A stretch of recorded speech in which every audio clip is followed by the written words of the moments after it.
After so many months of planning and writing the script, it's here. The ultimate Star Wars Knights of the Old Republic critique. This may be my favorite Star Wars game ever, as well as one of my favorite games in general.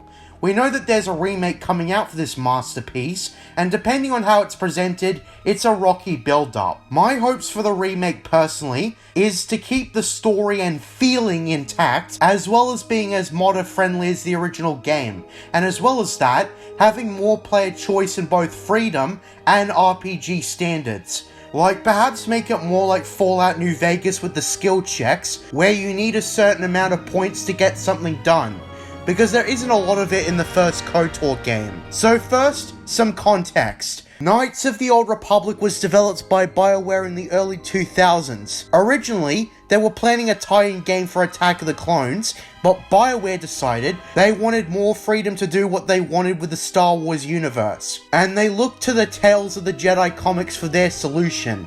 Tales of the Jedi, which I've spoken about previously, was a collection of stories set in the Old Republic, showcasing the stories of Ulic Qel-Droma, Nomi Sunrider, and Exar Kun. I've talked about the Tales of the Jedi comics before, and I fucking hate that Dave Filoni has used the name for his own benefit, for his wet dream Ahsoka. KOTOR serves as a sort of standalone sequel to Tales of the Jedi, taking place around 40 years after the events of the comics. Exar Kun in particular is referenced a lot in KOTOR, but mostly by older characters such as... well, we'll get to that. Previously, I made a parody critique of this game, but that was a stupid joke and was made in the early stages of my channel. I kinda just made it as a thought experiment if someone was ballsy enough to start talking shit about this game, and what a negative review of the overwhelmingly praised game would be like. Granted, KOTOR may be the kind of game that isn't playable by everyone, and I've encountered my fair share of people who were unable to continue playing it due to the clunky gameplay, which I will discuss. Despite being a joke, there are actually things in my parody critique that I actually do agree with, so they'll probably come up as the review goes on. The version in which the gameplay is presented is mainly the Nintendo Switch version. I felt like the Switch version was a good in-between, between how the game was played on Xbox and the optimization of later versions like the PC or mobile. If you don't have a potato PC somehow, I would recommend the Switch version when it comes to console. I mean the first game, because the second game is quite buggy on the Switch, nor have they released a certain promised DLC, which doesn't inspire hope, because Aspyr was developing the KOTOR remake, and they were in charge of the Switch ports of both KOTOR games. There has been a bit of controversy surrounding the remake thus far. That includes the dreaded Sam Max, who was a supporting writer on the game, and happened to be an SJW, but she's no longer involved, so thank God. From my understanding, Drew Carbishin is not directly involved, which is weird, and instead other writers are just receiving his input, which I mean, that's more than you can say for George Lucas in the sequel trilogy, but I mean, Disney have been known to use George for PR, so that doesn't inspire confidence enough. For this critique, I completed the game twice. The first playthrough was a light side male character, and the second was a dark side female character. It was how I was able to get the best of both worlds in this game. Most side quests have been completed, and the only content I didn't touch was mostly stuff relating to mini-games such as Berserk or Swoop Racing, because I wasn't very interested in tackling that. I wish to speak about as much as I can about this game, and in excessive detail. I want to talk about everything the game has to offer. Gameplay, story, presentation, graphics, animation, voice acting, soundtrack, progression, etc. This is the end-all be-all review on this classic game. If there was ever a contender on a Star Wars product being better in quality than Revenge of the Sith, this and the sequel might be it. That is some high praise coming from the serial plagiarist before I even started talking about the damn game. If you want to know why, stick around and I'll tell ya. I was an absolute completionist, as I almost completed everything and spoke to almost everyone and did almost everything. Both playthroughs will be referenced heavily for my review, although my light side male playthrough may be the more prominently featured of the two. So with that being said, let's get into it at last.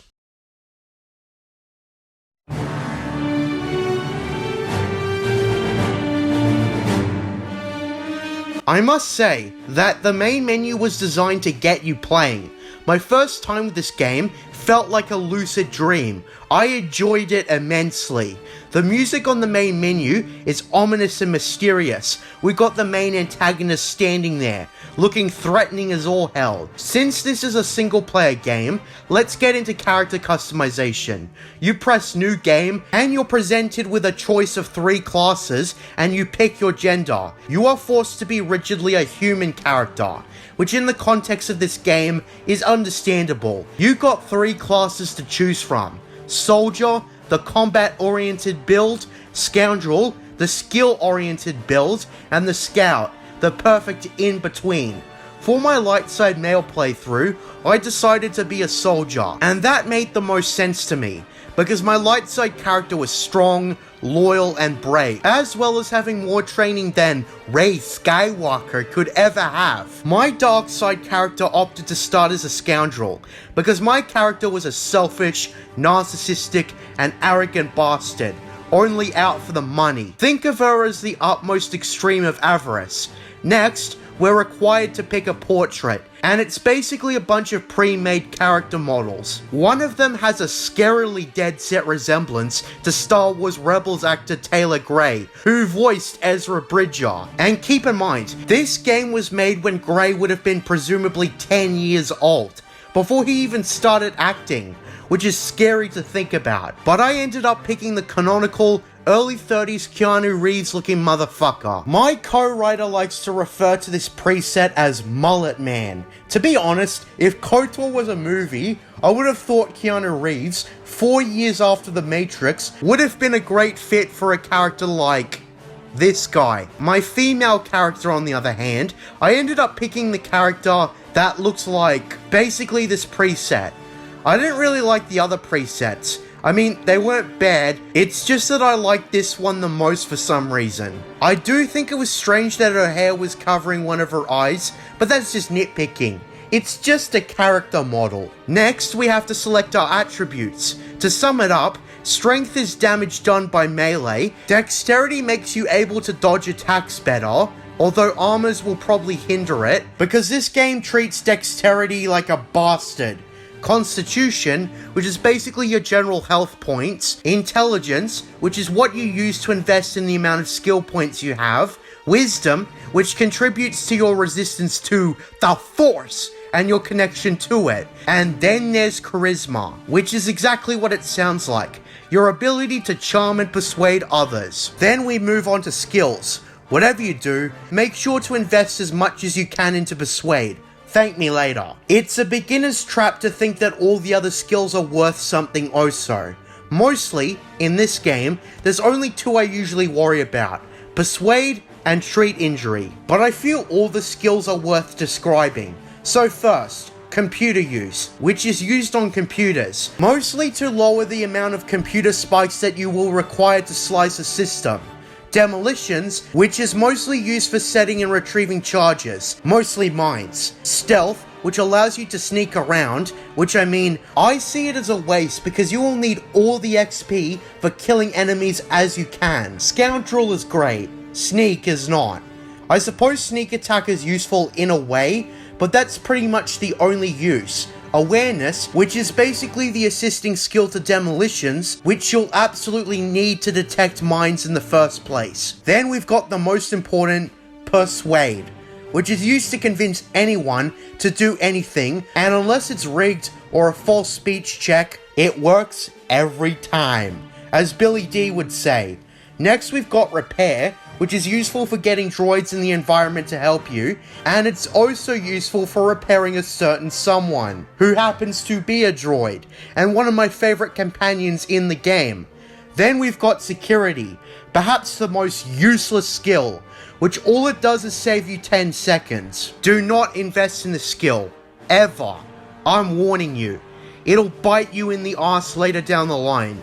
Then we've got treat injury. the second most useful skill. You use this to keep yourself going during fights, mostly with the med packs. You'll use treat injury as well as a lot of med packs in the first act of the game, before you receive a character that can use the Force. Moving on to feats, which are basically the equivalent of specific abilities, the ones I typically use for my main character tend to be two-weapon fighting, which is essentially a dual-wielding melee, as well as specific attacks like Flurry, which you should definitely invest for a melee-centric character, as well as the secondary option, Power Attack, which is basically what does the most damage. Depending on your class, you'll also have preset skills. Like, for example, as a soldier, you'll be able to equip all armor. Classes do have unique feats, such as the Scoundrel's Luck, but it doesn't contribute to much in my general experiences. And then we have to select a name for our character. For both characters, I used the random name generator, and it resulted in the name Gando Tora for my male character, and Shia Kaija for the female, Divine. And with that, the character customization is complete. We are ready to experience the adventure of a lifetime. So we load the game in awesome anticipation, and unlike the Disney spin-offs that always start incorrectly, we get the opening title crawl, as we'd expect for any Star Wars story, before Disney butchered it. Take that, you stupid gooses. Anyways, the title crawl is simple, concise, and provides all necessary context. Let's go through it, and you'll see what I mean. 4,000 years before the rise of the Galactic Empire, the Republic verges on collapse. Darth Malak, the last surviving apprentice of the Dark Lord Revan, has unleashed an invincible Sith armada upon an unsuspecting galaxy. Crushing all resistance, Malak's war of conquest has left the Jedi Order scattered and vulnerable as countless Jedi Knights fall in battle, and many more swear allegiance to the new Sith Master. In the skies above the Outer Rim world of Taris, a Jedi battle fleet engages the forces of Darth Malak in a desperate effort to halt the Sith's galactic domination. It's most comparable to A New Hope, and I understand why, as we're getting into a time period completely detached from the films. But thankfully, unlike The Force Awakens, Knights of the Old Republic does not pick sides, and makes a universal Star Wars story, which is why the stupid prequel haters enjoyed this game too. And me being a real Star Wars fan, I enjoy it to hell and back. It has the spectacle and sense of adventure the original trilogy has, and the world building and depth of the prequel trilogy, and absolutely nothing the sequel trilogy would have. This game abides by proper canon and is a stickler to the rules. You know, unlike the sequels. But enough of the sequel bashing. Let's finally get to what happens after the opening crawl.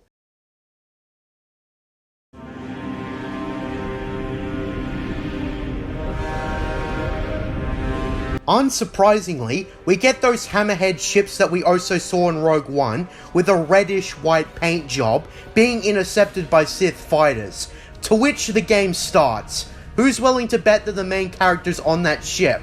Bingo! So our characters, both Shia and Gando, are rudely woken up by the lethal equivalent of a wake-up alarm. The music here is incredible, and it's here where you start to notice that aside from John Williams' main theme, all the music composed for this game is completely original from start to finish, and is composed by one Jeremy Soule, who closely imitates John Williams' soundtrack, which is highly impressive, given Michael Giacchino and Ludwig Grossomething couldn't do that. I mean, I do like some of the themes those two other composers made, like the Darth Vader hallway theme and the Book of Boba Fett theme, but they sounded off. The music during the opening sequence is tense, dramatic, and feels akin to A New Hope, yet sounds different. I'm not a music critic, so it's hard to describe, but you can listen to it and judge for yourself. I'll provide a link to the KOTOR soundtrack in the description below. Anyways, our character starts off with nothing and with little backstory. He or she is certainly a character for the player to shape into their own. And then perhaps the most iconic main character in the game makes his dramatic entrance. Give it up for Trask Olgo, hero of the Republic, who despite his brief game time, made an impact that lasted for the rest of the game. he informs us on the situation. We've been ambushed by a Sith battle fleet. Part of what makes this guy a meme is despite being in the middle of a battle, he stops to answer all our questions and gives us all the exposition in the world. And on top of that, when we need help with the game, he, no joke, breaks the fourth wall just to help us. Pretty much an all-powerful know-it-all for a meme-ish character. He virtually has no character, but he's just so damn memorable, as he's the first and only temporary companion as he guides us on how to press the A button. A true mad lad. He tells us to retrieve our equipment in the footlocker, and after that, we join forces, because the main character in the first sequence that would go easy on us and the know-it-all make an unstoppable duo. It's also here to teach us that we can switch companions to control, and as such, we switch to Trask to get the damn door open. And as such, we are contacted midway through the hallway by one Carthonasi, who is on the Republic bridge, informing all Republic forces to join in on the bridge and repel the Sith. This is done to inform us about where to go, and also about the quest journal that we'll need, in case we have no idea where we are in a quest. But I mean, unless you stop playing this game for a while, which would be heresy, you'd remember all the quests you're supposed to do like the back of your hand. Anyhow, we slice through the second door as either Trask or the player character, because security is certainly a useful skill. Yeah, pretty much for this one moment.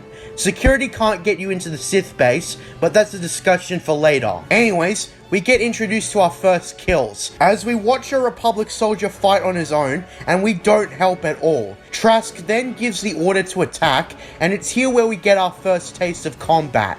Now, to describe the combat, it's very derivative off of the D&D system, in which every attack is a roll based on probability, and here, I gotta criticize the game, because regardless of the difficulty, in which there are 3, the odds are certainly not in your favor. But further that, this game never tells you the odds. Pun not intended. Someone unfamiliar with the dice system is going to wonder why their character is so pathetically weak and misses often. My co-writer also hears this complaint about the Elder Scrolls 3 Morrowind, but since I haven't played that game, at least not extensively, I can't comment. Also sometimes, I don't have the patience to wait for the rolls, which is why I always go in guns blazing or sword swinging. In the game's first act, you're better off with a melee build for the protagonist and at least one gunman. You will need a melee player character, because unless you're playing this without any knowledge of the Jedi, you need that melee build. And on top of that, the flurry feat. With all that explanation, Trask gives us some med packs, which to describe those two, they are extremely scarce and damn expensive in the early playthrough. If you're in an area where you can't transit, you're going to need these to stay alive, and since your character can't regain health on its own, a decent stash of med packs is absolutely necessary. I much disliked progressing the first act from this perspective, because it makes things too hard and certainly unfair. Of course, as I'll discuss, you don't play this game for the gameplay or the combat, you play it for the fucking story and role-playing. So with that being said, we're not even 10 minutes in, and I've discussed a hell of a lot of the game, in excessive and obsessive detail. Let's get on with it. As a tutorial, the opening is pretty solid. It doesn't excessively stop the game to teach you the A button, and it's extremely interactive. On our way to the bridge, we get a barrage of Sith troopers. The design of the Sith troopers are extremely akin to the stormtroopers, while the Republic soldiers look a hell of a lot like the rebels. The symbolism is obvious, but not overt. It's obvious where they are deriving from, while at the same time differentiating from the original trilogy. In fact, this feels a lot like the opening of A New Hope. The context, of course, completely different, but this is how you homage a classic movie without ripping it off. Take notes, Disney. You might learn something. Or not. Time will tell if the remake is going to be good. I am sweating bullets for that. But back to the OG, we encounter a Jedi and a Sith fighting.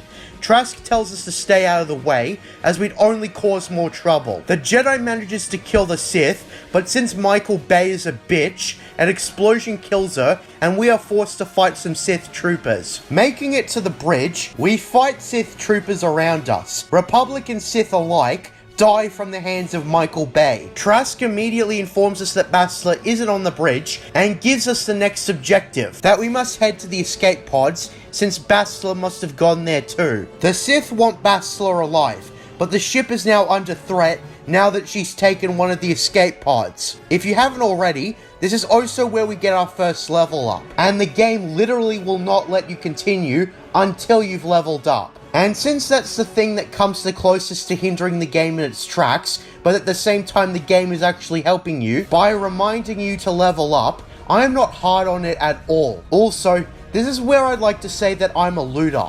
I always stop to pick up loot, and to be very nitpicky, I do wish it was slightly quicker, but given it's less than 2 seconds to pick up something, I'm not going to be hard on the game either. You can actually hold an infinite amount of items, which is a huge relief given you can take whatever you want without restrictions. Like, of course, some weapons, armor, and equipment might be restricted depending on class and feats, but you can carry it regardless. If it's an item, you can wear it. Making it to the section with the escape pods, Trask realizes that there's something behind one of the doors, and he's right, a Dark Jedi. We were introduced to Trask less than 10 minutes ago, and we're forced to go on without him, as he gives you the time to escape. I do believe his sacrifice was honored in the MMO, but that's a story for another time. Anyhow, we proceed to enter the next area. Cartho Nassi from earlier contacts us and tells us that we're the last 2 survivors on the Endar Spire. You must get to the escape pods. If you have the stealth skill, you'll be informed to sneak past a Sith trooper, which again, I never really personally bothered with this ability. Besides, you've only got like 3 Sith troopers to deal with on your way to the escape pods. Before we've got the computer hacking and repair mechanics. Karth tells us that you can either repair the security droid to help you take down the Sith troopers in the next room, or hack the computer to kill off the troopers with faulty wires. This is perhaps the first real option you get. In my first ever playthrough, I remember it well. I chose to repair the droid, and damn is this droid overpowered. A damn shame we can't bring it with us. Of course, the hacking does the same thing at a faster rate for speedrunners, I presume. With that being said, we come across Karth right next to the escape pods. There will be time for questions later. It's time to get off this ship. Approaching the escape pod, it gives you the option to stay on the ship, but the game won't progress until you get on. We get a cutscene of the last escape pod blasting out of the Endar Spire, before the ship itself explodes, giving Michael Bay an orgasm, as the escape pod lands in the city streets of Taris. That's the prologue done and over with. To describe this sequence, it's the perfect tutorial, teaching you how the game works, and at the same time being a great way to start the game as a whole.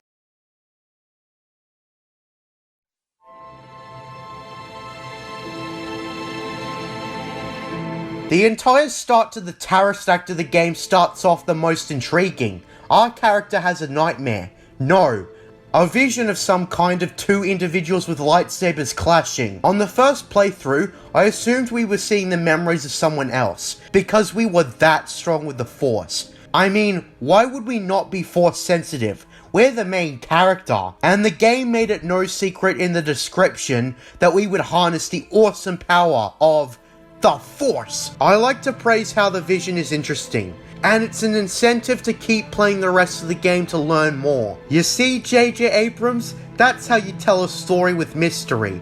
Don't hook the audience in with questions, episode after episode, that are never going to have a satisfying payoff based on how you present them. Our player character eventually wakes up, and is greeted by the one who accompanied us in the escape pod, Cartho Nassi, voiced by Raphael Savage, who played Scorch in Republic Commando, although Karth is a way different character. Where Scorch was the kid who wanted to blow stuff up, Karth is a loyal guy with guilt and regrets, and trust issues. Let's not forget that. We'll speak about it as we play this game, but essentially, Karth is happy that we've woken up. He notes how he looks like we were having one hell of a nightmare. Karth informs us on what's going on, all the necessary information, as well as some context for why this war is happening. If the player chooses to ask, Obviously, we're stuck on Taris. We're in an apartment in the upper city of Taris. There's a lot of exposition, but it's all done for context, which this game has a lot of. Basically, we need to get off this planet. Why? Taris is under Sith control, and they've imposed a planet-wide quarantine. I feel that one, buddy. COVID much? And if we waste time, the Sith will find us, eventually. On top of this, Trask mentioned on the Endar Spire, Bastila must be found before the Sith do. Like me, you probably wonder why Bastila is so important. Carth explains that Bastila is no ordinary Jedi. She has harnessed an important ability called Battle Meditation, an ability that increases morale and skill for the allied side, and makes the enemy side have sloppier choreography than the Last Jedi. Sounds like a really useful ability. To be frank, the ability isn't utilized very much until the very end, so I half forgot it existed. I think it would have been better if it was a unique ability Bastila had that you could use when you brought her along. It ended up being in the second game, but why not this game too as an exclusive ability for Bastila? That's a genuine issue with this, but aside from that, you understand why it's important to save her. If we don't, then the Republic's days are numbered. If you asked about the backstory to everything, we learn that the founders of the Sith Empire, Revan and Malak, were once heroes of the Republic for repelling the Mandalorians 5 years ago, but under mysterious circumstances, they turned to the dark side and waged war against the Republic. In other words, they became the very thing they swore to destroy. We're told that Malak is now in charge, as Revan died a while ago, when Bastila and a Jedi strike team boarded his ship, and Malak ordered his own ship to fire on Revan's, as is the way of the Sith. Malak assumed the control of Revan's Sith Empire and resumed the conquest, as if there wasn't a change in leadership to begin with. Now, 5 years into the war, the Republic is losing, and the Jedi are close to being wiped out. While we are forced to be an agent of the Republic, it's understandable why. In this aspect of the game, it's less what you do and how you do it.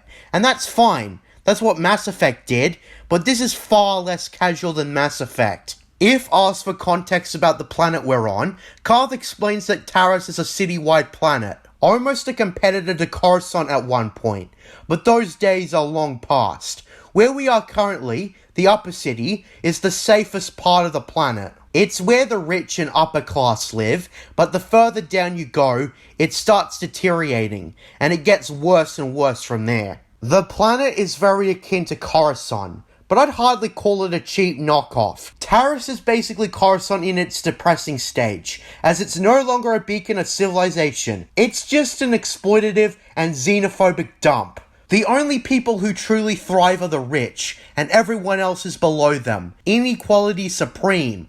Right off the bat, there's a lot to learn about Taris. It has a fully written backstory, relevant context for all that's going on surrounding the player, and so on and so forth. This is the most you can speak to Carth about. If asked about himself, he tells you that that's a good question for another time, meaning that it's part of a companion quest. A lot of RPGs have that. Currently, we have very little. We have a crappy apartment as a hideout, something that doesn't even have a bathroom, so no wonder it was abandoned, and we've only got one common ally. With that being said, we're set to leave the apartment. As it is our first time, we are required to bring Carth with us. We can remove him immediately afterwards, but since influence isn't a thing yet, unless you're doing a solo character run, you're going to need all the help you can get. Anyways, before we leave, the soundtrack is phenomenal. Bastila's theme plays during a few pivotal moments of the game, and here, it's good for atmosphere. It's mysterious, and it adds to Carth's exposition telling you the backstory. It gives a clear image for your imagination. Anyways, you're expecting something normal as soon as you leave your apartment, but if you thought that, you're in for a rude surprise. We've got a Sith commander with 2 war droids berating 2 aliens. One of them talks back and is killed instantly, showing us the brutal no-nonsense persona of the Sith. The commander turns around, sees us, and immediately concludes that we're Republic fugitives. I don't know how he made the connection with others can't, so I think that was poorly timed.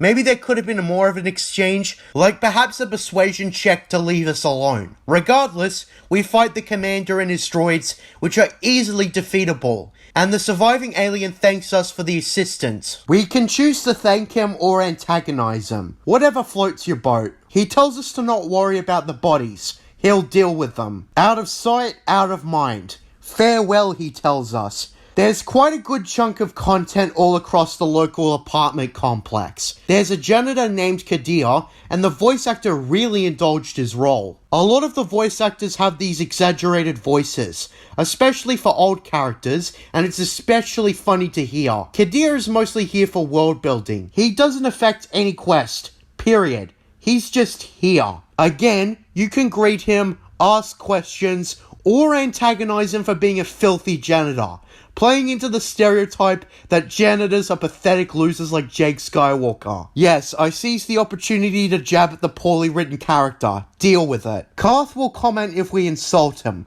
Karth, despite his flaws, is a good man, and will condemn any immoral actions. You've also got the shield merchant, which I never spoke to besides that one forced conversation. The first side quest you will likely encounter in this game is, of course, Dia. If you barge into her apartment, she calls you out for breaking in, and mentions a guy named Holden. Dia does not want to talk about it. You can either persuade her to tell you what's going on, or threaten her to come clean. Either way, she tells you about how she worked in the lower city cantina. There was a drunk douchebag named Holden who tried to sexually harass her, and she cut him up in self-defense. Holden then proceeded to put a bounty on her head, and now it's up to you to decide her fate.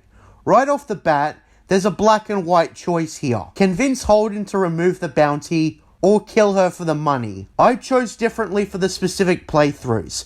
Gando Torres spoke to Holden down in the lower city cantina, I'll get to that, and convinced him to remove the bounty. Shia Kaija decided she cared more about money than justice. Dia tried to get Shia to reconsider what she's about to do, and she's just like, I missed the part where that's my problem. Karth even calls you out, and if you ignore him, it's a short fight, as Dia is easily killed with her only defense being her crappy vibroblade. Beginner's tip, you're going to want vibro swords. I'll talk more about the other bounties in detail later, but that's the first common side quest out of the way. The one other thing you can do in the local apartments is break into other people's places and steal their stuff. You don't gain dark side points, but to be fair, every first time player is going to barge in and take stuff, regardless of their planned morality for the player. We make it out of the apartment complex and step into the upper city. Man, is it just impressive or what?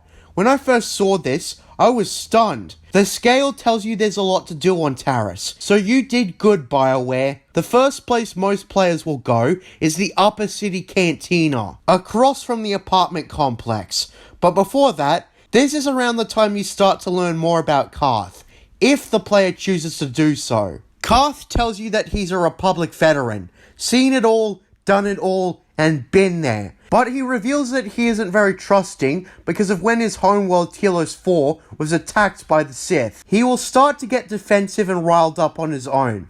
To be honest, that is sort of annoying, but people can be like that. Hell, I'm like that sometimes, despite my best efforts. So I connected to a character like Karth more than I did when I first played this game. I understand what he's going through. Karth is really a hit or miss character for many players. He's the sort of character who you may not end up liking at first, but you learn his story and you understand them, and at the end you're like, wow, I'm so sorry for passing judgment too early. Anyways, we head to the cantina, and just like the apartments, there's a lot to do here. There's pure Pazark, but I wasn't really a big fan of that, so I hardly got any footage recorded for that specifically. Besides, there's a woman who will try to charm you and then scam you out of your money like a real gold digger essentially. There's also an equivalent for the female protagonist, a guy in the stage room who charges you to meet the band. This game doesn't discriminate. All content is accessible to both genders, from a certain point of view. There's a spoiled upper-class brat who mistakes you for a waiter, and if you disrespect her, she ambushes you with some street muggets when you get out of the cantina. Then there's perhaps the most notable part of the cantina, the dueling rings. Entering the watch room, there's a conversation between two fans about two duelists going off at each other. Deadeye Duncan and Girl on Two Fingers. In this uneventful match, a charismatic announcer builds up the fight, and when it starts, Duncan literally drops his blaster and is blasted down when he tries to pick it up. And it's gone. With that being said, here's the following side quest. There are 5 duelists. The previously mentioned 2 duelists, Ice, Maul, and the champion Twitch. Talking to any of them, they direct you to Azure the Hutt, the dude who organizes the matches. Azure is looking for new blood, and offers you 10% of earnings when you become a duelist, if you win. He suggests the name Mysterious Stranger, which whether you like it or not, you're stuck with it. Then when asked if you want to step into the ring, you've got Deadeye Duncan first. Duncan is piss easy. He's intentionally made a pathetically weak NPC, and unless you're trying to lose, you will win. This is a nice way to earn an easy 100 credits.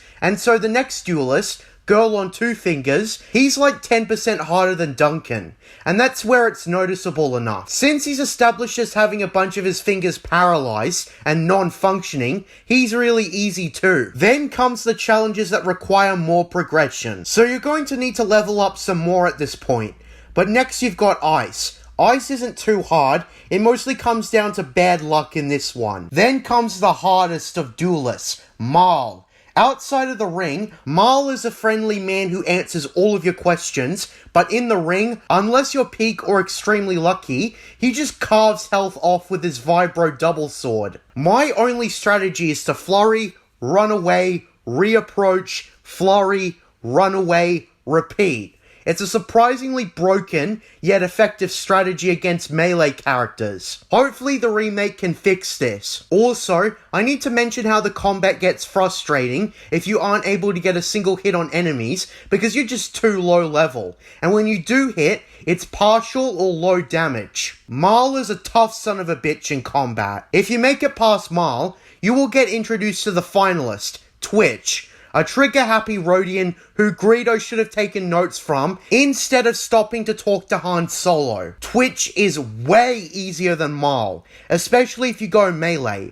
It's kinda obvious that the game expects you to treat this as a gunfight, and cannot adapt very well if you start slashing him. He'll change to a sword, and let me tell you, he's piss easy as all hell. He's an easy victory if you are a melee build. With that, we become the Taris dueling champion. But this is not the definite end to the side quests, as there is another if you feel bloodthirsty. The character in question is intertwined with a bounty side quest too. That person is Bendak Starkiller. When you first meet him, you might be like, that's a cute outfit. Did Mandalore give it to you? But in reality, looks are deceiving as this guy does not screw around. After you complete one match, Bendak Starkiller will show up in the cantina by the front door. When the player approaches him, we see a douchey, narcissistic guy with a bucket over his head. He tells us to leave him alone and he's not signing autographs. According to himself and other people in the dueling ring, Bendak Starkiller was a duelist during the age when the dueling ring was to the death.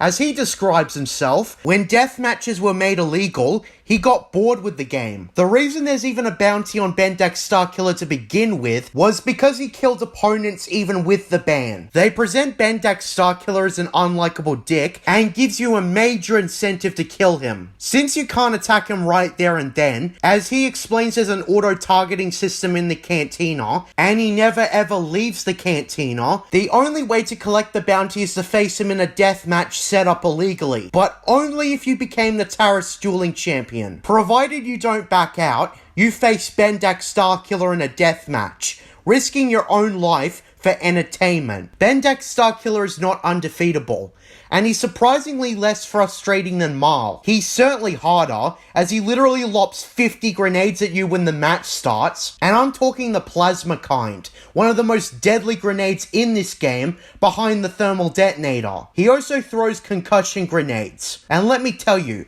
I hate concussion grenades. They freeze you in place, and you can't move a single inch if they get you. Bendak Starkiller, depending on your level, is a trial and error boss. If you defeat him, all relevant characters call you a legend, and they speak of Bendak as a fallen legend that nobody cares about anymore. Deadeye Duncan even thinks he'll become famous because he fought you first. Talk about desperate. The other duelists speak about how despite your status, you're done. Nobody will want to fight you anymore. With that being said, that's the end of the Taris dueling side quest. Easy way to make money. Going back to the upper city, the next relevant side quest is going into the medical facility, ran by a dude named Zelka Fawn. Probably one of your earliest decisions in the whole game is discovering that he has a bunch of Republic soldiers hidden away in the employees only area. He explains when questioned that people started bringing in wounded soldiers who made it to Taris, and though they probably won't survive, he's dedicated to making their last days more comfortable. Karth, if present, will thank Zelka. The normal thing to do is to thank Zelka too. Or you can threaten him that you'll spill the beans to the Sith and squeeze some extra money out of him. Karth disapproves of the second option, but you're just like, I missed the part where that's my problem. if you're going to threaten him, make sure you do it after speaking to him about the Rakghoul disease, otherwise you'll be locked out of that quest. Unfortunate oversight, but it's a rare occasion. They keep being locked out of a quest to a minimum. Basically, Zelka, when asked, says one of the few things he can't treat is the Rakghoul disease. A terrible affliction affecting Taris for generations. Rakghouls are mindless creatures that dwell in the Undercity, a place we're far away from, so don't expect me to talk about it anytime soon. Maybe in like 10 or 20 minutes from now. Maybe. Those infected with the disease become Rakghouls themselves. Pretty grim fate. He also says that when the Republic was still in charge, they were close to perfecting a cure. There would be a higher demand to cure the Rakghoul disease than COVID, so it makes sense. When the quest is activated, one of Zelka's employees, Gurney, tells you about a dark side version to complete this quest. This is one of the first mentions on one of the overarching antagonists on Taris, Davik Kang. Until we meet him, we hear about this crime lord who indulges on everything despicable and gets away with it because he's got the money, bitch. By now you'll realize that Taris is super corrupt. Even Zelka said that the punishment system on Taris is harsh and unfair. Well, basically Gurney works for Zax the Hutt down in the lower city, who works for Davik. He tells you that you can make money by selling it to Davik instead through Zax. Why would you want to do this? I need that money. Of course, this would be completely wrong to do, given it's clear that Davik will overcharge for the cure at $1 zillion, unlike Zelka, who will sell it for a dirt cheap price and practically give it away to those in need. Gurney doesn't seem to care about morality here and only wants the money because Zelka can't pay him well. While it is understandable that you're not getting paid properly, it's another thing to try and not help people. This is a quest that is sort of black and white in nature. Quests like this can demonstrate the choice and consequences the player can take on. You can either be a selfless hero or a selfish villain. You start off in the grey spot, which to make clear is just a game mechanic. There is no grey side of the Force. It's either the light or dark side. One of the scripted encounters is with some bounty hunters and an old man who owes Davik money he's overdue on. I do have to question how this is in any way legal, but the government's corrupt and now occupied by the Sith, so I won't judge. The old man pleads for help, and the bounty hunters notice you and tell you to walk away. You can either intervene or ignore it, or teach the bounty hunters a lesson for being rude. Whatever floats your boat. Killing the bounty hunters, the old man thanks you, and tells you that he still doesn't have the money that he needs. He's 100 credits short. So you can either decide to pay off his debts, and even Karth is perplexed by your generosity if you do that. I'd like to say that this game has a good sense of immersing you in your decisions. On my first Dark Side playthrough, I reluctantly did bad things. Of course here, you can also threaten and swindle the old man out of his money, which you can only do if Karth isn't around. Moving on to the other side of the upper city, we make it to the opposite apartments. And this is where an important part of progression happens. Basically, you can continue to rob people, and you can also meet another guy named Largo, who also owes Davik money, which is a common theme on Taris as you'll learn soon enough. This time, the price for helping this man is 200 credits. At this point in the game, the player won't have a lot of money, and I may be reading way too deep into it, but it seems the Sith occupation has really made everyone but the rich broke. This is where you'll notice that Largo shares a face model with other characters on Taris. It is really lazy that they recycle models for unimportant characters, and they even recycle voice actors. You couldn't change the hair color or give them a beard or something to slightly adjust them. I remember a self-aware joke in Fallout 2 where they say there's a lot of clones of the same person. We also have to make our way down to the lower city. In scenario 1, which I was unable to get footage for because I forgot about it, you can speak to an off-duty Sith trooper in the cantina who will invite you to a party where everybody but you will collapse and you can steal the uniforms. Scenario 2 happens when you don't talk to the person in question, because I suppose they wanted to make the game easier to navigate without telling the player you're supposed to talk to X person. Basically, an alien is being interrogated for Sith uniforms, and you can either intervene or ignore it, but either way you'll need those uniforms. It is kinda weird that the Sith troopers sound the exact same too. Are they all clones too? Maybe.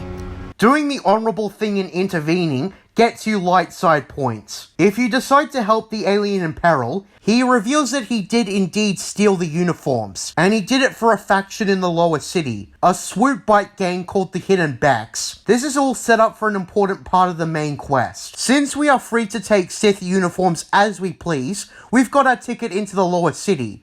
But first, I wanted to talk about two encounters. The first is a group of upper-class drunks. The voice actors go way overboard, and it's really funny and their dialogue is actually quotable. I usually recounted this stuff to myself. You really have two options: dismiss them or fight them. My light side character chose to offer them a drink, while my dark side character decided to fight them. And Karth remarks about how fighting the drunks is a bad idea because they smell. I remember lines like this off the top of my head. It's pretty funny stuff. Next, we've got a character for world building.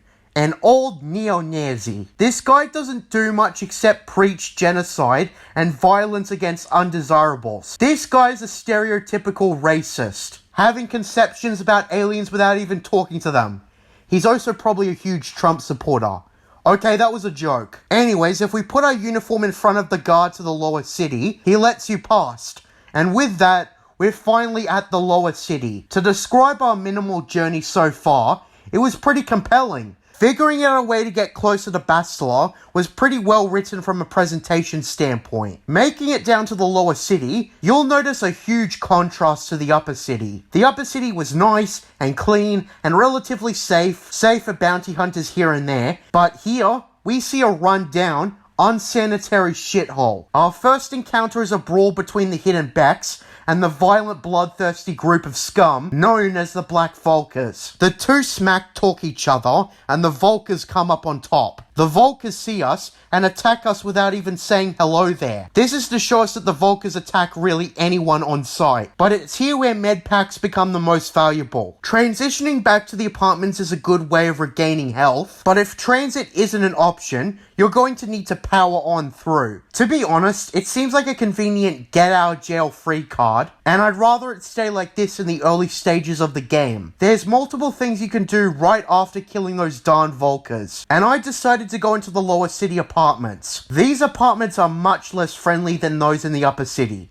Appearance sells it all. The first thing you'll find in the apartments is most likely Matrick, another optional bounty. In the light-sided playthrough, Matrick explains that he's wanted for sticking it up to the exchange after realizing how corrupt they were, and as such, he's hiding out here. You can kill him, or you can help him fake his death. If you purchased a permacrete detonator from a merchant in the upper city, you can give it to Matrick, helping him fulfill his Michael Bay fantasy by blowing up his apartment and faking his death. This also works to benefit you, as you can lie about the bounty and get paid. Anyhow, most of the other stuff in the apartments is just enemies to fight. The main reason you might go into the apartments is to gain XP for killing enemies. Let me say firsthand that reaching max level is hard, and working your ass off is mandatory. Doing every side quest, killing every enemy, etc. Fortunately for me, I aim to do 100% everything, so this wasn't much of a problem. The max level is 20 before it closes. A little hindering,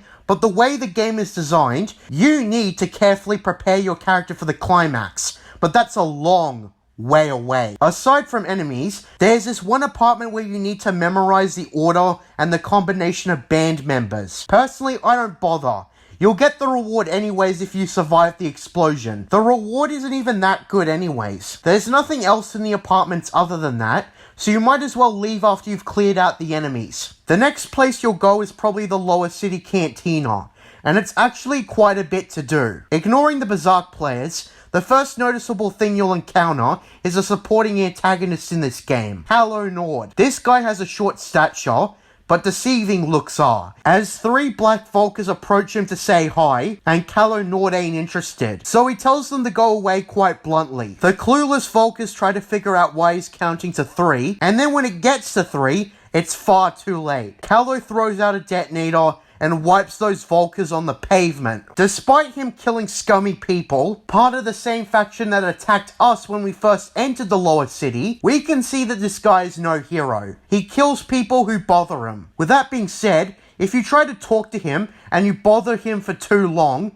he'll kill you too. And trust me when I say there's no way of beating him. It's a rookie's mistake, one that I made thinking I could get some bonus XP. The fight is rigged because he's invincible and got insta-kill blasters. Calo Nord has got a pretty recognizable design, and he looks hardened like a boot camp instructor. I like it. Around the cantina, there's Holden, the guy who tried to take advantage of Dia. As mentioned before, you can either convince him to take down the bounty, or fulfill it and give the scumbag what he wants. This dude is extremely slimy. Again, the voice actors are really expressive with personas. This guy's just gross by how he talks. If you're a female character, he also hits on you. There's also Zax the Hutt. He privately but not so privately works for Davik. And as I mentioned, he's involved with the Rakghoul Serum quest as the bad option. There isn't really much about this character besides a hub for side quests. Then we come across the 2 most important figures in the lower city, the duo inspired by Han and Chewbacca, with a twist, as we'll learn by playing the game. There's a young Twi'lek teenager named Mission Veo being harassed by some Vulkars. As a kid, she says a lot of cheesy, albeit funny lines. The advantage this stuff has over Ahsoka, for example, is the humor. Mission's trash talk is likable because it's funny, and feels like she's being witty. This is why I always liked Mission more than Ahsoka. She calls over her Wookiee friend Zalbar to intervene and the Vulkars back off. Guess they didn't want their arms ripped off. Although Zalbar was eating food when called over. When approached, Mission is a friendly guide. She doesn't recognize us, yet is willing to help us out with whatever we need. It's through Mission that you'll learn a lot of context on Taris, Davik, Calo Nord, the exchange, and most importantly, the current gang war going on. Mission explains that the Hidden Beck's leader, Gadon Thek, was injured in a swoop race, but wasn't ready to step down leadership to his underling Brejik. Brejik, since he was fed up with waiting, took over the Black Vulkars and waged violence against not just the Becks, but literally everyone on the streets. From the sound of things, Brejik seems incredibly entitled. You wanted to be leader so badly that you tried to kill your mentor?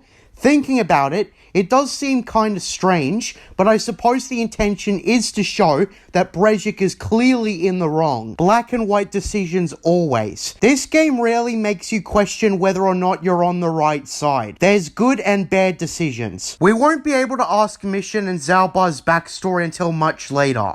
When we end the conversation, Mission and Zalbar leave, with Zalbar complaining that he didn't get to finish his Happy Meal. I also believe there's a weird looking alien in the back of the cantina that has no other purpose than world building. That's pretty much all in the cantina.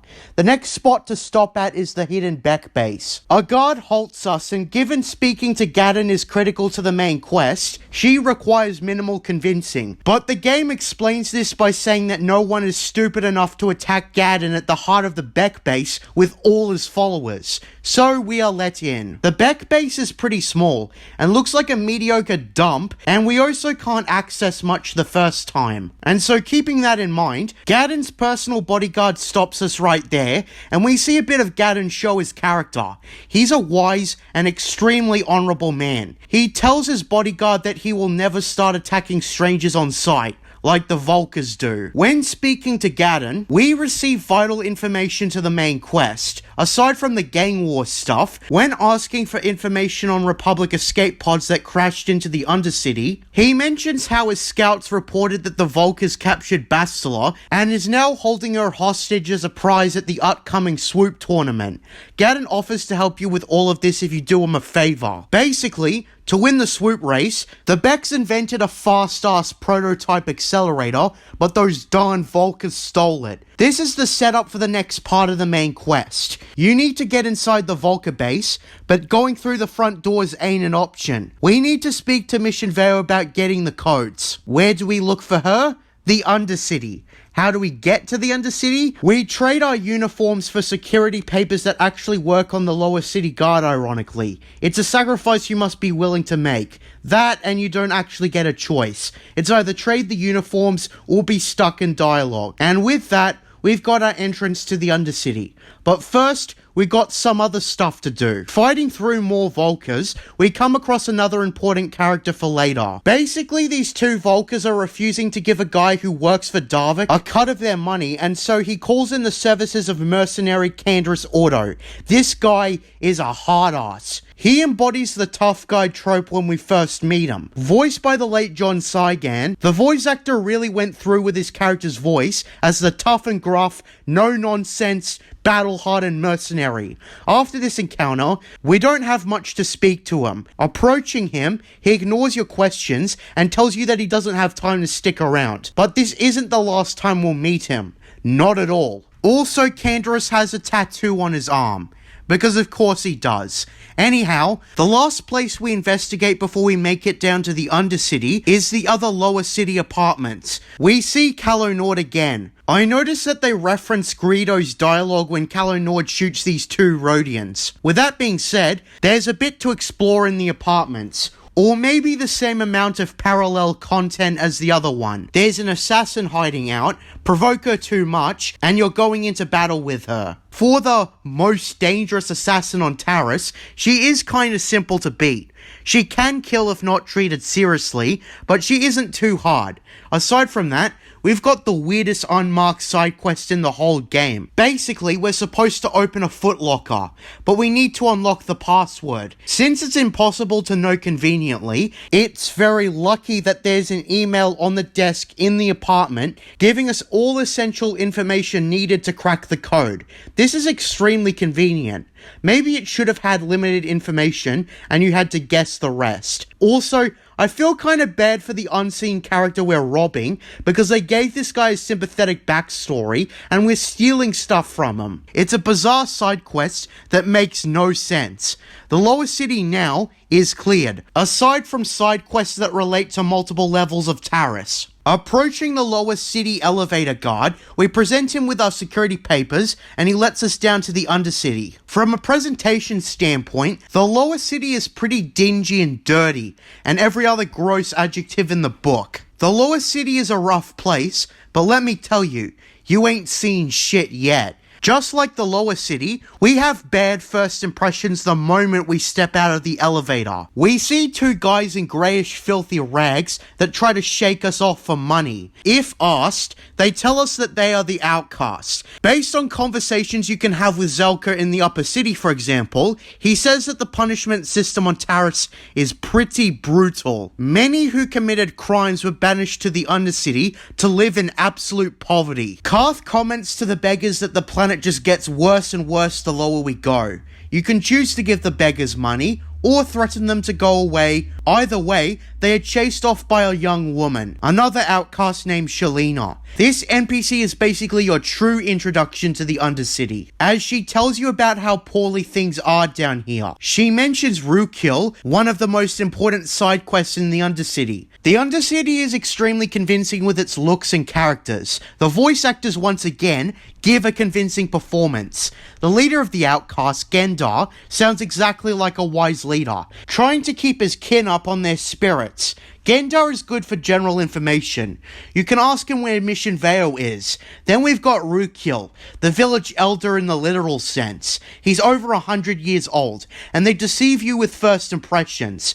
They make you think he's a crazy man who's gone off the deep end by living in these harsh conditions for so long. You'll slowly learn as you engage in his side quests, however, that he's one of the few holding on to hope for a better life. It's actually kind of inspiring. He's lived through the longest out of all the outcasts. If approached, Rukil asks you for assistance, finding his apprentice Malia, who's sent out to find evidence of the Promised Land. What's the Promised Land? Well, we'll get to that. We've also got this slimy sounding merchant, Igear. Igear, despite being in a bad situation, is absolutely selfish. He's basically a hoarder of stuff and feels entitled. He's also related to the Promised Land side quest, but again, we'll get to that. When we decide to leave the village, we are met with another moral choice. Basically, an outcast scout, Endar, is being chased by a rat ghoul. Presumably, his wife begs you for help since the gate guard is too scared to let him through. You can intervene, or you can let him die. Don't speak to me, Upworlder.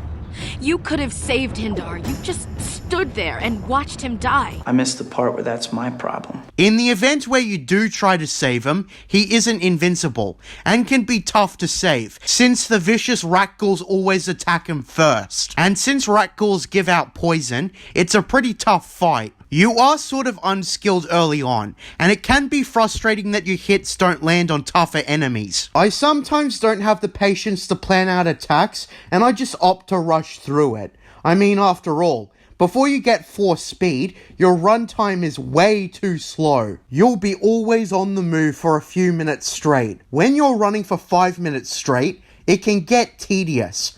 Anyhow, I always make sure in a light side playthrough that I save Endar and that he doesn't die from poison damage. Anyhow, this is where we encounter Mission again.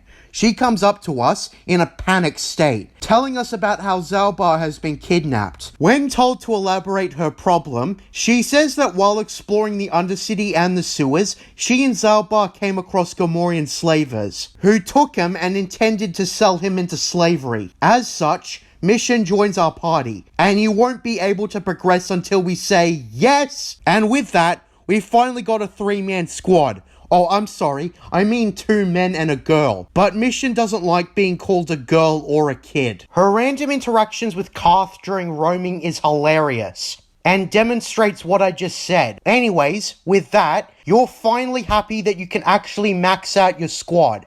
As such, one of the first things you'll probably encounter is a Sith patrol in the Undercity. Of course, since this game allows you to be violent a lot, you can kill them, or you can just show them your papers and they'll leave you alone. When you encounter the Sith patrols, this is where it shows you that you're getting closer and closer to the rat ghoul serum. They really sell the Undercity as a dangerous place, because look at all those rat ghouls. This is getting out of hand. Now there's a lot of them. But if you want the cure, you'll need to kill a lot of them to get it. Once you acquire the rat ghoul serum, you can use it to help others as much as you want, such as a Republic officer by a crashed escape pod infected with the rat ghoul disease. If you have the serum and you give him some of it, he thanks you, but then proceeds to run over to some ambushing rat ghouls and dies. And it's gone. What was the point in helping him if he just throws his life away? If you don't help him, he becomes a rat ghoul. Also, you can use the serum to help 2 outcasts who are infected. These 2 you can also kill, but you wouldn't do that, would you? Only if you feel like being a prick. Being evil is actually really fun in this game. Making everyone's life worse is a huge part of the replayability of this game. Anyway, on our way to find Rukil's apprentice, we also have our second encounter with Canderous. As the leader of a team sent down to the Undercity, he tells us to just forget about the escape pods. They've been picked clean. We even have a line the Mandalorian ripped off where Canderous says that Mandalorians don't make threats. They make promises. Yeah, I'd like to say firsthand that this game does Mandalorians far better than the titular show has. We're ambushed by rat ghouls, and we have to work together to survive the ambush. When we take out the rat ghouls, we can talk to Canderous a bit. But besides that, he goes to take the salvage he recovered from exploring the Undercity back to Darvik. Once that's out of the way, we've got a horde of rat ghouls to take out. It's here where we find the corpse of Rukil's apprentice. The only thing left to do is to take her journal and bring it back to Rukil. With this, we earn Rukil's trust and he tells you about their goal in life. He gives you a backstory on the outcasts. There was a rebellion against the upper class, and all who took part in the rebellion along with their families were banished to the Undercity. And now the only hope for salvation is the Promised Land, a paradise built long ago that can take the outcasts out of the Dark Age. But first, Rukil sends us out to find the journals of his father and his father before him, as they also looked for evidence on the Promised Land. This is where the sleazy merchant Igear will also offer you a dark side way of finishing the quest. He wants to destroy the Promised Land journals just so his shop will remain relevant and he, quote, won't become a nobody. This is where we are to go down to the sewers, the absolute worst of the worst on Taris. The sewers is where Zalbar is being held. The first thing you'll probably do is fight your way through the Gomorian slavers. There's a bunch of them, so it's best to do some pre-planning like have med packs and some mines. After taking out the slavers, Mission then uses some device she has to unlock the door and Zalbar is freed. This cause and effect has Zalbar swear a life debt to us. The same honor Chewbacca bestowed upon Han Solo after he saved him. Not in Solo a Star Wars story though, we don't talk about that. We're also caught to speed about what life debts are. That's another thing. This game is surprisingly accessible to everyone. If this is in fact your first Star Wars experience, you won't be lost ever. The game catches you up to speed on what the Force is, what's going on, and so on and so forth. Since not a single character from the films is present here, it's a given that they'd establish everything on their own, and that's very praiseworthy, unlike EA or Disney. They just buy things they didn't make and tell you to deal with it. Anyways, we've got Zalbar as a companion. While Zalbar is inspired by Chewbacca and Mission with Han, the general trope is where the similarities stop. Mission and Zalbar are completely different characters, and dare I say, they have more fleshed out backstories than both Chewie and Han. I suppose it ain't fair because the game has the advantage over the movies in depth, but in a wider Star Wars scope even, I find Mission and Zalbar far more interesting. I'm going to say firsthand that despite his life debt, Zalbar doesn't like talking about himself or his past. We'll get back to this much later in the review. For now, let's talk about the sewers. The sewers have a dingy, gross atmosphere. Aside from the occasional loot including Zalbar's equipment, there's far more rat ghouls that swarm the area. Since I was a completionist, I made sure to wipe them all out for XP. Around this time the combat is still not in your favor, but it's getting better. Tiny steps to gaining unlimited power. With that being said, the only completable side quest here relates to the journals Rukil wanted you to find. The journals on a first playthrough require a lot of search around to find, but once you have them, you'll be relieved as all hell. Now, what to do with those journals? The correct and right option is to take them to Rukil, who reads them and realizes why the Promised Land is so hard to find. He takes the journals to Gendar, and they prepare to leave the village for their salvation.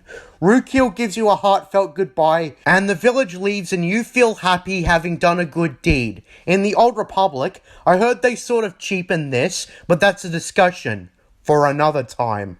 Alternatively, you can take them to Igear, who rewards you with some pocket money, 100 credits. So my dark side character convinced Igear to give us 200 credits, and so he quickly disposes of and destroys the Promised Land journals. Rukil, despite being an old fossil, runs over to us and is like, "False prophet! Deceiver!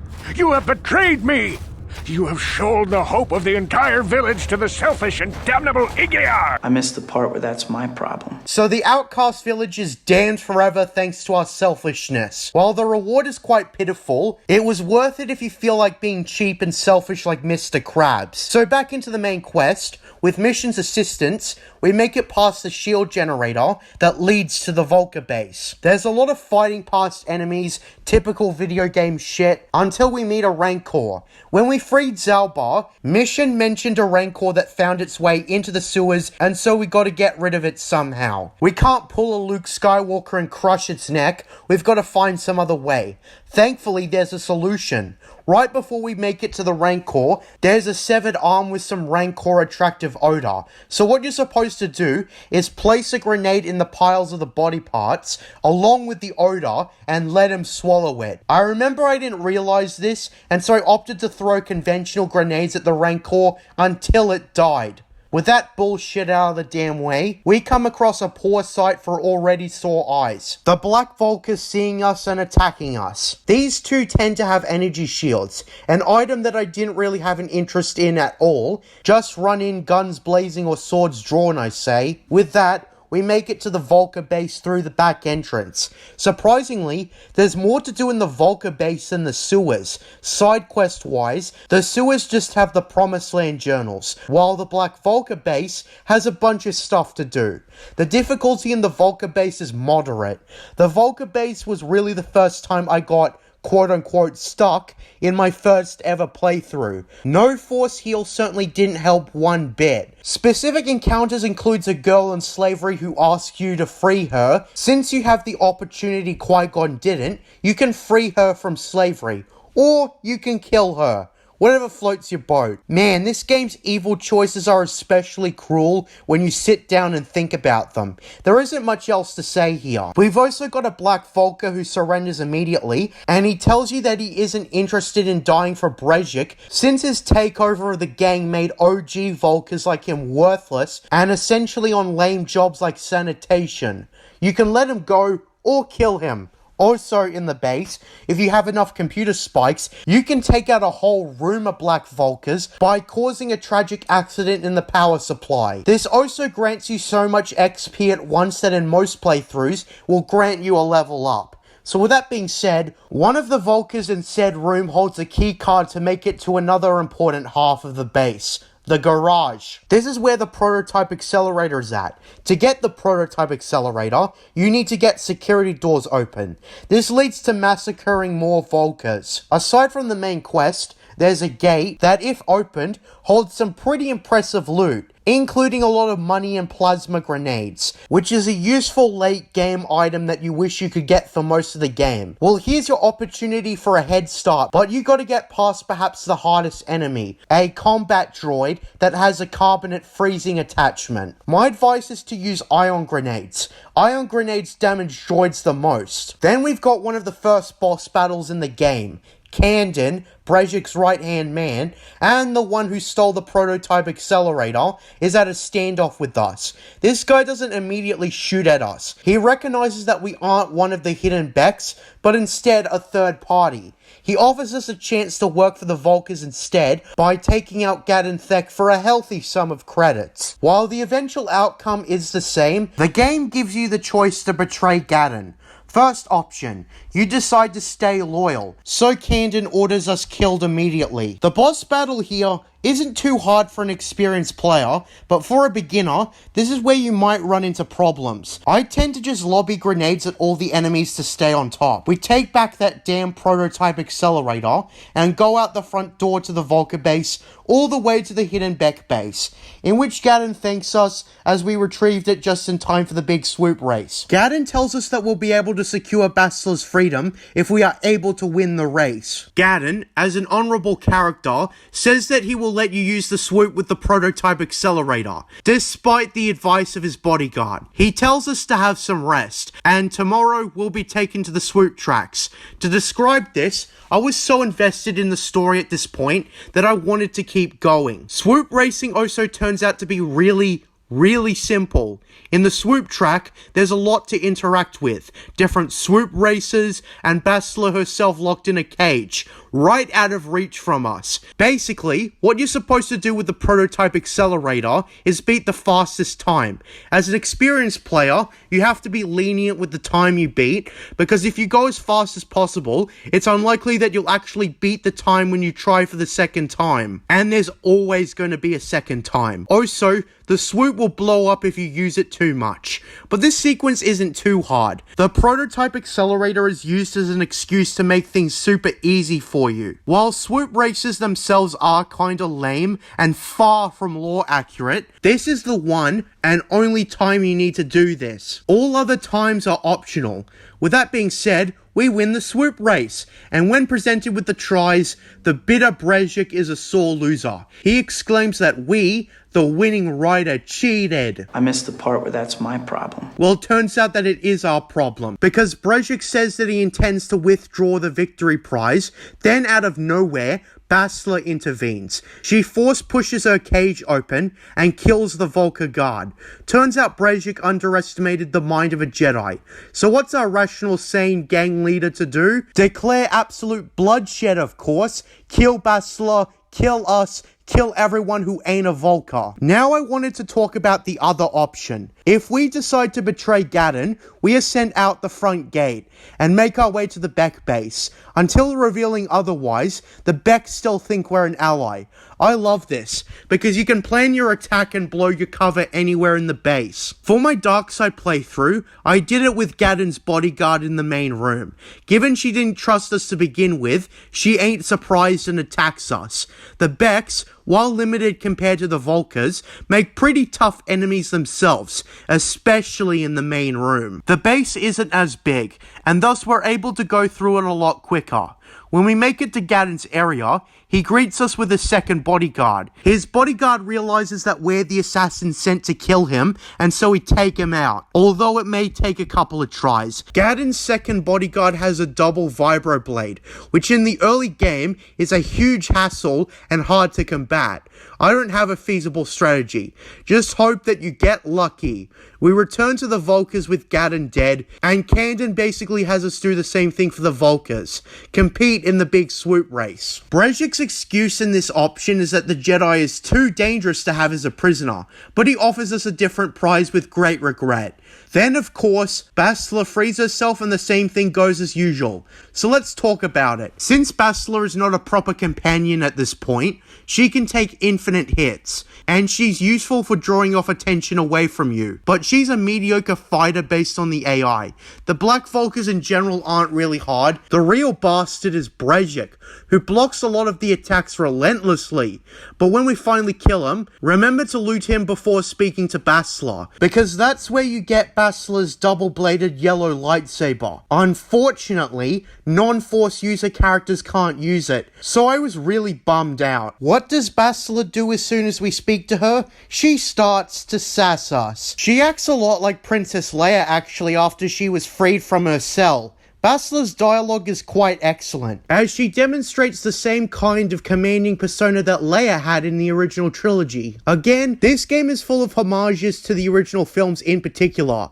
Bastila is considered one of the biggest Star Wars waifus, and I can see why. While her British accent is the result of growing up on Coruscant, thus there would be an in-universe consistency, it adds to the idea that Bastila is pretty as fuck. I can certainly see that. Bastila manages to be like a 10 for me, which is surprising for an early 2000s game. Bastila, looking past that, is a great character though. She's the ultimate proof that women in Star Wars aren't a problem. Rather, the forced social justice political nonsense is. There's a huge contrast between Bastila and Rey. One actually has a character arc in this game, the other has no arc, pretty much after believing in the Force, which, as I've established, that's not how the Force works. All of the characters, including Bastila, I'll talk about in more detail when I get to their personal side quests. But as I was saying, she sasses us and exclaims that we didn't free her. It's more accurate to say that she freed us. And being the same level as snarky as Leia, yet somehow not being unlikable as a result. I suppose it's because how it's written and performed. It comes across as someone who's in over their head. Bastila then recognizes us from the Republic, and here we can explain that we on Karth were on a self-made mission to rescue her. Her attitude immediately changes, which is probably another reason why Bastila ends up not being unlikable, because this was just a bad introduction between the two of you. Again, this vibe all reminds me of A New Hope. The dialogue mirrors Luke and Leia when they first meet and such. There's a lot more where that came from. KOTOR, despite being detached from the film story-wise, does not forget that it's in the Star Wars universe. And that's a huge difference with Disney that makes these weird things that are more disgusting than a gory B-movie. Soon afterwards, we get a continuation of the vision we experienced earlier in the game. Bastila defeats and kills a Dark Jedi, and we see that her with her Jedi strike team is cornering Darth Revan. We see that Malak's flagship fires on Revan on the bridge, along with the Jedi. Bastila quickly recovers from the blast, and sees Revan, who was killed by the blast. I love how in the course of the story, you're never able to figure out why these are happening. Only when it clicks does the whole thing make sense. This is how you use mystery to tell a story. Then we proceed back to our apartment in the upper city. Karth is happy that Bastila is alive, and now proposes a way to get off Taris. Bastila proceeds to start sassing Karth as well, being like, You mean you don't have a plan to get off Taris yet? What have you been doing all this time? The stubborn Bastila still refuses to admit that she was rescued by us. She talks about how her battle meditation has won the Republic a few key battles and warded off the Sith threat for now. Karth and Bastila start arguing, but thanks to your intervention, the two cease arguing, and Bastila suggests finding a way off-world, perhaps by asking around in the cantinas. So right off the bat, we have a clear place to go. We see that despite Bastila's stubbornness, she is a good person at heart. She apologizes for barking off at Karth after being rescued. Man, the reason this isn't a meme is beyond me. It's golden. But anyways, Bastila then directs her attention to us. She notices that something is wrong, and we can choose to discuss the vision with her or not. If we discuss the vision with her, she reveals that you are very likely indeed strong with the Force, as visions like this are a sign of Force sensitivity. She explains that perhaps your natural talents fed off her Force abilities. She talks about how maybe once we get off Taris, the Jedi Council will speak to you and discuss any significance your vision may have had. Now, like all characters, I'm going to wait for their personal side quests to occur, as stated previously. Leaving our apartment, some random messenger approaches us, recognizing us as the one who won the swoop race. He says to us that Canderous Auto, a recurring character throughout our adventure on Taris, has an offer for us, and to meet him in the cantina. Since the cantina isn't specified, the game designers had it so he'll appear in either of the two cantinas, either upper or lower city. A Mandalorian mercenary coming to us with an offer? Very intriguing. So our next natural step in the main quest is to go to the upper city cantina for time purposes. Once there, Canderous speaks to us. Canderous says that he's impressed by our skills in the swoop race. This guy doesn't waste time.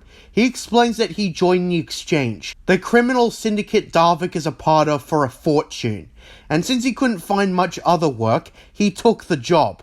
But lately, Darvik hasn't been paying him what he promised. He doesn't like being cheated, so he figures it's time to get off Taris. Problem is though, the Sith quarantine is a huge hassle. That's why he's offering us a part in the Great Tarisian Escape, since he's been given a task we can't do himself. Canderous has been tasked by Darvik to acquire the Sith's planetary launch codes, but since he'd be immediately recognized due to the fact that he doesn't have his helmet or armor anymore, the Sith would recognize him on the security cameras after the assault. So he's delegating the task to us. He figures that if we were crazy enough to ride a swoop bike like that we'd be daring enough to break into the Sith base. To be honest, I don't know what kind of logic that is. But then I thought, even if you didn't encounter him in the Undercity, Canderous probably would have looked into you and saw that you killed a lot of people on Taris. That's just an inference, but it makes sense. Canderous is a pretty typical Mandalorian personality-wise, at least until Filoni. And he looks and talks like your American grandpa who fought in Vietnam. That's what a friend described him as anyways. He offers us Davik's flagship,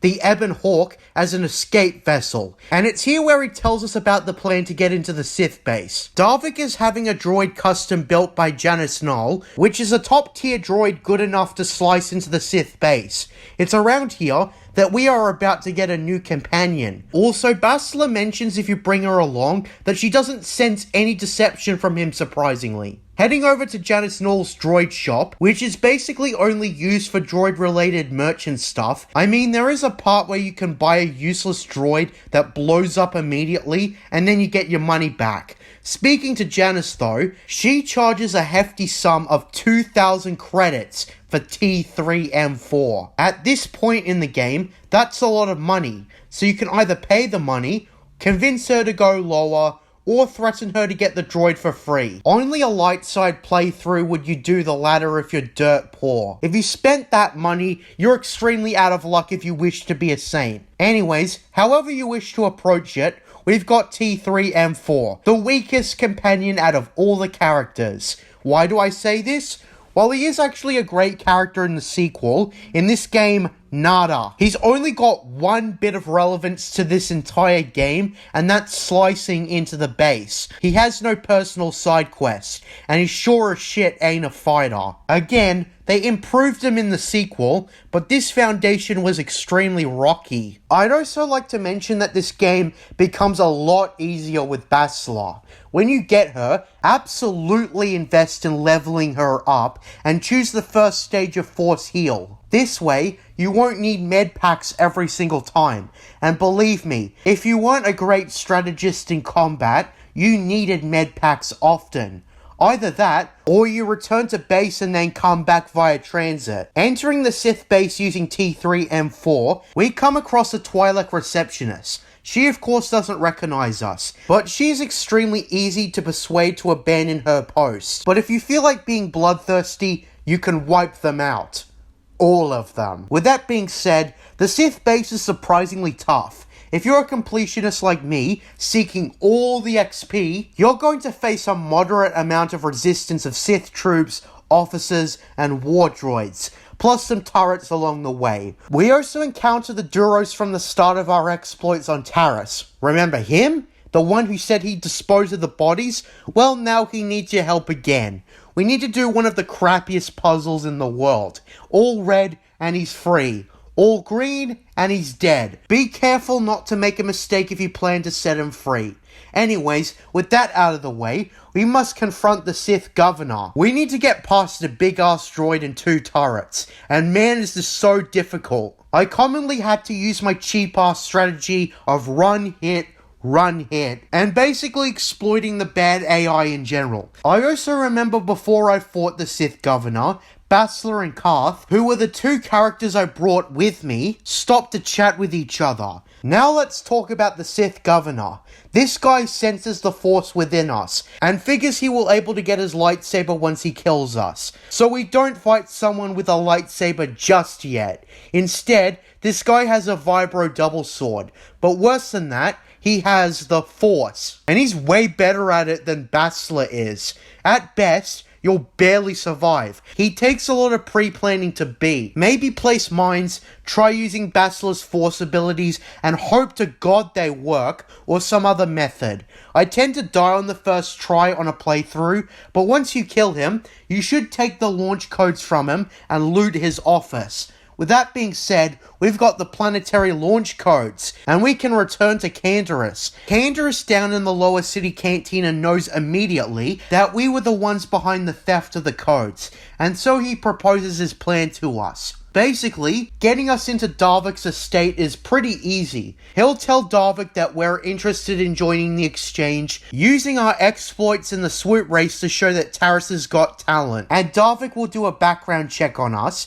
Then, we break out of our temporary living quarters in his estate and steal the Evan Hawk, and return to Republic space just in time for tea. If Bastila is brought along, she objects to it for being extremely risky, but Canderous dismisses her concerns. With that, this is our shot of getting off Taris. Given the excitement of the story so far, I didn't hesitate to progress the story. And so Canderous takes us to Darvik's estate, and we get him as a companion. And we can bring a second party member, in which I chose Bastila because duh, she has the Force. Since we're about to leave Taris, we cut overhead to the Sith fleet above, with extremely sinister music. No really, just listen.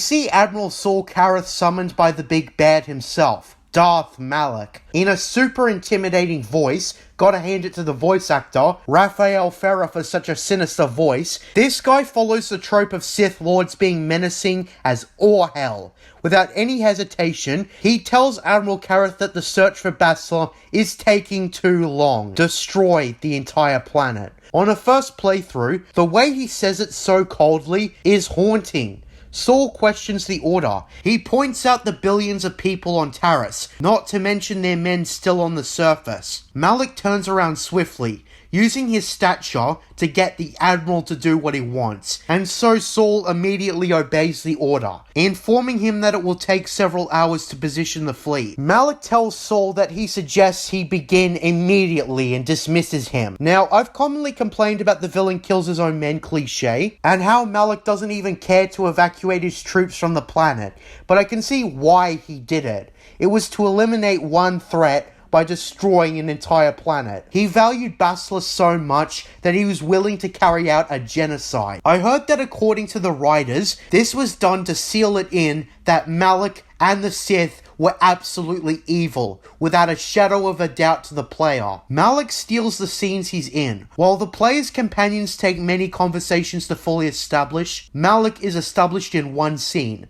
This is our first scene with him, and we see him as a cold, ruthless, and menacing villain, not one to be taken lightly.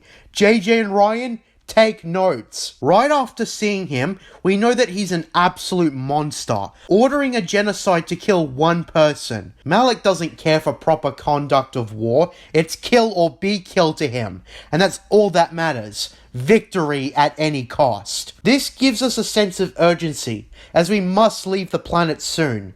Back to the player's story, we meet Davik, who along with Calo Nord as his bodyguard, greets Canderous. We see that Calo and Canderous dislike each other from the offset. Canderous tells us the fake story he proposed in his plan to Davik, so Davik brings us on a tour across the estate, including the Ebon Hawk, this game's counterpart to the Millennium Falcon. Before we are put in a room in the estate and left in peace, he tells us that we must not leave our quarters under any circumstances except for the slaves' quarters for food or a massage, and that we must not bother any other guests. Well, obviously, some rules are made to be broken, as the main quest requires that we break all of the established rules, especially on the dark side playthrough. There's actually a surprising lot of content in Davik's estate beyond petty enemies to be gunned down. The slave quarters can be used to get some information, or for a massage, which is nothing but a waste of time. It's just you deciding to dick around if you want.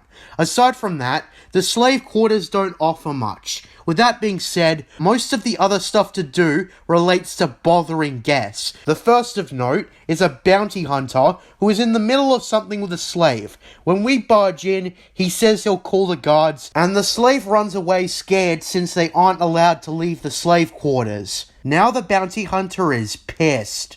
In most playthroughs, you won't be able to convince him to forgive you, so most of the time, he'll call in the guards and you'll have to kill him. Next, we've got a Rodian who is optional to kill if you come across him. He doesn't do much aside from that. Then we've got a wealthy, upper-class Tarisian noble.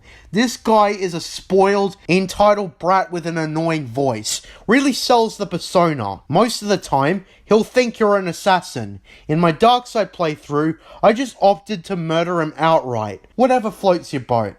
Lastly, we've got Hudro, Davik's personal pilot for the Ebon Hawk, and the straightforward way of getting codes to the hangar. After we free him from torture droids, he thanks us and gives us the codes on a whim, before he opts to escape. If you're dark side, however, you can kill him. You core slime! I didn't survive through all that torture just to let you kill me! I missed the part where that's my problem.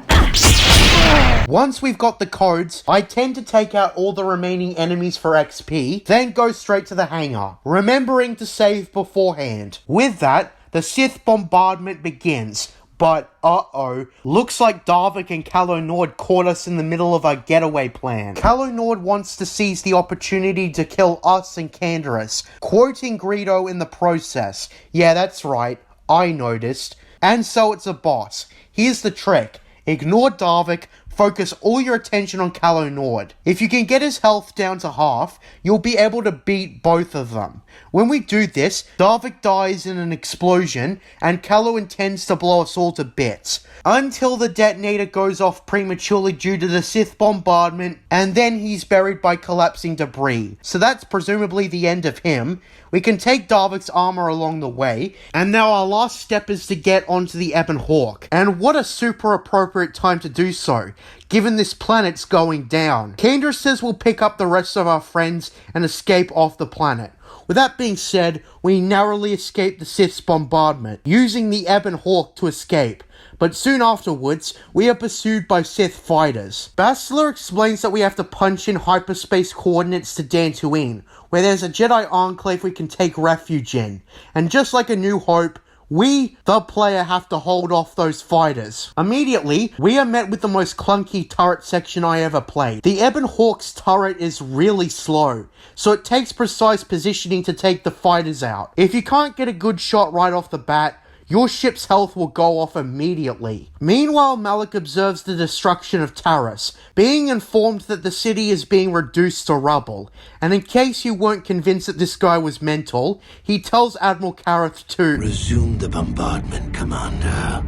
Wipe this pathetic planet from the face of the galaxy. Taris is completely destroyed, glassed, with most of the population perishing, with the planet never to recover until the time of the Galactic Empire. And even then, some of the city remains destroyed. Rome wasn't built in a day, folks. With that being said, that is the conclusion to the first act. Taris. Sith brutality is our main takeaway, and the main representation of why the Sith must be stopped.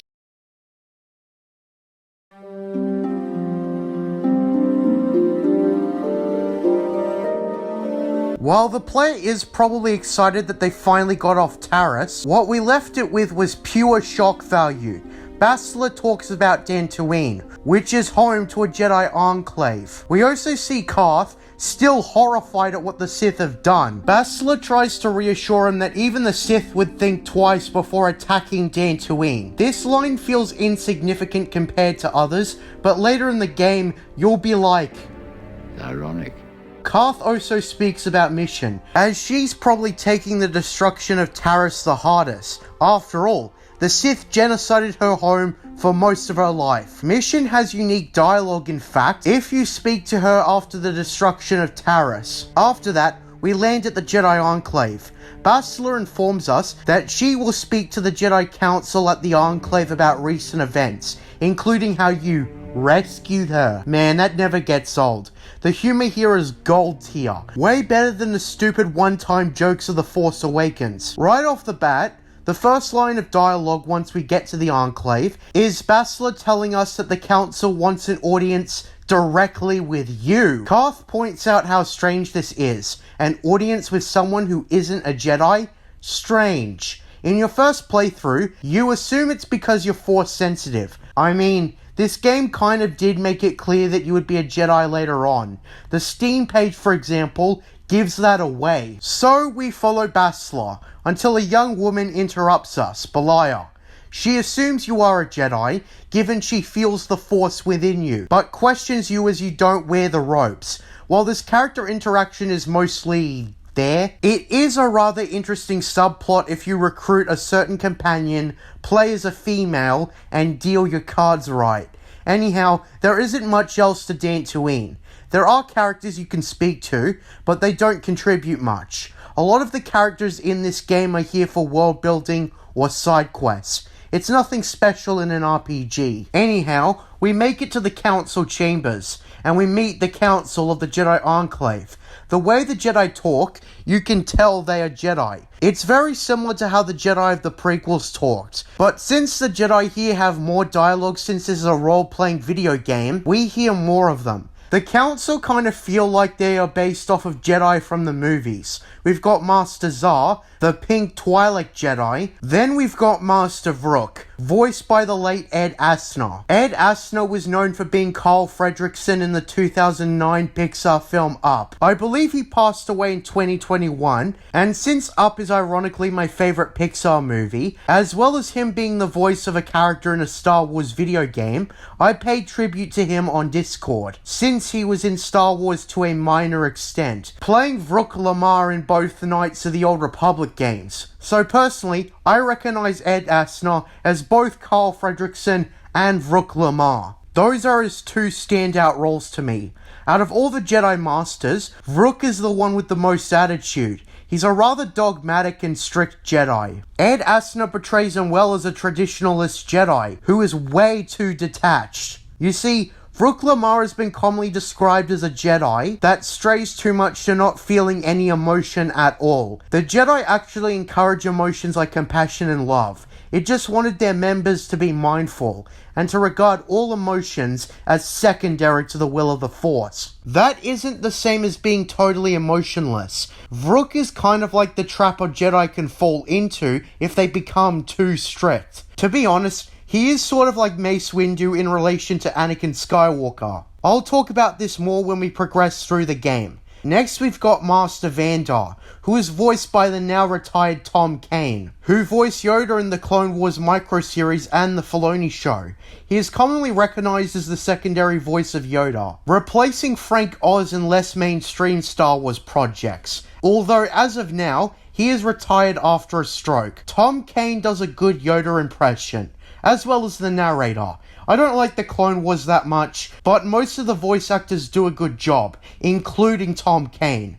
Anyways, Vandar is the obvious Yoda stand-in. He doesn't talk backwards, but he is identifiable as basically the same character. He doesn't really feel all that different from Yoda talking-wise. Although he talks normally rather than backwards, I barely noticed the difference. Lawrence Kasdan really wasn't a top-tier writer as I previously emphasized. Although the jackass did help with The Force Awakens and Solo a lot.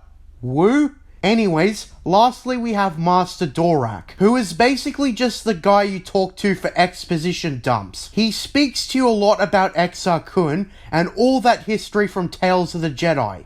Since I've already read Tales of the Jedi, I don't really need to listen to him, but he's there in case you haven't. Although seriously, Tales of the Jedi is a great story in its own right. Go read it. I've made a video about it if you're still too lazy. I break down and review the entire series. To be honest, the exposition dump is better than most. His dialogue builds the world around you. Anyways, once our introduction to the Jedi Masters is past us, Zar says that Bastla's findings and description of us is most promising, and they are considering us for Jedi training, right off the bat. This is where we first hear about Vrook's dickish nature. He demands proof of our strong affinity to the Force. Bastla, of course, objects by telling him that surely they can feel the Force within us, as well as recounting our incredible feats. We also see Vrook pass it off as simple luck, until Zar reminds him that to the Jedi, there is no such thing as luck.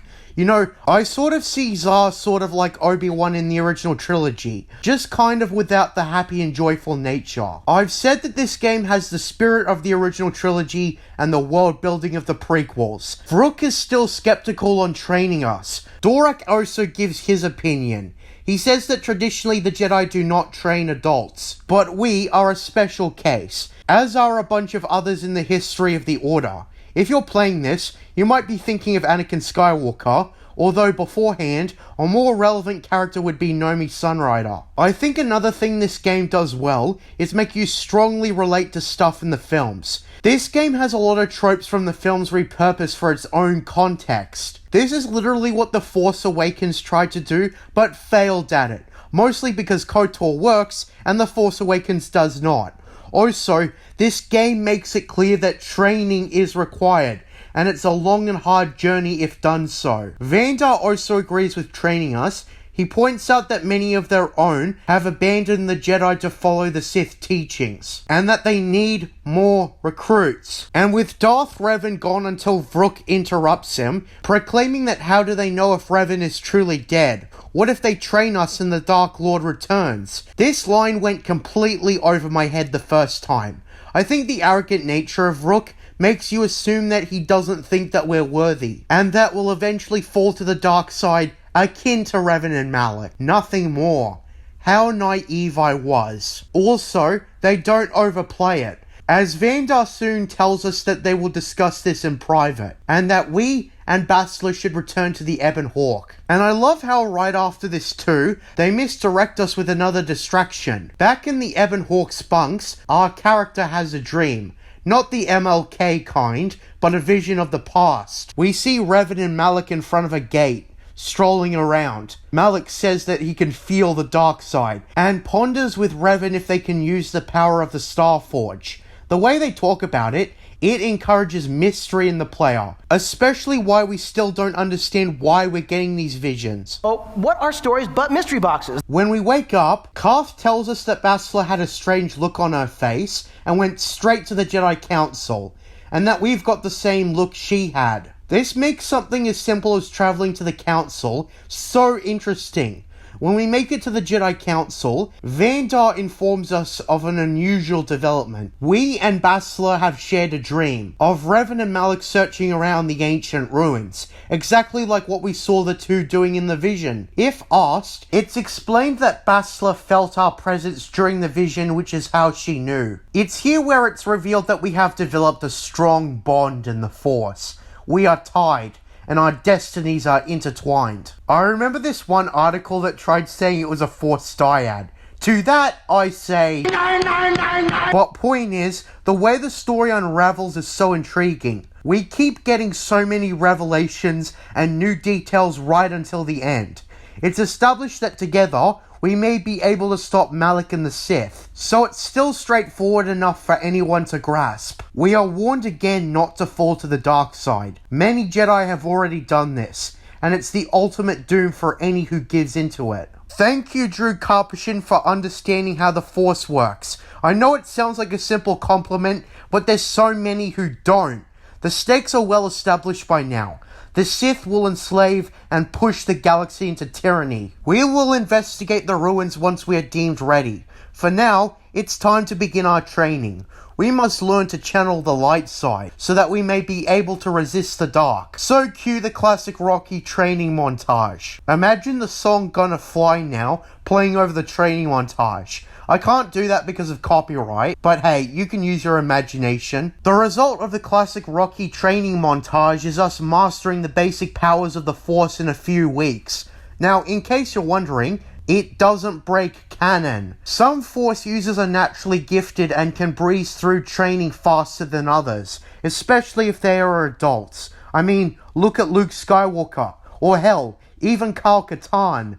But it still requires training. You don't just believe in the Force to get the training. We are now at the rank of an apprentice by the end of all of this, but there are still a few more tests we must complete. The first is memorizing the Jedi Code. On my first playthrough, I remembered that I had a source book with the code in it, so I literally used that as my cheat sheet. I didn't bother to memorize it on my own. Thing is though, if you don't know the Jedi Code, and you don't have the internet in 2003, your best bet is to ask one of the masters. I think it's Master Vrook for the code. The code being this: there is no emotion, there is peace. There is no ignorance, there is knowledge. There is no passion, there is serenity. There is no chaos, there is harmony. There is no death, there is the Force. This is the same code around the time of the prequel trilogy, I believe, so it stayed relevant for thousands of years. The code is not to be taken literally. The Jedi in "there is no emotion" means strong emotion. The line is closer to meaning something like mastering and controlling one's emotions, rather than shutting them all out. That's how the first test works. Is Master Zar begins a sentence, and you must finish it correctly. Since I had my cheat sheet, this was easier than the Kessel run. At least how it was depicted in Solo. I really should read the Han Solo novel trilogy from the EU. Our second test is more exciting. We get to build a Jedi's weapon, the lightsaber. But to determine the crystal of the lightsaber, we must be assigned to one of 3 classes. It's here where we must speak to Master Dorak. Speaking to Dorak, he tells us that there are 3 classes a Jedi can pursue, and with them are attributed colors. The first is blue, the color of the Jedi Guardian, who focuses on combat. Second is yellow, the color of the Jedi Sentinel, who focuses equally on combat and the Force in a sort of balanced sort of way. And then there's green, the color of a Jedi Counselor, who focus mostly on Force affinity. You must do another pop quiz to see which Jedi class you are best suited to. Questions are mostly, what would you do in this situation? My preferred class for both playthroughs was the Jedi Guardian, and also because when I was younger, my favorite color was blue. Well, actually it still is, but you get the point. After we've been assigned a class, we are given a lightsaber crystal, and we go back to Zar, and we construct our lightsaber without fault on the first try. Now, something I wanted to talk about is how most of the time, RPG characters are either Mary Sue's or bottomless evils, but it makes sense because this is a video game. We are the protagonist. I guess Mass Effect kind of makes Shepard a flawed character no matter what you play as, because they can lose things and be defeated when the main quest dictates it so, but that's about it. It seems depending on the amount of choice you have in a video game, the amount of personality a protagonist can have. So, for example, Cal Kestis, who literally has no conventional story choices, is a more interesting character than our character, because our character is literally only a reflection of us and our choices. Our character isn't really a character, it's a vessel for us to experience the story. Anyways, now that we've got our lightsaber, we are now going to be sent out to our final test. Zar beforehand mentions rumors of a Force-sensitive cave that contains more crystals, but we gotta seek that shit out for ourselves to see if it's true. But anyways, our final test is going to a grove nearby and cleansing the dark side influence. Although it's clear that Zar is leaving things more vague than necessary, he doesn't tell us what to expect at the grove. This is probably the big reason why so many players made that vital mistake in their first playthrough. You know what I'm talking about. Also, the wild Cathhounds have become more aggressive as of now, since the grove was corrupted. So that's some enemies we need to take on. So now, we are allowed to leave the Enclave. To make things harder, we can't bring Bastila with us, so we're the only ones with the Force. I tend to bring Karth and Canderous on both playthroughs, given Canderous has self-healing implants, a major advantage in the early playthrough. The first guy that you'll come across is a dude named Nemo, the living prediction of the Disney takeover. Damn you! Damn you all to hell! I've got a joke say for that. Anyways, we've also got a farmer and his wife that is mostly irrelevant in the whole game. It's here where we can take the detour to 3 of the game's side quests that are entirely focused on Dantooine. Since I'm a completionist, we will talk about all 3 of them. The first is a guy pleading for your help. He has a tragic story about how the Mandalorians came and killed his daughter. Canderous is unapologetic, telling him how he should have been stronger. But aside from that, he says that he will pay you everything he has if you wipe out the Mandalorian raiders and their Duros allies for him and avenge his daughter. That's where the quest starts. Across Dantooine, there are around 3 groups of Mandalorians and their Duros allies for you to eliminate. The first that you'll probably come across is a group shaking out a farmer who begs for his life, offering his wife and children instead. Ouch. And the Mandalorian kills him, intending to take his wife and children next. So it's basically up to kill these fiends. The challenge here I'd say is moderate. The Mandalorian is by far the toughest enemy, and the Duros are essentially the backup. At this stage in the game, they are reasonably defeatable, but are still pretty tough. The second is near the Grove, where the main quest is. These guys just attack you on sight. So does the third group. Once you've taken those 3 out, their leader will show up at the second group's previous position. He intends to kill us and take our lightsaber. Fun fact, if you encounter Mandalorians like this throughout the game, and Canderous is in your party, he will remark how ashamed he is, because Mandalorian honor does not equate to this. The leader, who the game calls Kashyyyk, is so hard. I had to use my common strategy of running and placing mines just to kill him. It's hit and run. At least the game is broken this way, so it doesn't become impossible. I don't expect the remake to have any of this appeal. With that being said, that's the end of the quest, with the farmer who gave you the quest giving you money. You can be a dark side prick about it and try to squeeze more money out of him, much to the chastising of your light side companions. Come to think about it, Canderous and a certain droid you'll meet later on are the only companions you'll get who are Darksiders. Unless you count...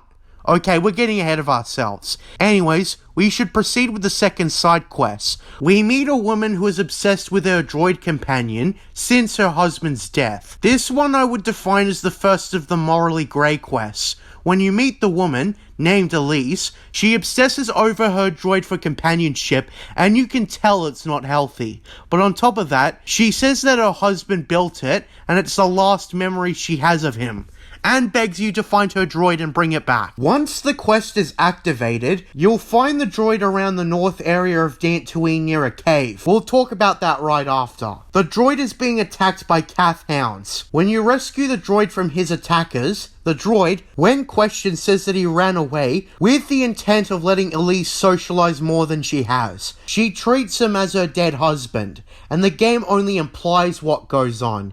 You have around 4 choices here. You can convince the droid to return because she needs his support, destroy the droid, and then tell Elise why you did it, or destroy the droid and lie to Elise that you did not find him, or destroy the droid and lie that you found him, causing Elise to run out in search of him. The first 2 are light side options, the latter is firmly in the dark. I've heard that in the second option, Elise will meet someone else, so I suppose that is the best outcome, although players may be tempted with the first option in a light side playthrough because of how Elise talks about the droid. Although in hindsight, it's not a healthy outcome for her. That's why I say it's more of a grey quest than anything. This quest is relatively simple, and you're bound to complete it while exploring Dantooine. This is where I talk about the caves. Zar mentioned a rumor of a lightsaber crystal cave somewhere on Dantooine, but they haven't checked it out. Sounds kind of convenient for us to find. The crystal caves is right where Elise's droid would be attacked. If you find it, you've got a bunch of Kinraths, wild fauna with a very alien jungle-ish design, attack you. They emit poison, which in this game is a huge hassle because it hinders you. Unless you've got the second level force heal, they're annoying as all hell. Either that or antidote med packs, but force heal is more practical. Just like the Phantom Menace had practical sets. Sorry, I had to make that statement. Anyways, with that being said, your reward for eliminating the Kinraths is the entire supply of crystals. You can spend at least 5 minutes going around looting stuff. It's a very satisfying feeling. You get different colored crystals plus power crystals that enhance your lightsaber stats. It's truly a fulfilling action, and it's why I always put in the time to get the loot here.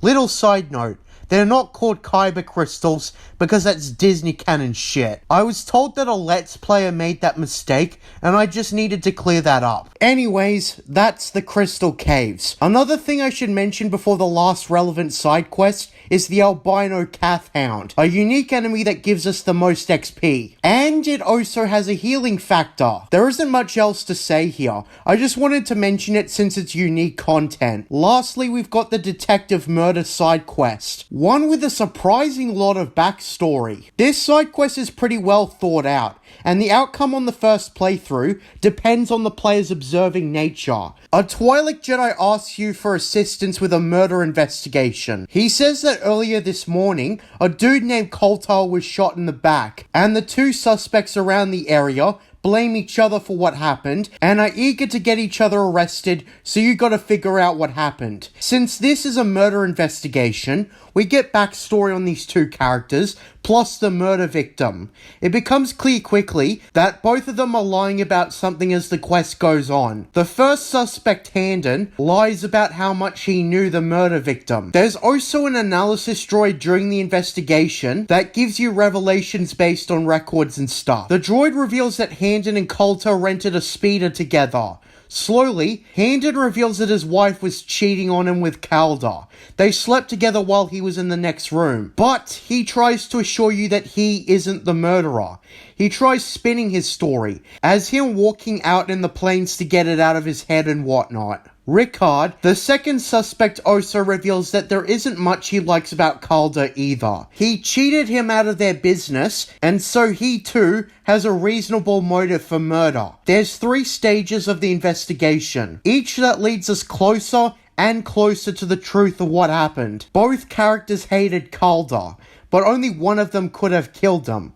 Ultimately, the correct way to complete the quest is figuring out that both Handon and Ricard both wanted to kill him, but Handon got to him first, in which Ricard accidentally shot Handon on his side. Coming to this conclusion is considered the correct way to complete the quest, as either of the other outcomes, either Handon or Ricard, will reveal that your crime solving is very incomplete, given the other you let go also intended to kill Kaldor. Most will not complete the quest successfully the first time, and that's what I love about it. It's the kind of quest that really tests you the first time, and any subsequent times will be with the power of hindsight. Anyways, with all that content out of the way, we should proceed with, of course, the main quest. When we make it to the grove, we see a feline woman meditating. Since we approached her, she's taken out of her meditation and approaches us, pulling out a red lightsaber and using force stasis on our companions. And so it's a one-on-one between her and us. I gotta say, the challenge level is very moderate. It takes some skill to defeat her. I guess I'm lucky that I chose to be a Jedi Guardian in both playthroughs. I'm the sort of player who uses the lightsaber first and the Force second. The Force is sort of like a backup thing, a tool I use during gameplay. Once you defeat her, she stops in her tracks, exhausted, out of breath and defeated. This woman speaks in a sort of Slavic accent. When questioned, she says her name is Juhani, and you have disturbed her grove. When Master Zar sent you to deal with the corrupted grove, this is what he meant. Most players will make the mistake of killing her on the spot. The correct choice here, with the power of hindsight, is to try and talk to her into going back to the Jedi Enclave. Juhani says that she feels great shame within herself. She slew her master out of anger and fled the temple, going to the ancient grove and corrupting it, turning the Kathhounds aggressive and more hostile. The dark side corrupts absolutely. If you suck at persuasion, convincing Juhani to go back is hard. It takes very specific lines of dialogue to get her to face judgment from the council. Right off the bat, Juhani is a very conflicted character. The easy option is to use persuasion to get her to come to her senses. That's why persuasion should absolutely be your #1 skill point. If successful in persuasion, Juhani will thank you and return to the Jedi Enclave. Now if you kill her, you lose out on a companion, and her friend Belaya gets angry with you and abandons the Jedi Order, falls to the dark side, and attacks you later in the game. So yeah, spare yourself that hassle and redeem Juhani. Upon returning to the council, if you did it successfully, is a congratulations, and Zar in particular gives you customary Jedi robes. Since we have completed our 3 tests, it's now back to the really good stuff. Master Vandar discusses with you the ruins near the Jedi Enclave, where Revan and Malak in the Vision explored. It is now upon us to go with Bastila and explore the ruins on Dantooine. Vandar also mentions that they sent a Jedi to investigate, but he has not returned. Perhaps we'll have better luck. Yeah, so we're going in blind. I wonder what we'll find. Then, of course, an impatient farmer, Arlen Matale, demands justice for his son's disappearance. He blames his rival, Nuruk Sandril, for it all. The Jedi try to calm him down, and the Jedi task you with helping Arlen with his problem as well. So, as always, when confronted with a side quest, we take it before the main quest. So the side quest requires us to meet Arlon outside of his estate. Arlon is extremely frustrated. He tells you about his rivalry with Nuruk Sandril, and how they have been a blight upon his family ever since he settled on Dantooine. He insists that his son Shen has been kidnapped by Nuruk Sandril, and he offers you 1,000 credits for the job. A dark side player can be like, if you want your son rescued, I'll take the staff job. Double the money. But of course, Arlen refuses you to pay that much. Your companions even chastise you for trying to squeeze as much money out of him as possible. But hey, as Tobey Maguire said, I need that money. there's an interesting bit of unique dialogue here, where if you bring both Bastila and Carth to this meeting with Arlan, Carth says something, and Bastila congratulates him for making a Jedi-like interjection. Anyways, our meeting with Arlan is ceased, and now the only thing we can do now is go to the Sandral estate to question Nuruk. Along the way, you can come across the body of a Dantooine settler who was killed by the Kath Hounds. Killing the Kath Hounds, we find a journal on his body. We see it belonged to someone in the Sandral estate. This is minorly relevant to the side quests. Anyways, making our way to the Sandral estate, we speak to Nuruk. If we retrieve the journal, we can inform Nuruk that his son Cassius is dead. Nuruk is distraught, but reaffirms his hatred for the Matalis even when told that the Kath Hounds are to blame for his son's death, not the Matales. Alternatively, you can question him on Shen's disappearance, but this all leads to the same outcome. Nuruk cuts the conversation short and tells you to leave. A short while later, a young woman, Nuruk's daughter Rahasia, goes up and speaks to you. She reveals that her father kidnapped Shen Matali and wishes for him to be set free. She gives you a key card and tells you that you can go around the back entrance to gain access to the estate to find Shen. So using the key card, we come across a horde of droids to destroy. It's actually kind of impressive how many assault droids this guy could afford. I mean, like, Jesus Christ, dude. Do you think that's enough? For the XP, I went around the entire estate, destroying every droid. It's not that hard, but it's minorly time consuming. When we find Shen, he says that he's only going to leave if Rahasia comes too. This is where I should talk about the Romeo and Juliet dynamic. Shen and Rahasia love each other secretly despite the family feud between their fathers. Yeah, I saw the inspiration right off the bat. We go back to Rahasia and tell her to go with Shen, and so, the quest is nearly complete. The final decision that will decide the fate of the families. This is actually the most impactful side quest outcome-wise. Once outside, Arlan shows up, and Nuruk goes outside, and now it's a confrontation between the two rivals. There's really 4 outcomes to this quest. You can persuade Arlan and Nuruk to accept their children's desire to marry each other, in an uneasy truce if you have enough persuasion points. If you don't, the two will run away to get married without their parents' consent. Or you can convince Shen to abandon Rahasia and go back with his father.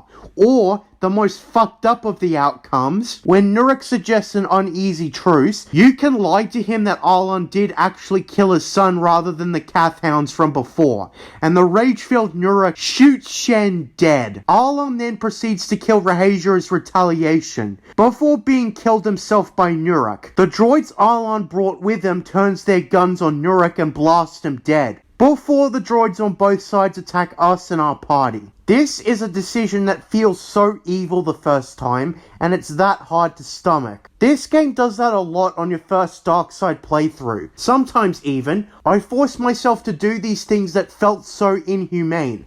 So this is really one of the best side quests in the game. Not that the others are bad, but this takes the cake in terms of side quests, especially on Dantooine. In fact, after the massacre, you can get even more dark side points by lying to the Jedi Council when asked about it. To be fair, you don't have the option to tell the truth about it, but still, 2 families wiped out because you sparked hatred in Nuruk. Well done. I like how this was interjected with the larger main quest, because this is quite the side quest. The dark side ending is especially powerful with its message. Don't be a bully Maguire. To be fair, my dark side female character sort of has the haircut. She's got the inner bully Maguire within her, and the dark side too. I actually have a theory on why Arlan and Nuruk hate each other, since it's never actually explained beyond the fact that they don't get along. You want to hear my theory? It's racism. Arlan hates Nuruk because he's black, and Nuruk hates Arlan because he's Asian. That's literally my only feasible theory. Anyways, with that detour out of the way, we should proceed with the main quest. So across from the Jedi Enclave are the ruins of something very, very ancient. Even when approaching it, it looks very intriguing. Hopefully this ain't the Temple of Doom. For this part of the main quest, you must take Bastila with us, which is fine. She's a Jedi character with the Force, so we'll definitely need her skills in this battle. So with that being said, we proceed to enter the temple. The atmosphere inside was way different than outside on the plains of Dantooine. This sudden shift greatly assists the game a lot. The music can be described as mysterious and eerie. The first time I played this, I knew that this was going to be quite an adventure ahead of us.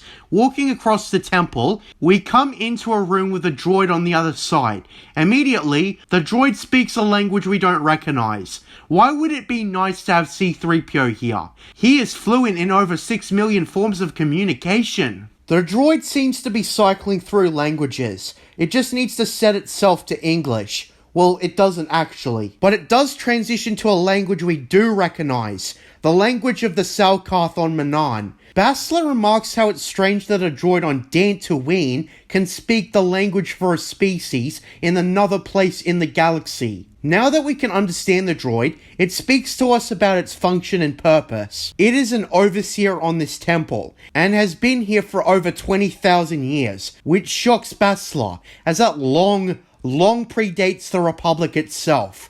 The droid then mentions the Starforge. Around this time, I am paying close attention to the dialogue. The droid explains that this temple is dedicated to who he calls the Builders, and the purpose of this temple is for those who wish to seek the previously mentioned Starforge. Although the droid is not able to give specific information on what that is, he pretty much only describes it as the apex of the Builders' empire that ensured their eternal regime. This is pretty much all the droid can answer at this point. The droid tells us that if we want to access information to the Starforge, we must access 2 computers and use them to unlock the door in front of us. And as a warning, we are shown the body of the old Jedi from earlier. While finding Nemo was pretty easy, not sure why it took Marlon an entire movie. But ignoring that, we must go through the doors on the left and right and face whatever awaits.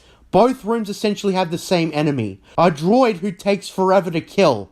I think the trick is to use ion weapons to take it out. That's why I always bring Karth along always. Both the rooms have the same enemy type, so I'd just be repeating myself twice. I think the enemy here is kinda lazy since it takes so many hits, but moving past that, both rooms have computers, and they both require some problem solving. You need to talk to the computer, then insert your datapad in. After that, we require some knowledge of terrains. Depending on which room in its computer, we must live 3 life or death-giving terrains. After playing this game multiple times, I realized that this had a thematic purpose with the locations in this game, except for Volcanic, because that was cut content. But we're not here to dwell on what never was. We're going to talk about what's actually in the game. If you pick the wrong answers, the droid will attack you again, but good thing I have the answers memorized by now. Once we've answered both questions correctly, we've got access to the next room. This is what Revan and Malak found in the vision. We walk into the room and see an ancient star map, which opens and gives numerous hyperspace coordinates to varying planets. Bastila recognizes all the planets on the map: Tatooine, Kashyyyk, Manaan, and Korriban. The third probably explains why the droid could speak Salkarth, and even more observant players would notice that the first language the droid spoke was actually that of the Tusken Raiders. Very interesting. This is how you do mystery, J.J. Abrams. I highly suspect the map to Luke Skywalker thing in The Force Awakens was stolen from this game. But since you didn't bother to pay attention to the context, you didn't do it correctly during your disgusting act of plagiarism. With that, we must return to the Council with our newfound revelation. Since the map was incomplete, showing incomplete coordinates, we will probably need to go to the other planets too. Returning back to the Council, we inform them of our discovery, and Master Dorek says that he'll look through the archives. But upon summoning us again, he says that he couldn't find any trace of the Starforge in the archives. So the Council has a new, more important mission for us. They need a way to halt the Sith threat, and it's clear that the Starforge is the key to stopping the Sith. We must go to all 4 planets and find the star maps all the same. To avoid drawing the attention of Malak and the Sith, we will mostly bring our already established crew. And as well as this, if you redeemed her, Juhani asks to come with you and so she joins your party. Speaking of, if you spoke to Juhani after you redeemed her, she reveals that her master survived. So that's nice. We are now on a very important mission. Find the star map on all 4 planets, and thus begins the full extent of the main quest, the hunt for the Star Forge. The story so far is great. It has a relatively simple journey that the player can get behind, but the whys and hows are so intricate that this becomes such an interesting quest. Now, before we move on to the next part of the video, there's a side quest that kind of relates to Dantooine, and that's the Stowaway quest. When you leave Dantooine for any location mapped, Zalbar speaks to you about how the food's been eaten by someone outside of the party. The quest takes you across the Ebon Hawk, listening for noises, until you find a girl in the cargo hold who speaks a weird language. A dark side player would just kick her off, even when she starts crying. Gonna cry? While a light side player will try to figure out who she is and realize that she is a missing child. On Dantooine in the docking bay, there's a Twi'lek looking for a missing child, and he is necessary to complete the quest, alongside learning to communicate with a girl named Sasha. With all that, that's the quest. I don't have much to say about it. It's technically miscellaneous content, but I just wanted to get that out of the way so I could get into the real shit. Before we conclude this part of the review, I will be talking about the Yavin 4 DLC, but later on in the review. Now my thoughts on Dantooine. Dantooine is probably the weakest planet out of the whole lot, but that's only because the story is in its transitioning stage to being about escaping Taris to training to become a Jedi, to finding the Star Forge. As such, it feels less focused, but the main story overall is still about stopping Malak and the Sith. Dantooine may be the weakest, but getting the Force and being introduced to the Star Forge, plus finally getting off Taris, more than makes up for it. Maybe Dantooine is a little generic and doesn't have much personality too, but there's plenty on this planet. It's also a nice slow-paced part of the game. Anyways, with that being said, it's time to start our larger quest for the Star Forge. I will be playing this game in the recommended canonical order, in which the game and other expanded universe works have set. That means Tatooine, Kashyyyk, Manaan, and then Korriban.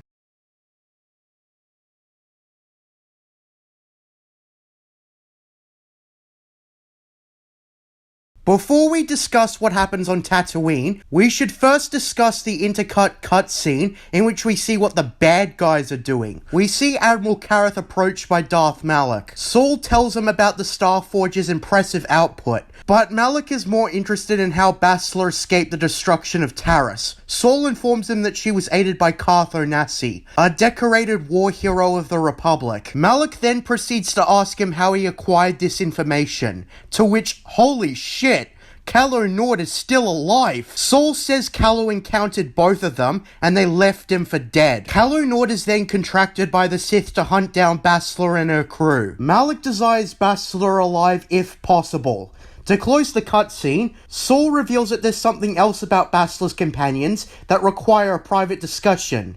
Interesting. When we go to Tatooine, we get a vision of the location of the star map as a hint. To describe where the map is, it looks like it's in some sort of cave.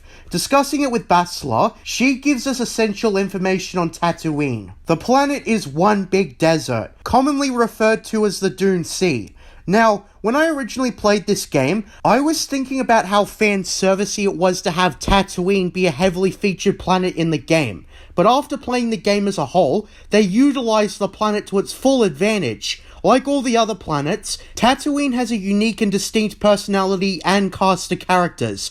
Plus, it is given a backstory in the larger scope of the story, which is interesting, because in the movies, Tatooine was mostly a dust ball that was controlled by the Hutts, and homeworld to both Anakin and Luke Skywalker, both dreaming of a greater destiny and life. What they do with Tatooine in this game is far more interesting than what the overrated Cowboy did with it on Disney+. Let's get into it and you'll see what I mean. Exiting the loading ramp into the docking port, we see a worker for the Zerka Corporation who asks you to pay a fee. If you can't pay or convince him to let you land for free, you are hindered until you do get past him. The fee is only 100 credits, so it's not much. I would like to mention that via your training with the Force, there is a Force persuasion option. A get out of jail free card if you're bad at investing in persuasion points, and sometimes you get unique options and ways of persuading people. The power is used mostly for selfish reasons, but the option is there, so keep that in mind. I believe in both recorded playthroughs. I decided not to invest in it. A silver tongue did it for me. There's some interactivity in the docking port, but the main guy of interest is this alien dude who mistakenly gives you a crate of Gizka. Oof. You might be wondering why I said oof, and that's because Gizka are the most annoying critters that reproduce faster than you can say fuck. This is perhaps the most annoying, inconvenient side quest in the game. Okay, it's not that bad, but it's a strange quest. This side quest doesn't actually bother you overtly, it just means that there will be Gizka on your ship for the rest of the game until you can find a way to get rid of them. Killing them doesn't work, as another pops up and it just gives you dark side points at that. There are two ways of getting rid of them. One is simply buying Gizka poison. Another is to trick a certain animal enthusiast on Manaan into buying them. You can also just ignore them altogether, but they don't do anything to you aside from making noises. With that, we're on to Anchorhead, which was in the films. It's not Mos Eisley or Mos Espa, but it's in the films nonetheless. As always, I want to take a detour talking about side quests and characters before we progress. One of the first things you'll naturally come across is a woman in need of help. She explains that her husband was killed while hunting, and since she invested so much money into his hunting gear, she's screwed unless she can make some money from a hunting plate her husband got before he died. Since this is Tatooine, nobody is interested in helping her. Mom, you say the biggest problem in this universe is nobody helps each other. You really have four options. Buy it at the price given, give her some extra money on top of the base fee, force her to sell it at a lower price, or take it from her, and leave her to hate your guts. In both of my playthroughs, I went for the utmost extreme options in both playthroughs. My light side character paid her extra to help her out, while my dark side character just took it, dooming the woman. You have no conscience. That plate was all I had. We're trapped here now. All because of you. I missed the part where that's my problem. Most characters, including Bastila, will detest how you acted if you do this. This encounter in particular makes me feel like a white knight whenever I choose the light side option. Also around this area is the Hunter's establishment, where all the hunters on Tatooine get to hang out, play cards, whatever. I went to this area in the dark side playthrough and antagonized all the hunters. We've got some Gamorreans who are dicks themselves and imply that they've got something planned for you later.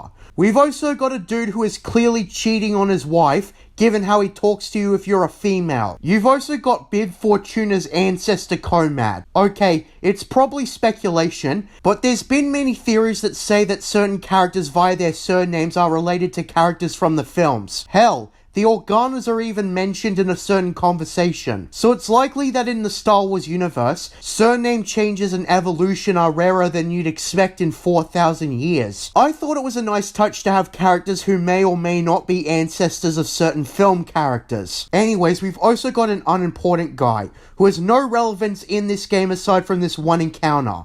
So with that being said, that's mostly all the quests and encounters that only relate to Anchorhead only. A lot of the quests are relevant all across Tatooine. Let's talk about the thing that heavily relates to the main quest. Since we need a hunting permit to leave Anchorhead and go out into the Dune Sea, we need to get it from the Zerka Corporation office. When we enter the office, Aduros is yelling at the Zerka employee about the Sand People. He gives up arguing since they won't listen to him, and he leaves. Talking to the employee, she says that they're not giving out hunting licenses anymore, but they can make an exception if you agree to do something for Zerka. The Sand People are becoming a big problem.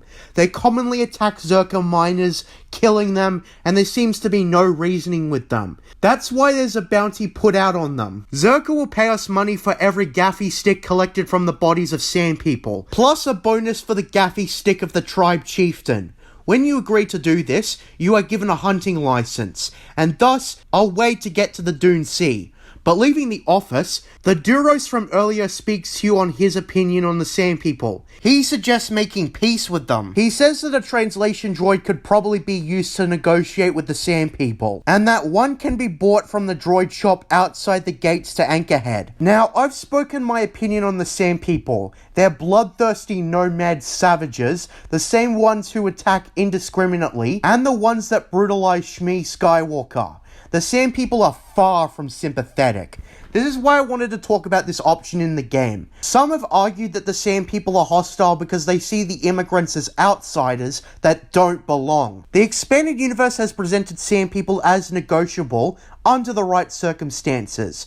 In my Mandalorian reviews, I thought they were negotiated with too easily. I think that the problem is how they're presented in the films versus the expanded universe, or even Disney canon via The Mandalorian, is that the Sand People weren't really designed to be more than violent savages. In the films, they're mostly a threat that showcases the unsafe nature of Tatooine. It shows how much Luke Skywalker's life sucks on the dust bowl that is Tatooine. So I wasn't much on board with reasonable Sand People. It can be said that in the context of the films, it seems the Sand People are extremely closed off to communication. So what I'll say is this. I think 9 times out of 10, the Sand People should be extremely hard to reason with, due to their nature of attacking on sight, but the extent the Mandalorian went to was too far. If anything, I think it should be more like this game, where Sand People culture is rigid and are not easily reasoned with. In this game, reasoning with the Sand People is very specific and isn't permanent. Also, I wanted to mention that throughout this game, there will be Dark Jedi who try to kill you. This one group of them carry special and useful loot, so killing them is really convenient for more lightsabers and other stuff you can sell. I realized while writing this review that there are at least 3 side quests relating to companions, so I think it's time to talk about those 3 characters extensively in detail. This will not just be about their side quests, but also how their characters are written and how they're presented during the course of the game. So first, I feel we should talk about Canderous. As I said throughout the course of Taris before we get him as a companion, Canderous is a badass and acts like your grandpa who fought in Vietnam. But aside from his general personality, he also has quite a history. Talking to him throughout the course of the game, he will share war stories with you. He's a Mandalorian that belongs to Clan Ordo, a clan that survived the Mandalorian Wars. Throughout the game, there's an established backstory on past events. After the events of Tales of the Jedi, the Mandalorians came and attacked the Republic, nearly bringing them to the brink. The Jedi decided not to help the Republic as they quote-unquote wanted to assess the Mandalorian threat. I don't want to fight you, Flash. I wouldn't want to fight me neither. There was a faction of Jedi led by, you guessed it, Revan and Malak, who wanted to help the Republic. They went rogue and supported the Republic directly. However, throughout the course of the war, Revan and Malak became more desensitized to the war, as both of them lost their humanity more and more, while prioritizing good tactical decisions over what was morally justified. That is the thing with Jedi values. Sometimes, what's right all the time can be overshadowed with more practical decisions like during a war. We see this across the Clone Wars too, the Jedi being consumed with being generals and soldiers, that they forgot their values. This is a simple, albeit powerful message. Sometimes in war, to gain an advantage, you're going to need to fight dirty, and do stuff that isn't always right. The thing is though, Revan and Malak forgot why they were fighting the war to begin with. Obviously, what Malak and Revan should have done to avoid falling to the dark side is kept being level-headed and grounded in what they were doing. It may have been difficult, but that's the only way they could have avoided the dark side.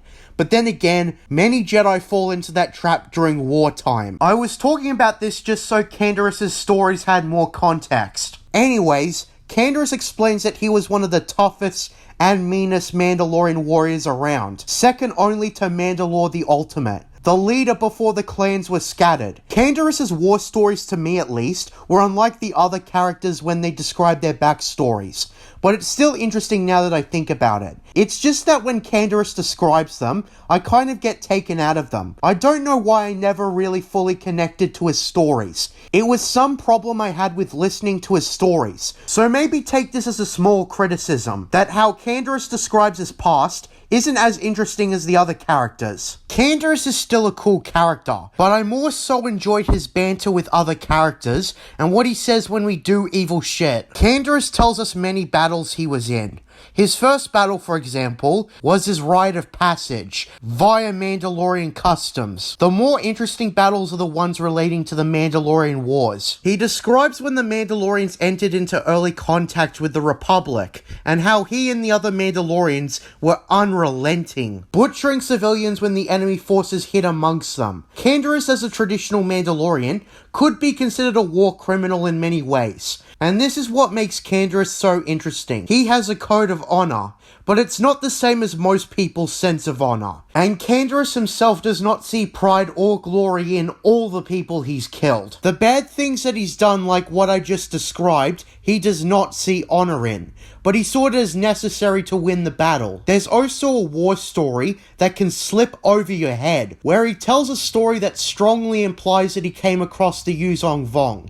To observant KOTOR players, this is a confirmed fact, but if you're not experienced with Star Wars lore, you could miss it completely. I wanted to say this since I planned this review, that Knights of the Old Republic betrayed the Mandalorians infinitely better than the overrated cowboy ever did. KOTOR can be so overwhelming with its lore, while the Clone Wars is so underwhelming, given Filoni didn't have the foggiest clue what a Mandalorian is. And by the time he made the titular show, it was too little, too late. Damn you, Filoni. Knights of the Old Republic is a great introduction to the Mandalorians, if you're interested in them. The conversation that triggers Canderous' side quests is when he discusses the first battle of Althea. Canderous, facing a force 10 times larger than his own, fought ferociously, and when the enemy split into two groups, leaving the center exposed, Canderous seized that opportunity and destroyed the enemy commander. However, Canderous abandoned some of his forces in the process, but he considered this an acceptable price to pay for victory. Well, after Canderous tells you this, if you bring him along during your quest, we will proceed to encounter a man named Jargi. Canderous recognizes him, and Jargi, as the sole survivor of the exposed part of the fleet, has come to seek his revenge. He demands he and Canderous face each other on the dune sea of Tatooine, telling him that the surviving Mandalorian clans know of this, and he will be stripped of all honor if he does not meet him. If we bring Canderous to the side of the Sandcrawler in the first part of the dune sea, he and Jargi will have their confrontation. There is a way for Jargi and Canderous to resolve their conflict. If the player chooses to do so, Canderous will explain his reasonings to Jargi, as well as reminding him of Mandalore's teachings of opportunism and flexibility. Jargi will realize he was wrong to question Canderous, and so, to preserve his own honor, he will commit suicide. Otherwise, it's a straight-on battle between Jargi, Canderous, us, and the goons he brought along with him. Canderous is left greatly affected by Jargi's death regardless, and he tells you that he needs some time to reflect on what just happened. After this, Canderous expresses his utmost respect for you. Under Davik Kang, he had found no honor in being muscle for the exchange. The enemies he faced were pathetic and easy to kill.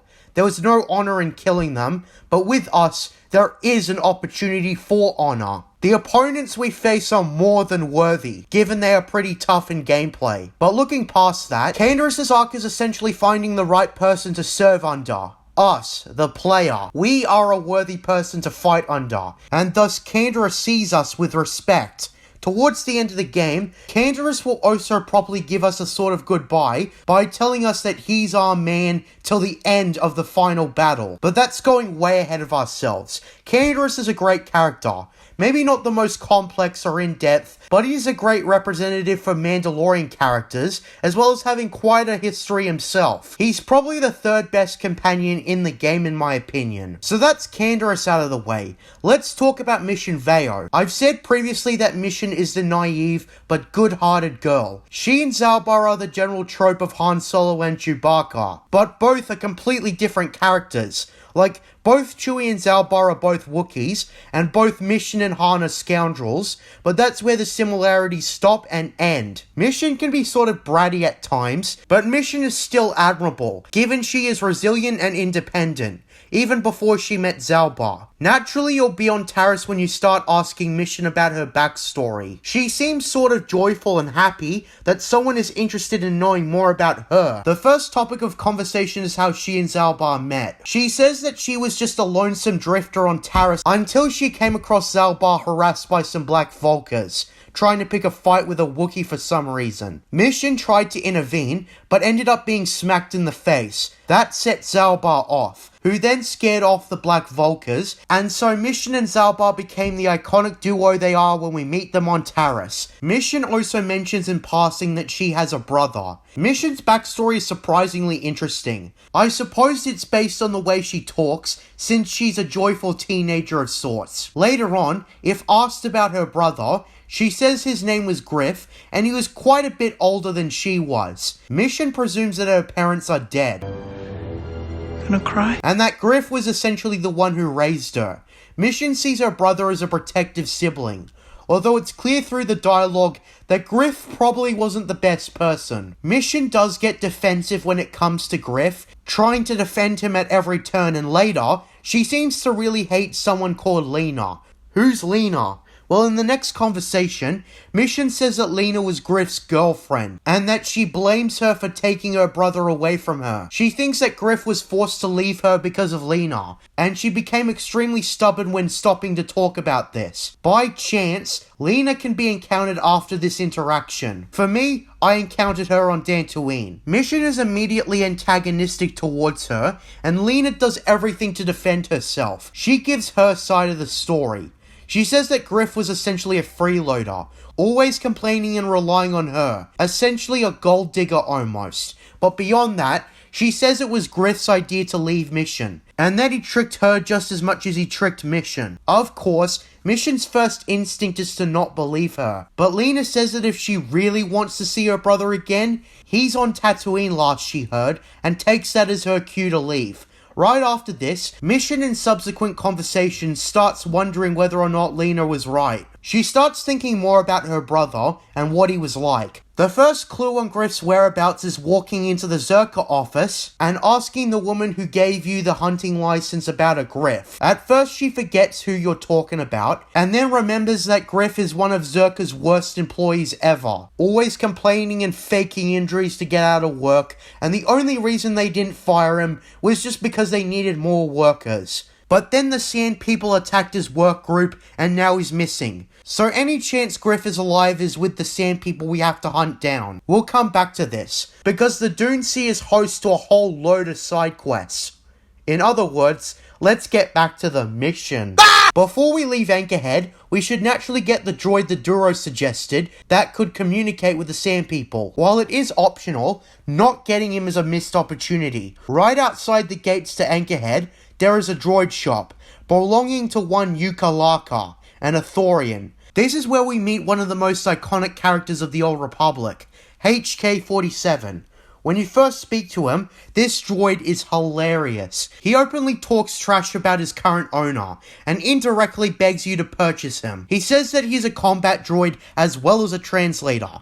While speaking to Yuka, he initially sells the droid for 5,000 credits, which if you're not a saver, he lowers it to 4,000 on a whim. You can persuade or threaten him to sell it for 2,500 credits, and that's around the lowest you can go. With that, HK-47 is bought. When HK joins our party, he naturally refers to us as Master, but beyond that, he is naturally funny. He refers to organic beings as meat bags. His reasoning being that organics have such squishy, meaty parts, so to him, it only makes sense. He is utterly bloodthirsty, and is eager to kill something. He even asks you about that quite often if you bring him to an encounter. He always suggests violence at every turn, but does it in such a sarcastic, funny way. He also has the gimmick of naming what kind of sentence he'll say before he says it. So, for example, if he's making a statement, he'll say statement beforehand. HK-47 is not really one of my favorite companions gameplay-wise, since he only uses ranged weapons, which is weird to me, because I think he could be just as capable of using melee weapons too. But on the upside, he can use flamethrowers. Bet kids love this one. But most of the time, I forget that I can equip droids with that. I tend to forget to equip shields and other stuff like that during battles until we're at the very end of the game. HK-47 also has a side quest to restore his memory. To be frank, I wasn't able to fully complete this because you need a high repair skill. If you don't have that, because most would invest in persuasion and strength and whatnot,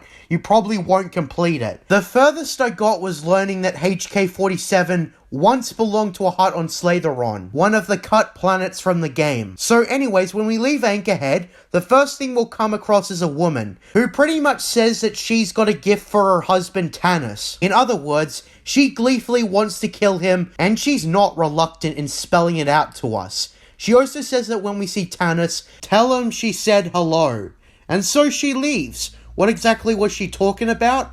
Well, the Dune Sea is quite a large segment. I will criticize the game a bit here by saying that if you don't have force speed, you'll be jogging and jogging and jogging and jogging across the map for a while. It's better to just have force speed with you or another companion who has the force, either Bastila or Juhani at this point. Anyways, aside from sand people, which are required kills to make it into their village, I'll get to that in a bit, you'll come across Taris, stuck in the Dune Sea. He tells you that he's been stuck without water for hours. He says that his wife triggered a trap where if he moves too much, the droids he hunts with will explode. I suppose Michael Bay had a hand in this. Companions you bring with you have amusing dialogue during this encounter. Commentary. I say we blast the meat bag and save you the trouble, Master. As some of you might know, Chuck Wendick ripped that line off in the much ridiculed Aftermath trilogy, perhaps the most infamous Disney canon novels before the woke republic. Anyhow, Tanis asks you for help. You can either help him by repairing his droids, or simply tell him, I missed the part where that's my problem. If you go to repair the droids, you must solve a math problem, or use repair parts to fix the droids. The latter option is simpler. Only one droid can blow up. If a second one is destroyed, Tanis will die. If successful in the repairing attempts, he gives you some credits as thanks for saving his life, with his insistence that you keep them, while in the dark side outcome, if you provoke him too much, he will blow himself up in an attempt to kill you. This quest is kinda interesting to me.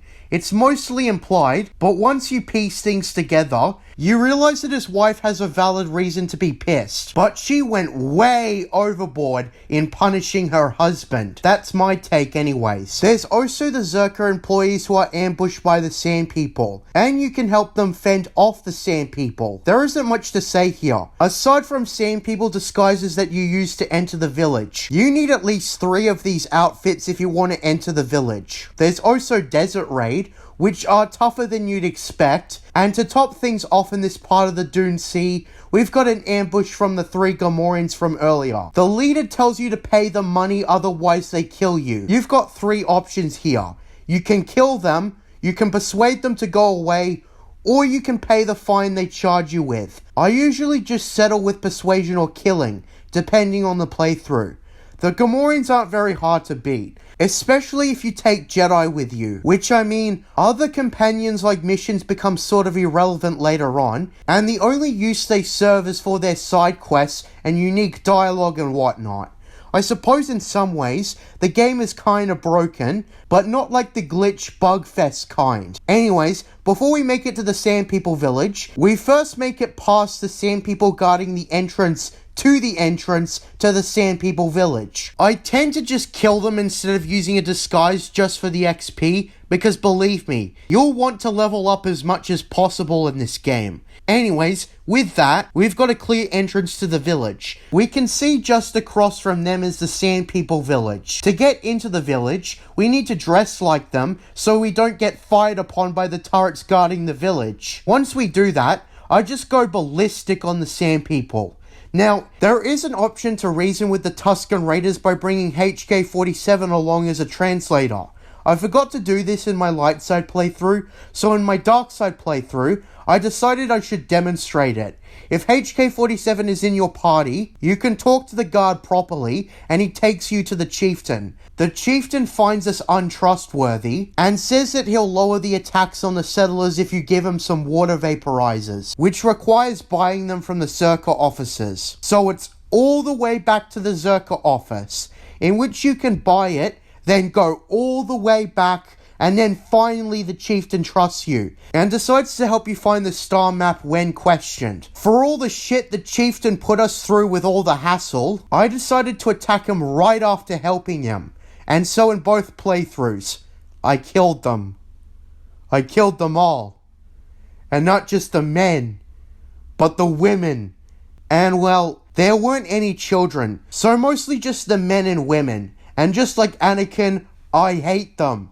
Not because they killed my mother, more so because they're tough, and they're everywhere. The chieftain even carries a poison gaffy stick, so it's actually quite a useful weapon.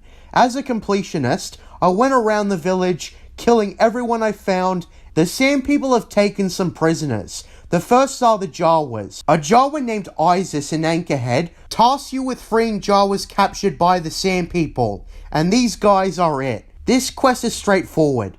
It's the other prisoner that takes us back to Mission Veo. Since Griff has been a prisoner of the Sand People, when you speak to him, he tells you that he's a high-ranking employee of Zerka and other nonsense. If Mission is in your party, she questions Griff on what Lena said, and well, turns out Griff is actually quite a shitty brother. He abandoned her to make his fortune, which backfired spectacularly, but he still proceeds to go back to Anchorhead. Alternatively, if Mission isn't in your party, you can just do the sensible thing and just kill him. What?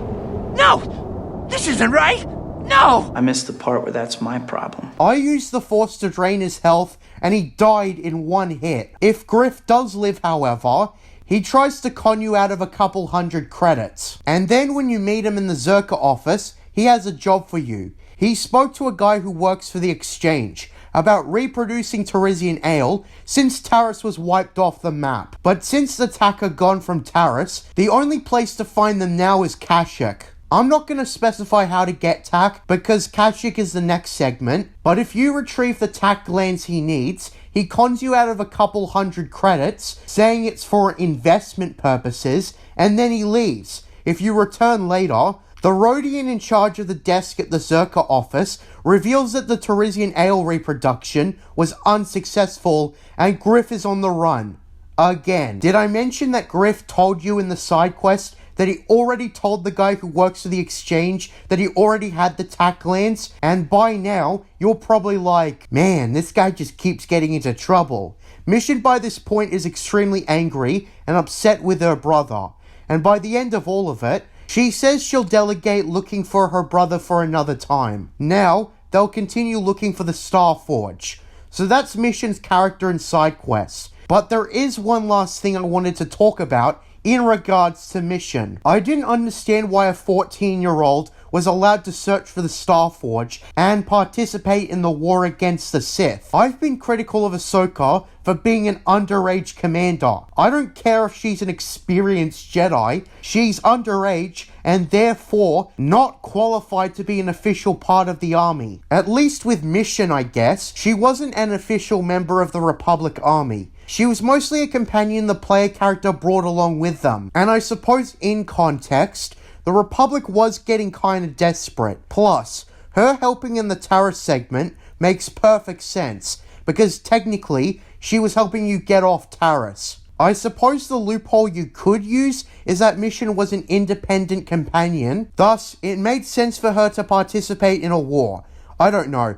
I just thought I'd distinguish Mission from Ahsoka. So now we're done with Mission as a character. One last thing I wanted to mention before we leave the Sand People village is that if you go through with helping them, you will be able to speak to a historian on the history of the Sand People. To be honest, I really only did this once in my entire history of playing this game. Anyways, either way, when we clear out the village or reason with the Sand People, we've got a map that leads us to the direct location of the Star Forge. It's at an area that's inaccessible until you get the map. Otherwise, I suppose you'd just be going west. West?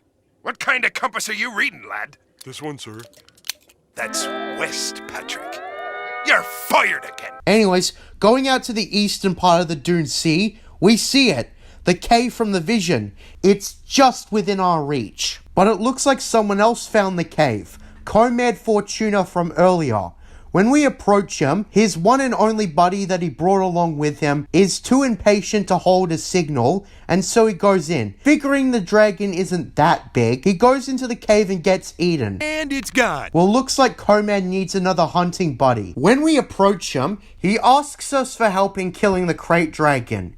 If your only exposure to a crate dragon is the Mandalorian, you might be thinking it looks like a sandworm, but it ain't. In actuality, it looks like a dragon. The Mandalorian just got the design wrong. I remember Filoni got the Nogri wrong too, so that's not surprising either. I prefer the crate dragon designs in this game over the Mandalorian. When I saw it in the Mandalorian, I was immediately taken out of the story, being like, that's not what a dragon is, you stupid fucks. The concept art by Ralph McQuarrie for the original Star Wars was what KOTOR abided by. You should have done that, Filoni, Favreau, whichever one of you overrated hacks greenlit that episode in Season 2. Anyways, Comad also tells us that hunting the crate dragon is in memory of his father, who was killed by one. Comad has planted landmines across the cave. Now all he means is a means to draw it out. That's why he needs our help.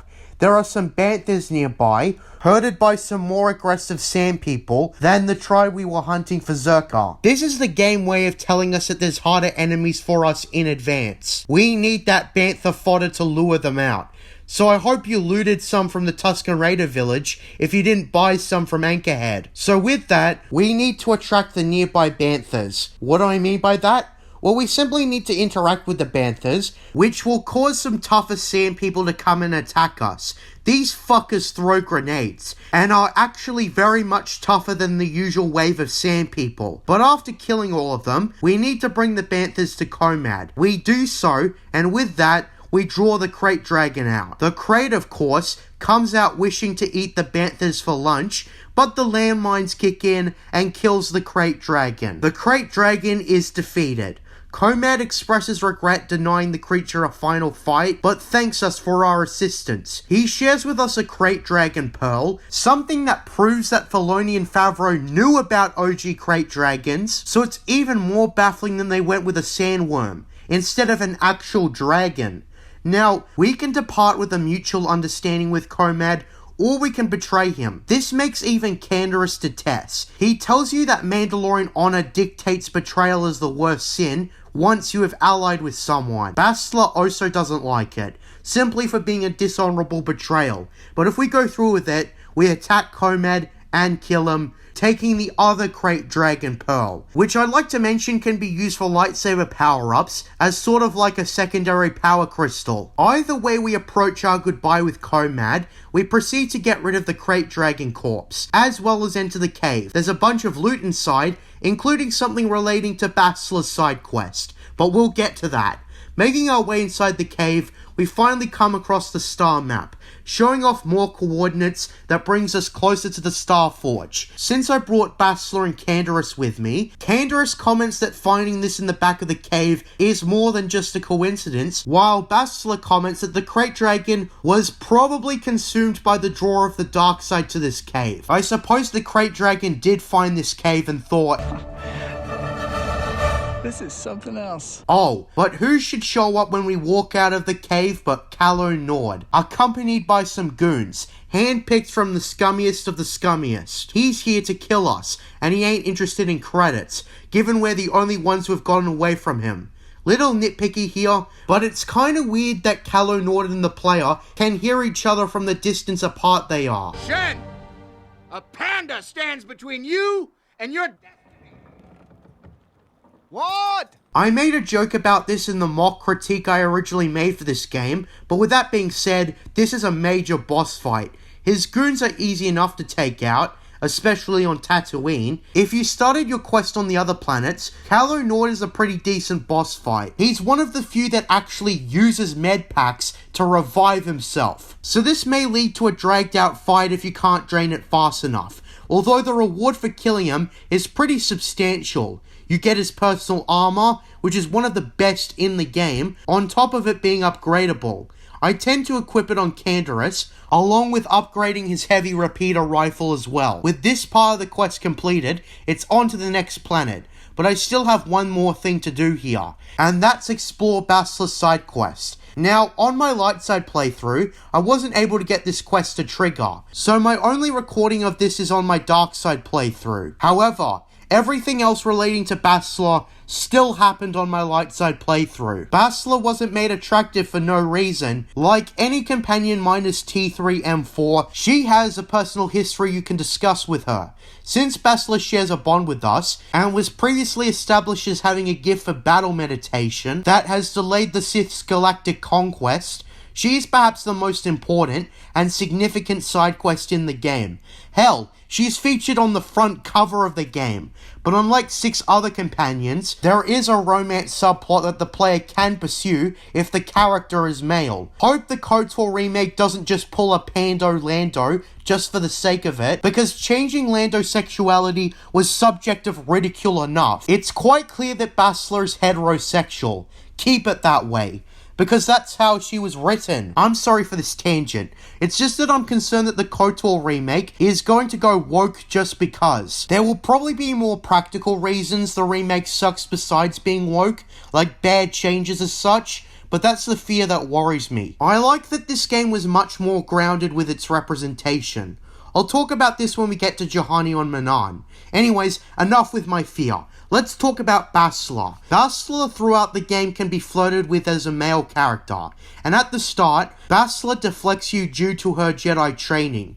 But as you know her more and more, she opens up to you and it distracts her. So Bastla as a character is perhaps my second favourite in the whole game. Her stubbornness and rudeness are flaws in her character, but the way it's presented, it doesn't make her unlikable.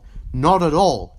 As I said earlier, this is exactly how Princess Leia acted in A New Hope. Sort of like a snarky little bitch from a certain point of view. I suppose the reason it doesn't make Bastla unlikable is because of presentation. She realizes the effort and hard work we put in to save her, and even though stubborn, she values you.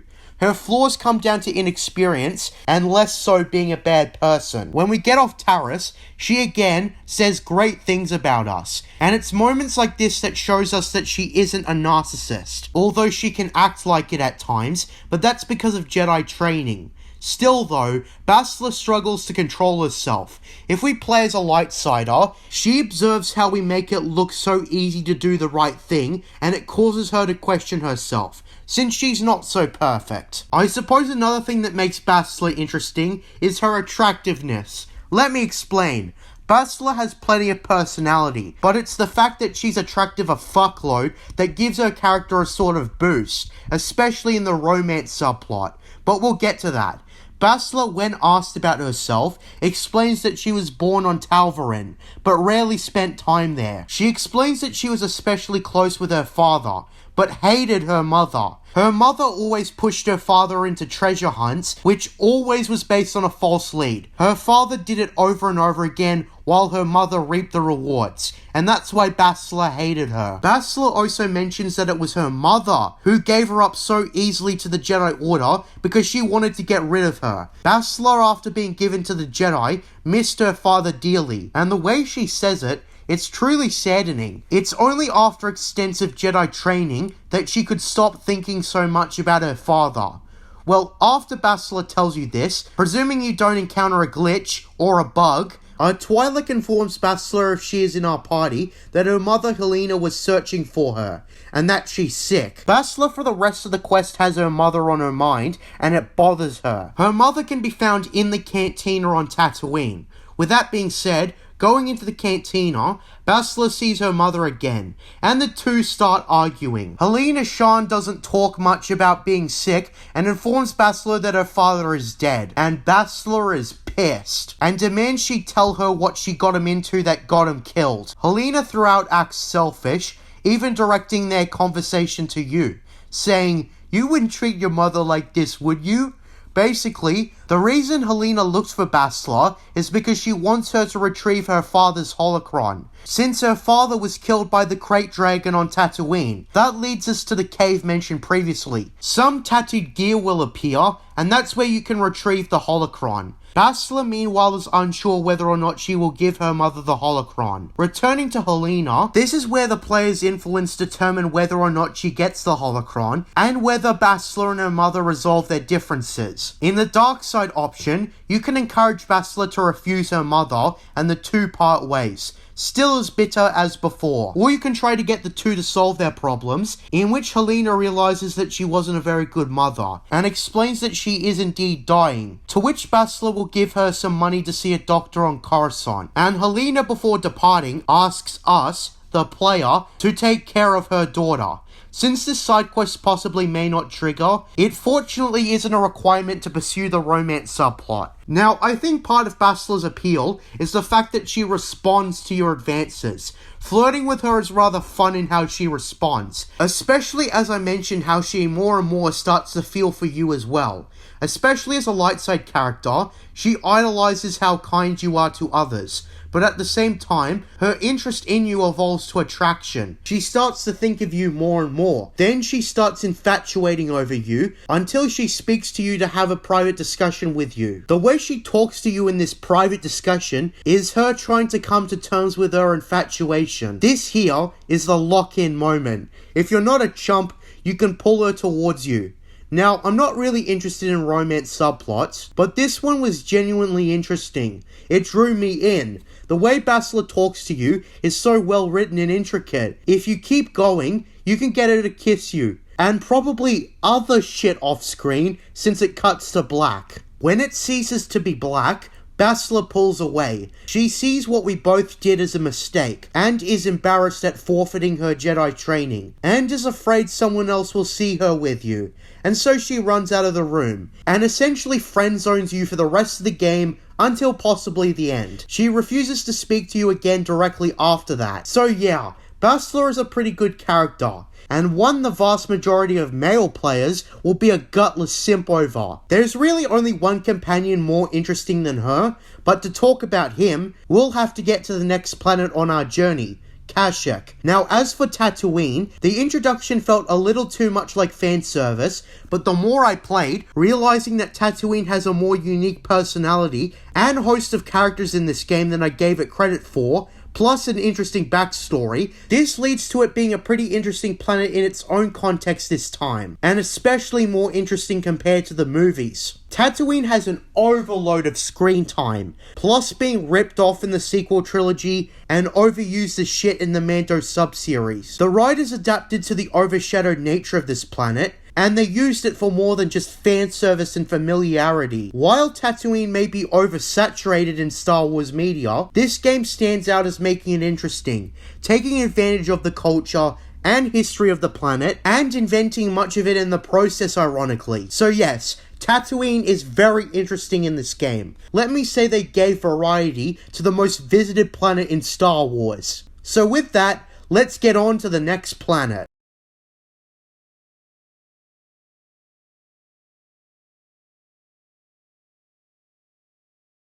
Entering Kashyyyk, we receive a vision of where the next star map is. It seems to be buried on the surface of the planet, amongst large trees and whatnot. So obviously, finding the star map will be far from easy, although it is more straightforward than Tatooine. When we speak to Bastila about the vision, she describes Kashyyyk as a lush yet undeveloped planet. She wouldn't have expected to find a star map here. Now, we all know Kashyyyk is the homeworld of the Wookiees, and for the meme with Kyandi Muni's concern for the droid attack on them. Kashyyyk was introduced in the holiday special, ironically, but first appeared theatrically in Star Wars Episode 3 Revenge of the Sith. Now, on a first playthrough, unless you know nothing about Star Wars, your first instinct is to bring Zalbar with you. I even asked him about the planet we're on. He tells us that it isn't much different from where he left it. Slavers still hold his people prisoner. When we leave the docking port, we see that Zerka controls the planet. The manager here, an Ithorian, welcomes us to the planet with a completely different name, G5623, otherwise known as a Dian. Like last time, he requests 100 credits as the docking fee. After that, any business you want to discuss will be at the Zerka office he works at. So with that being said, we're free to go across Kashyyyk. If he's still alive, you can even come across Comad Fortuna, here to hunt some more, since Kashyyyk is full of wildlife. He also wants to gain the respect of the Wookiees and learn how they hunt. And with that, Comad is finally out of the game forever. Halfway across the Zerka docking port, if brought with us, Zaalbar will talk about his past at last. Damn, that rhymed. It's here where we see that Zaalbar and Chewbacca are very different. So far, Zaalbar was quiet and didn't have much of a personality. And here we see why. Zaalbar was unprepared for us coming here. The reason why being that he reveals that he did not just leave because of slavers. There was more to it. He is an exile of the Wookiee people. Around 20 years ago, because Wookiees have long lifespans, he discovered when the Zerka slavers landed on Kashyyyk, his brother made deals with them in order to sell his own people into slavery. But when explaining the situation to his father, he didn't believe him, for one dire reason. He used his claws to attack his brother out of anger. In Wookiee culture, the Wookiees see claws as tools for stuff like climbing, not weapons. I believe that the Thrawn trilogy introduced Wookiees having claws, but it wasn't established why they didn't use it to attack until a later story.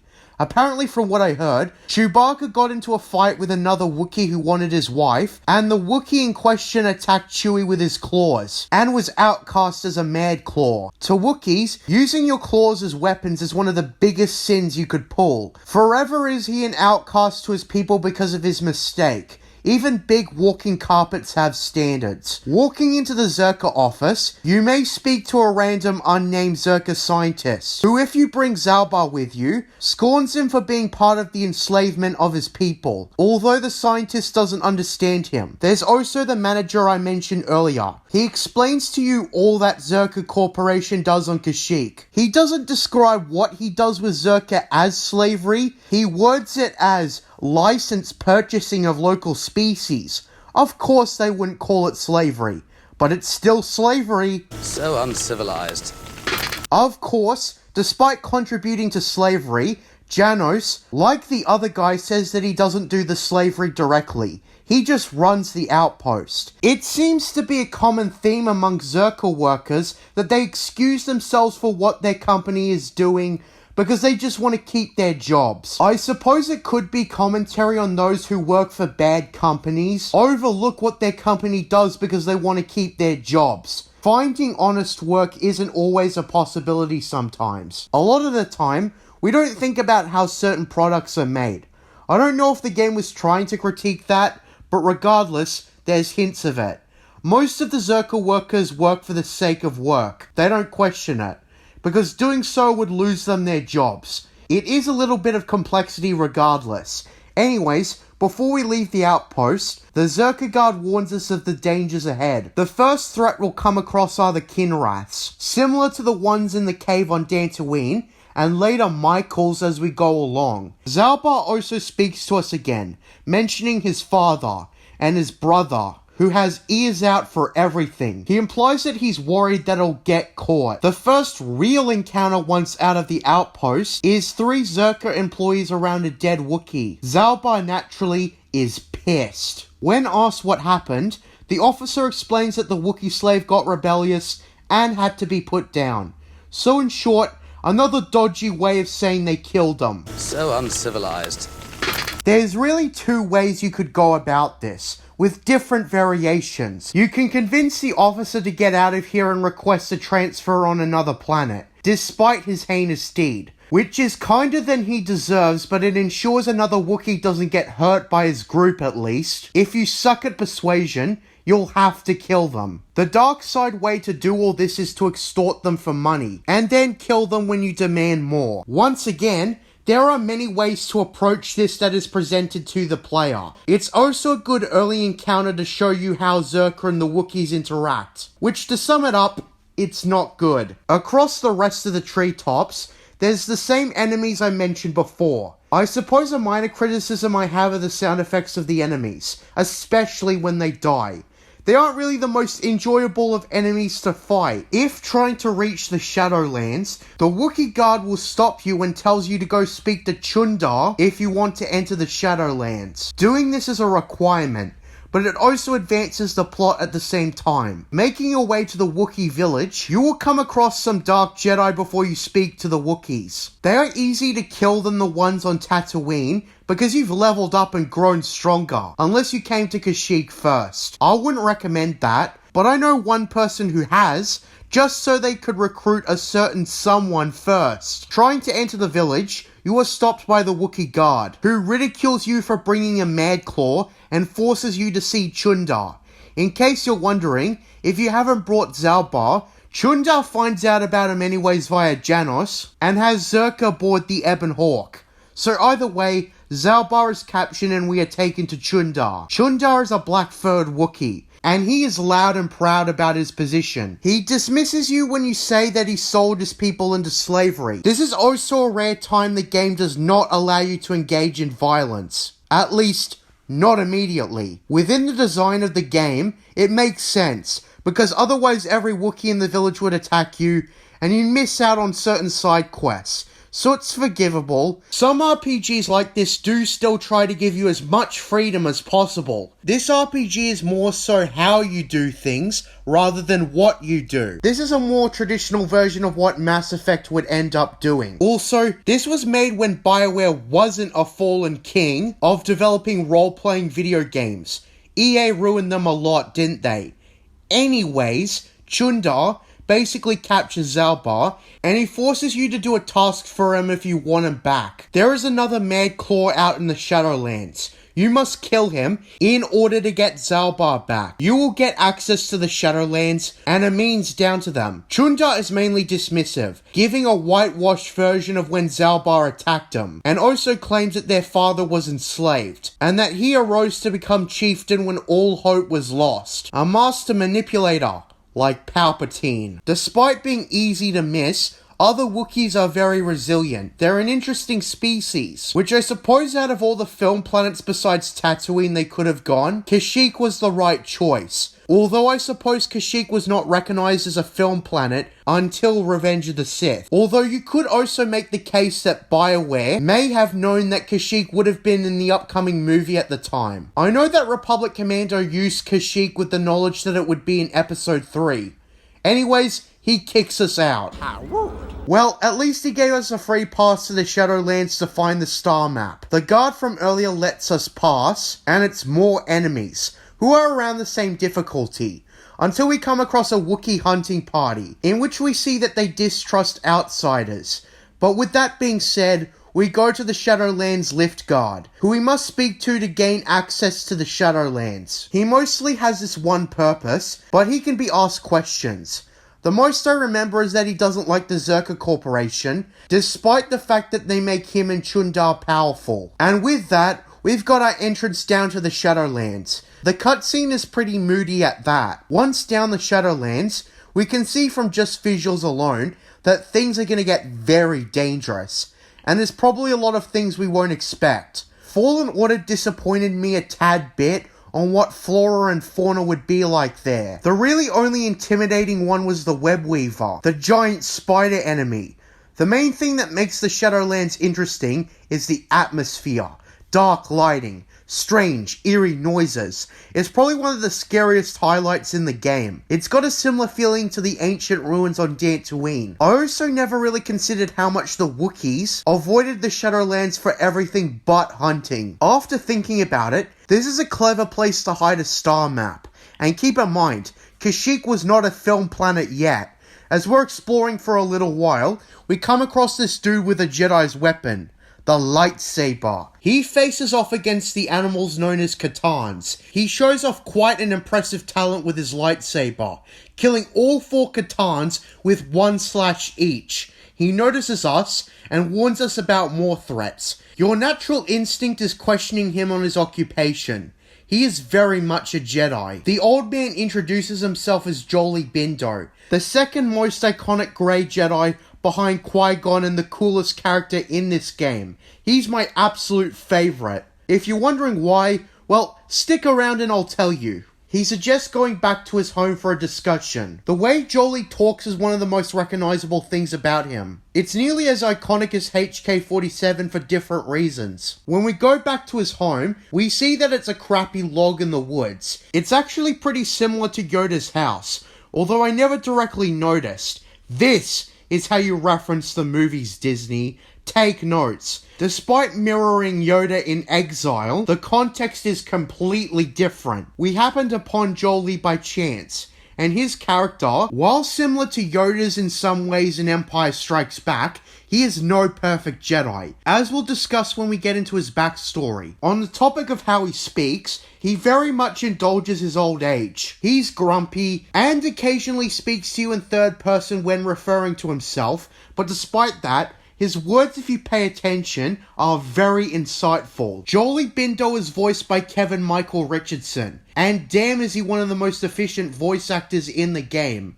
He gives 100% into his dialogue. He plays the senile, grumpy, but wise old man very well. Jolee Bindo says that he's not very interested in sharing tales of the good old days, as he calls it, and that's fair, because Tales of the Jedi should be read in its own right. Jolee Bindo doesn't struggle as much with the dark side, as he freely admits that to you. He's got a lot of experience avoiding the dark side, although now, he doesn't feel like he belongs to the light or dark. It's more just grey. Baszler, when I took her along, said she very much sensed the light in him. Jolee responds that he mostly just sees grey. Now, something I wanted to talk about is the misconception surrounding grey Jedi like Jolee. Grey Jedi are not literally grey or use the grey side of the Force. There's the light side or the dark side. You can abide by one or the other. Using the dark side in any way is harmful and destructive to life. Grey Jedi in universe always refers to those who have their spats with the Jedi, but they aren't dark Jedi or Sith. Qui-Gon Jinn was much like this too. He had many disagreements with the Council, but he still is a being who followed the will of the Force. On the other hand, Jolee, despite self-proclaimed greyness, is a tried and through lightsider. He still listened to the will of the Force. He just wasn't a conventional Jedi. This is what Grey Jedi are. Light Jedi would probably just refer to traditional Jedi. Grey Jedi would refer to non-traditional ones. And Dark Jedi are those who have fallen to the dark side. Just wanted to clear that up. I'll get to more of Jolee when we get into his personal side quest, but for now, I say his introduction is spot on. After the introduction, Jolee, when asked about the star map, seems to know what you're talking about. He discusses some Kashyyyk mythology with you, before asking you to do a task for him in exchange for his help. Czerka has set up a camp a little while away. They don't respect nature, and since Jolee fancies himself the Lorax, he requests you get rid of them. Peacefully. Jolee doesn't want you to kill them. So with that, let's go get rid of Czerka's camp. The camp isn't far from here, and when you approach it, the guy who runs it is extremely rude. Aside from working with him to hunt Tak, he can't be easily convinced to leave. So there's really two ways you can approach this. You can either resort to violence and attack the whole camp, or you can deactivate the machinery used to keep the predators away, so that the Czerka camp will be forced to flee. If you got a silver tongue, you can convince enough of the guards to shut down the sonic emitters. You just need to rinse and repeat this strategy until enough of them are shut down, and then a large creature shows up and chases them out of the Shadowlands. I wasn't sure if this was more of a light side option, because there's the possibility one or two of them might get eaten. That's just something that always occurred to me when I played this game. You can return to Jolee, and depending on how you approach the situation, he will give judgment. He is thankful if you spared them, but if you opted to kill them, he criticizes you heavily, stating that Czerka will most likely blame the Wookiees, making things worse for them. I missed the part where that's my problem. Oh, go bark up a tree. You'll get the same response out of me. That dark side response always gets me. It may be one of my favorite responses from Jolee. But Jolee says what's done is done. He's now going to take you to the field generator. And so, Jolee joins your party.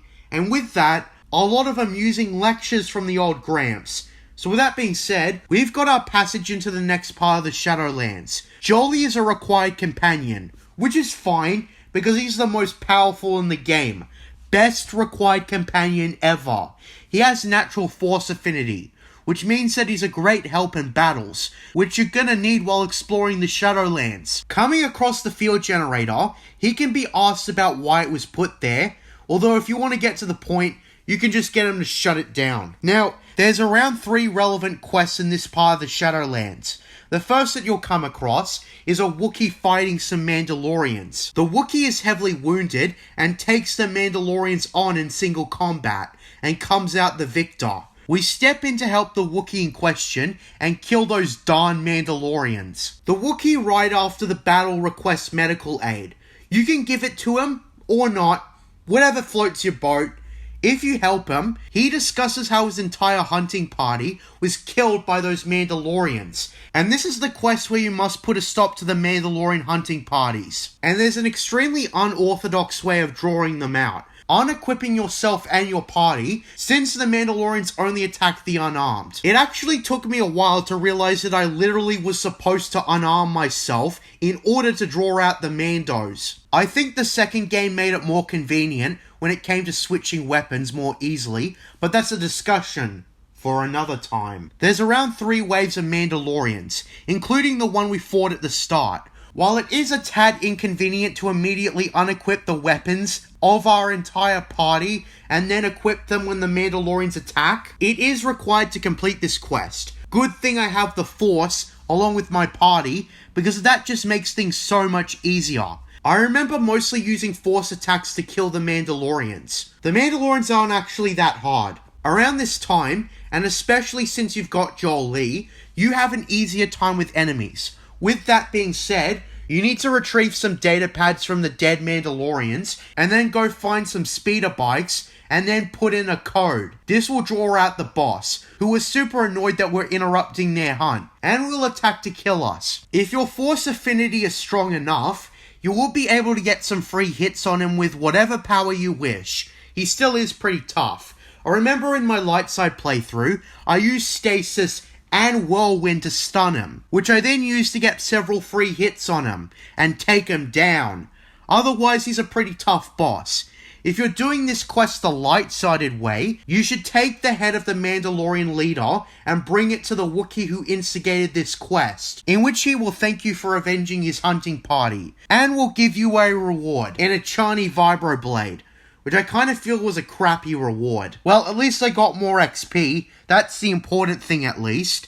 The next important thing in the Shadowlands relates to what Chundar tasks you to do. Kill the mad Wookiee that dwells in the Shadowlands. When we find the Wookiee in question, Jolee recognizes him, although the Wookiee, named Frere, does not. He is so overcome with rage that he attacks you, and he's pretty tough at that. After draining half his health, he tells you to take his head, assuming you are just Zerka slavers. You can kill him on the spot and fulfill Chundar's will, or you can try to reason with him. If you ask him about Zalbar and Chundar, he reveals that they are his sons, talking to him and revealing you came to Kashyyyk not as an owner, but rather through a life debt. Frere will start to listen to you. Contrary to what Chundar said to you, his father was not enslaved. Instead, he was drawn away. Frere realizes that his son Zalbar was right, but due to Wookiee tradition, he believed Chundar, the older brother. And due to Zalbar using his claws, he was ashamed of what Zalbar did and could not see the bigger picture. Around a year after Zalbar was exiled, Chundar had secured power and forced his father to flee into the Shadowlands, but the Zerka guards still followed. Jolee also recounts helping Frere lose his pursuers. Frere sees that Chundar has constructed a vast web of lies to stay in power and continue selling his own people into slavery. He does, though, have a conceivable way to challenge him and drive Zerka off Kashyyyk. This is where things get really interesting. Frere explains that there was a Wookiee from long ago named Barker, who was ironically Chewie's ancestor, hence the name. But anyways, Barker was culturally revered by all Wookiees, and he had a sword. The hilt is possessed by Chundar, but the blade is said to remain in the flesh of an ancient predator called a Torrent Attack. Now, I wanted to save this for later, but the Torrent Attack was mentioned by a Jedi on Dantooine shortly before the quest for the Starforge. He said around the time of Exar Kun, 3 Jedi searched for a Torrent Attack and did not return. Well, here, we see the first trace of what happened to the Jedi in question. To get the Blade of Barker, we must draw the Torrent Attack out, and that includes killing a Kinrath, taking its body, and hanging it on a vine near a rock with an inscription. This specifically draws the Torrent Attack out. It's the same predator that chased the Zerka campers quite a while ago in our playthrough. The Torrent Attack also proves to be resistant to force powers, although I'd say it isn't that hard to kill. Once defeated, you retrieve the Blade of Barker from its side. It appears to have lived with the blade inside its flesh for an extended period of time. There's also some additional loot like the Circlet of Suresh, which is very useful for light side players for additional wisdom points. I'd say it's actually one of the best rewards in the game through side quests. Anyways, returning to Frere, when given the blade, he recognizes it, and plans to take Chundar out of power. He will return to the treetops, and use the opportunity to dethrone Chundar and take him out of power, for the good of all Wookiees. I feel ya, buddy. While Frere's preparing to take Chundar out of power, we have one last thing to deal with in the Shadowlands, the star map. The star map isn't that hard to find. It took a lot of work to get here, but we're finally close to unlocking it. Unlike all the other star maps, it takes something more than just finding a way to get close to it and then activate it. When we approach the star map, we must access a computer right next to it. This part of the game is extremely interesting because it gives us a limited yet intriguing insight to the people who set this computer up. We see the vague outline of an alien that players won't recognize from the known selection of aliens in the Star Wars galaxy. The atmosphere here is perfect. Jolie tells you that is the thing you must be looking for, but good luck getting it operational. Then immediately after, the computer finds a match in us. Ha! That's the reason Jolie is so compelling, even on the surface level. He is hilarious. We conveniently have access to the computer, and on the first playthrough, it'll go right over your head. You'll only notice it on repeated playthroughs. I'm talking about how it hints that it's not your first time being here. I think it's how the computer talks that directs you away from a certain plot point.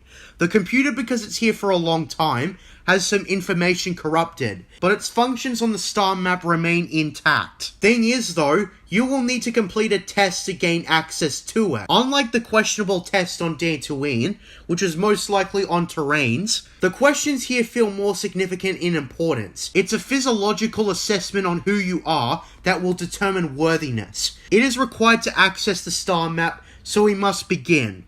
The first is personal to you as the character. You travel with a Wookiee named Zalbar, and you are both arrested. Depending on whether or not you accuse Zalbar, and his response in turn, you will spend time in prison. What do you do in this situation? This computer assesses what is strategically sound over what is morally just. So the correct answer to the computer is to accuse Zalbar, as the Wookiee is deemed unreliable. With that being said, on to the next question. And if you get it wrong, the computer will deem you unfit and get some droids to attack you. Next question. You are at war. You discover intel that says your enemy will attack a city of yours in 5 days, but also that they have a weak spot that will be closed in 10 days. What do you do with this information? The correct answer to the machine is to ignore your city. Just prepare for the attack to the enemy. The computer of course reasons that had you not done so, you would have alerted the enemy to their lost codes. Ultimate victory in this case required the deaths of people. We quote-unquote wisely ignored sentiment in our decision. The question after that, your empire is becoming weak and stagnating. People begin to question your leadership, but the same scenario from before happens. What do you do? The correct answer according to the machine again is definitely not the right one. The one the computer will like is letting the attack happen, as the computer says that it will most definitely rally everyone behind a common enemy. If we get all of the answers quote-unquote correct, the computer recognizes us, whatever that means, and opens the star map for us. If we failed the test, by showing moral judgment, the computer will summon assault droids, and after we defeat them, the computer immediately changes its mind because we were rough and tough in our fighting, and opens the star map for us anyways. Jolie comments that he always knew there was something strange down in the Shadowlands, and wonders whether or not the star map in the installation here had an effect on Kashyyyk, as it may explain why it's so dangerous down here. I wanted to give some commentary before we get back up to the treetops. In the first playthrough, where you're going to uncover what the Starforge is and why Revan and Malak wanted it,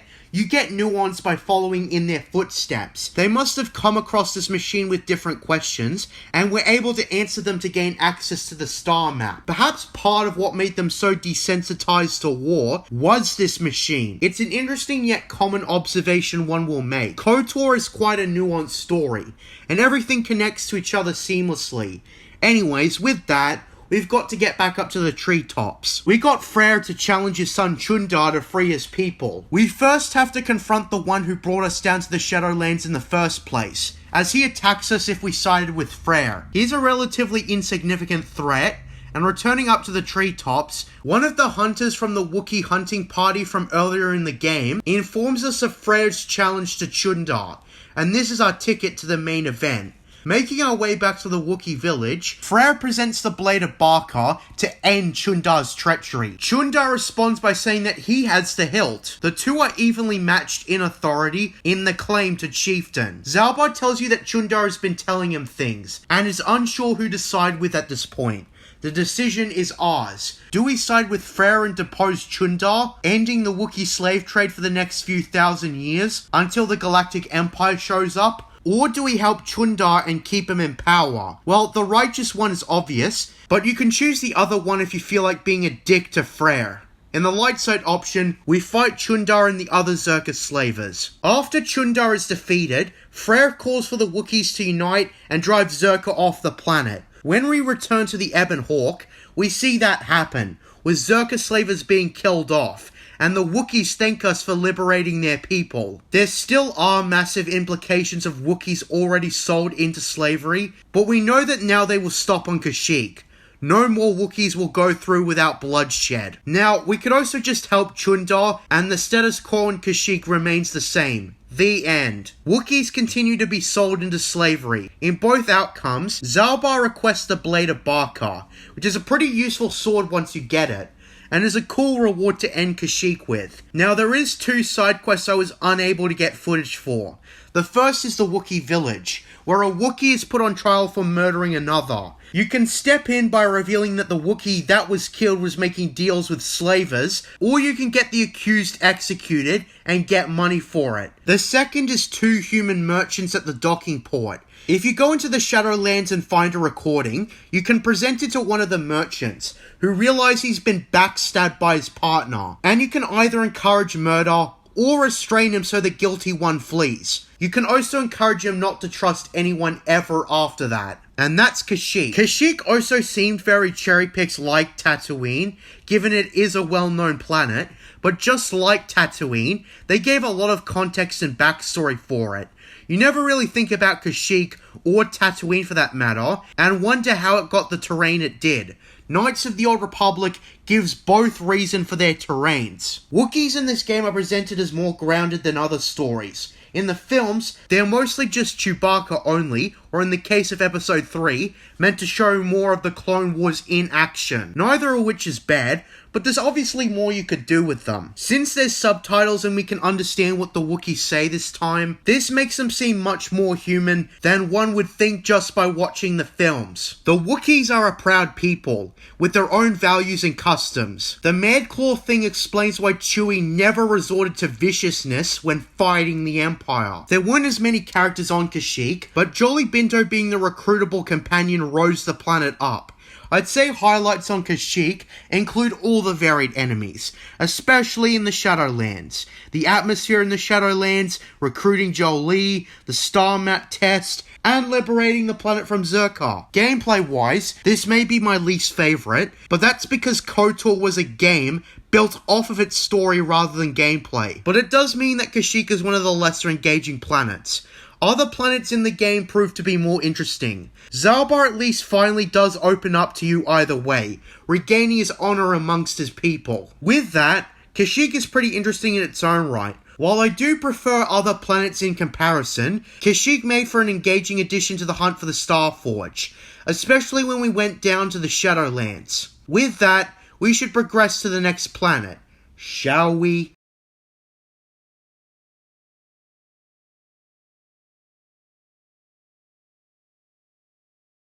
On the trip between planets, after you've completed 2 planets, another cutscene will play similar to the one that played when we first left Dantooine. Malak is standing around on the bridge, mostly observing space and whatnot, when Saul Kareth comes in, regretfully informing Malak that Kalonort is dead and asking for forgiveness. Malak explains that the failure was Kalo's, not Saul's, so he may get up. Saul asks if he should hire another bounty hunter, but Malak knows that no mere bounty hunter can stand between Bastila and her companions. It's time they should bring on someone with real fighting experience. He summons his apprentice, Darth Bandon, to deal with Bastila. Darth Bandon shows up from behind them and the villain kills his own man cliché. I fucking hate you. Sorry, I'm not willing to give exceptions. That trope always takes me out of a story when it's not done well. It's also the fact that Bandon literally had zero reason to kill them. He just force pushes a dude leading to his death and probably some expensive equipment being destroyed. What the hell? The game is pretty black and white on good and evil in this game, but this is something else. I'm sorry that I halted the review to a complete stop, but I just had to point out a small case of bad writing when I see it. This is probably one of the worst moments in the game, ironically. And considering this game is excellent, that means that this is a very rare case. Anyways, Malak gets his apprentice to find Bastila, bring her back dead or alive. Bandon of course obeys his master, and with that, we make it to Manaan. Manaan is a water world like Kamino but without the rain, and the sterile nature and the eugenesis native Kaminoans. Our vision indicates that the star map is somewhere on the ocean floor. Bastila says that we're going to need to find some way to get down there. As usual, we land in the docking port. Now, Manaan is perhaps the most unique planet in the whole game. This planet has the presence of both the Republic and the Sith. How is that possible? Well, look right as we exit the docking port as we see a Republic and Sith soldier argue with each other. It's no rap battle, but it's quite an intense argument. I love the voice actor they got for the Sith guy. He insults the other guy by describing Republic people as pathetic losers who grovel at the table scraps the galactic senators give them. The Republic guy of course objects to this and yells that the senators work for the good of the whole galaxy, not for individual gain. Then the Sith guy calls him a gutless simp. With today's language, this game is extremely ahead of its time. In fact, this game is ahead of its time on a lot of things actually, including representation and whatnot. Without falling into the trap of being woke garbage, of course, let's hope the remake can do the same, although it probably won't. I imagine Disney demanded many changes to the game, and probably figured there weren't enough women in the game. Anyways, the Republic guy is extremely angry and warns not to push him. The Sith guy taunts him by telling him to try it and he'll be arrested, walking away with a smug look on his face presumably. And of course this seems to be another day of the Republic guy being frustrated as all hell. Since this is the first interaction you'll get, I gotta say, it's pretty representative of what you're gonna get on this world. There are both Republic and Sith stationed here. When asked, the Republic guy explains that the Selkath have stayed neutral in the war, selling their healing substance KOTOR to everyone who needs it. The Republic guy of course expresses confusion at this, because the Selkath should obviously see that the Sith will just conquer Manaan once they're done with the core worlds, a sentiment shared with other Republic aligned characters. There can also be questions asked on what KOTOR is, which of course are healing substance, the same used for med packs and whatnot. When I played this, I was thinking what about Bacta, but then I presumed that Bacta was discovered later down the line. And yep, that's the case. When Bacta was discovered, the Selkath economy was destroyed due to Bacta being way more useful as a healing substance. Manaan better enjoy the KOTOR healing monopoly while they have it. The Republic guy recommends any further questions be brought to Roland 1 at the Republic Embassy, so that's probably the place we should go. After making our way past the docking guard, who asks for the usual docking fee, Our first natural step is the Republic Embassy. We have another encounter with Republic and Sith soldiers insulting each other. The Republic and Sith really do not get along. Entering the Republic Embassy, we talk to Roland, and when asked about a star map, he actually recognizes something related to your question. But he refuses to tell you. There's no way to persuade him. That's the thing with some stuff in this game.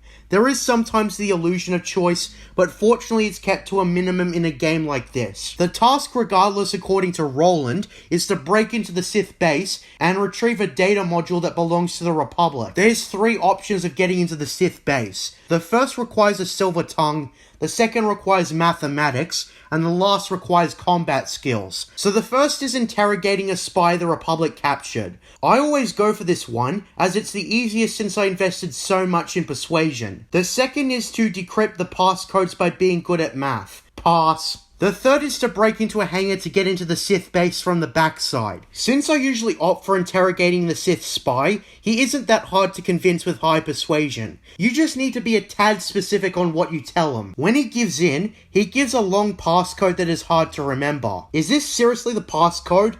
I'm not going to question it. The Sith probably have to memorize it. Well, that's our ticket in. Now, before we continue with the main quest, there's a lot of stuff to go over, one of which being Jolie's personal side quests. Jolie is the coolest character in this game, as I probably mentioned before. The way he says things always brings a smile to my face, and he's got a lot of interesting insight, but when you start talking to him, he gives some random stories that have little in connection to anything. Like, take the first conversation you have with him. You ask why he decided to come with you. He doesn't directly answer the question, instead commenting how you've got a fast ship and how he forgot what engines sounded like. He then talks about the free food and questions the gunk that came out of the machine. Jolie, despite being older and wiser, is still a flawed character. Jolie seems to indulge the stereotype that old people have dementia-like traits. Jolie exhibits a lot of these, but it's unclear whether or not he enjoys being an old man and is just fucking with you. Now, humor in Star Wars has never been direct. J.J. Abrams planting jokes in The Force Awakens felt so out of place because of this. When Star Wars tries to be funny, it's in terms of comic relief characters like Jar Jar Binks, or perhaps how some characters talk to each other. Nothing is overtly played for laughs. Alright, there is some of Jar Jar's gags, but that's about it. You also have to remember that the gags J.J. Abrams pulled felt nothing like Star Wars. I suppose I like the joke where BB-8 pulls the thumbs up with a lighter, but that's about it. Anyhow, Jolie, as mentioned before, tells you a random story about a dude named Endar Vex, who he travelled with in his younger years. Jolie, as he's telling the story, sort of seems to talk around you, but the way he does it is just so funny, you can't help but be amused. He tells you that Endar had an insane destiny, because when he was about to leave the dude, a warship of thugs boarded his ship, and the leader Krat threw Endar down the reactor shaft, which caused the ship to go haywire, Jolie barely escaping. You still have no idea what this has to do with you, but he just shrugs you off by saying that he's got a dry throat, leaving the conversation for later. The stories that Jolie tells you, while random, are quite amusing. In the next conversation, Jolie explains that he got sick of Kashyyyk. Same trees for 20 years. He got tired of it. He says afterwards that he saw something in us when we came to the Shadowlands, but he can't put his finger on what that is, and he sees that something is very dark about us, before he brushes it aside and says that we remind him of a Jedi he once knew. Nomi Sunrider, a reference to the excellent Tales of the Jedi comics. I told you guys this game doesn't forget its predecessor. This is a Star Wars story everyone can get behind. So with that being said, Jolie has many other conversations, one of which was about when he was a Jedi who smuggled things. As I said, the stories are interesting, but the way they're told elevates them. Jolie being the perspective on these stories make them way more entertaining than they have any right to be. Although soon, Jolie gets personal and reveals that he, at one point, had a wife. This is around the time Jolie's side quest kicked in. You see, when we come across the courts of Manaan, we come across a woman named Allura, whom Jolie recognizes. Allura begs Jolie to help her, as her husband, Sunri, is being accused of murder. Jolie questions what happened, and this is where one of the most interesting side quests comes into play. This side quest isn't actually triggered by talking to Jolie enough. this is actually triggered regardless. I don't know if this quest is playable whether or not Jolee is in your party, but I think it's important that you have him here. If asked about Sunry, Jolee will tell you he was a good friend who fought in the war with Exar Kun, and is decorated as a hero of the Republic. The way this quest properly starts is going into the courtroom, which, speaking of that, there's an interesting bit of world building in a trial between a Republic and Sith officer, trying to defend themselves against the other. Anyways, we speak to the main judge to make us an arbiter, and we are free to investigate the Sunry case. Legally, this feels kinda weird, because you need a law degree in the real world for anything close to this, but thinking about it, you are a Jedi after all, and how many crimes do Jedi investigate? Speaking to Sunry, he and Jolee will reunite with each other and have some old people banter, as Sunry says that the whole thing is a frame-up. The context for this is that Sunry is being accused of killing a Sith woman named Alasa in a hotel room. There's an intrigue, as it seems someone might be framing him, or he's actually guilty. It's unclear what's going on. The natural place to look is the hotel, which is across from the Republic Embassy. The hotel owner is a witness who heard a blaster shot, and then Sunry running out really fast. It's noted that Sunry is crippled for life, but still ran pretty fast for what it's worth. The hotel owner can actually be bribed to give an account in favor of Sunry, lying that he saw him running before he heard the blaster shot. But aside from that, that's mostly the extent of the interaction. There are two other witnesses in the hotel. The first is Ferrith Me, noted as a pure Pazark player. He gives you the same account he told the Selkar. He gives away a teeny tiny itty bitty detail about how Alasa Sith Master probably knew about what went on between Sunry and Alasa. In case you couldn't figure it out by now, it was an affair. Great Scott! This is confirmed by Alora if asked. Alora still affirms that she loves Sunry, even though he was cheating on her, which is another part of the investigation. But back to Ferrith Me. He reveals, if asked, that there was one time he bumped into Alasa, and her cloak fell open, and with that, a lightsaber. Ferrith refuses to tell you any more, as he doesn't want any trouble with the Sith, knowing how ruthless they are. But the revelation that Alasa was possibly a Dark Jedi makes the whole thing interesting. We've also got the Rodian Glupor. This guy speaks in third person, and while giving his account, he spills the beans that he stole Sunry's war medal and placed it on the body, being paid by the Sith to do so. This bit also gives the impression that Sunry may be innocent, because it seems that the Sith are really trying to frame him for the murder. This is all the intel you can extract, and I gotta say, in this point of the quest in the first playthrough, it's a rather interesting murder mystery. It's simple, digestible, to the point, plus new clues come out if you go looking into them. With that being said, exiting the hotel, a mysterious man who was presented as a really shady dude who probably sells coke on the black market gives you some advice. Both the Republic and the Sith have something to hide, and they're likely hiding it in their embassies, and thus we're given a new place to look due to suggestion. The mysterious man then walks off, never to be seen again. Who was that man? Well, what are stories but mystery boxes? It doesn't really matter because he's only relevant here. So with that clue, we should go into both embassies to find something. Now, I've looked in the Sith embassy, and there's nothing. Where you really want to go is the Republic Embassy. Here, you will slice into one of the computers and finds a recording of what really went down in the hotel room. It's a recording of Sunry shooting Alasa. In my first playthrough, I was convinced Sunry was innocent, so I was extremely surprised to learn that Sunry was guilty.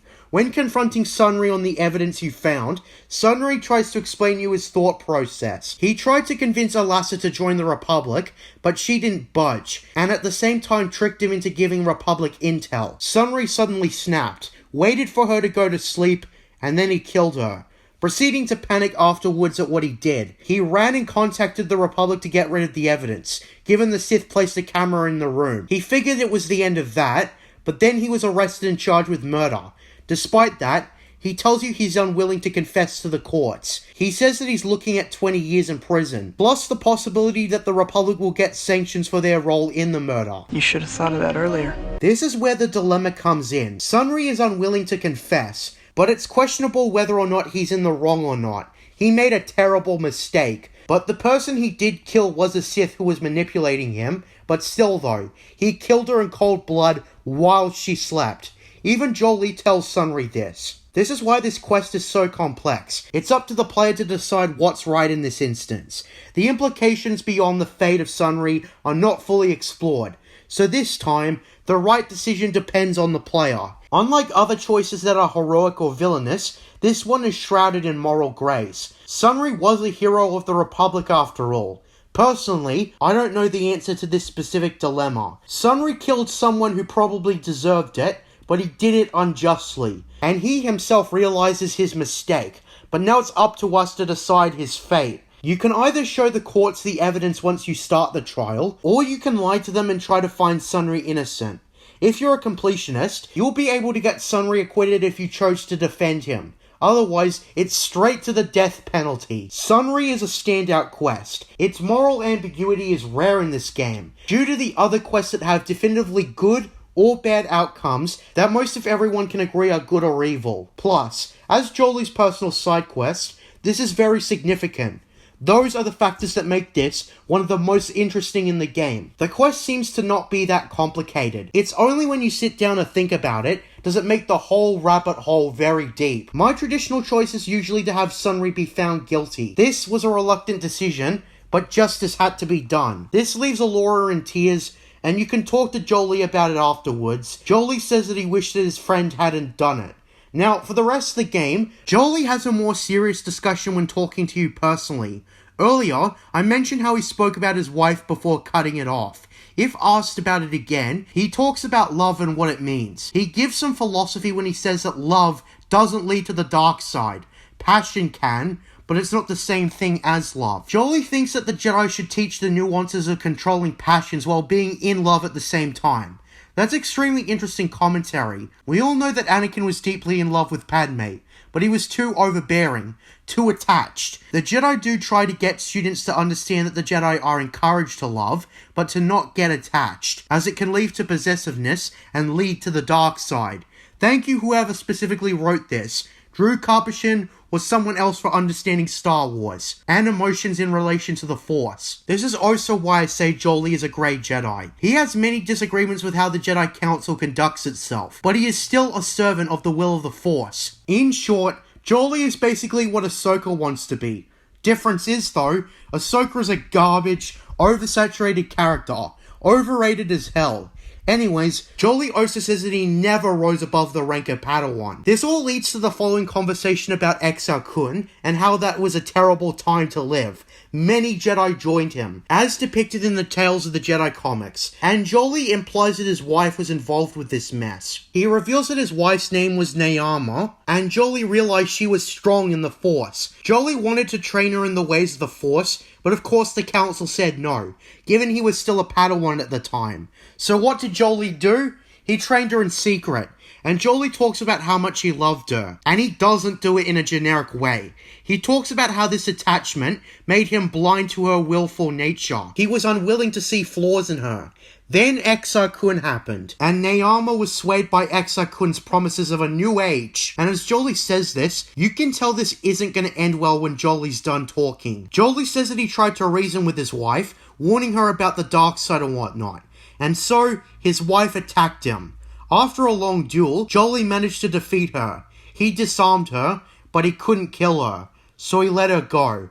And that was a big mistake. Nayama went on to kill many Jedi during the war, before being killed herself at the final battle. Jolie says that soon afterwards, the Jedi put Jolie on trial for defying their wishes, and letting someone go that would go on to kill others. Ouch. Despite this, the Jedi Council found him innocent, and offered him a promotion to Jedi Knight, as he learned his lesson the hard way. Jolie says that the Jedi failed him in that moment. He feels that he deserves every punishment and more for his actions, and he couldn't forgive himself.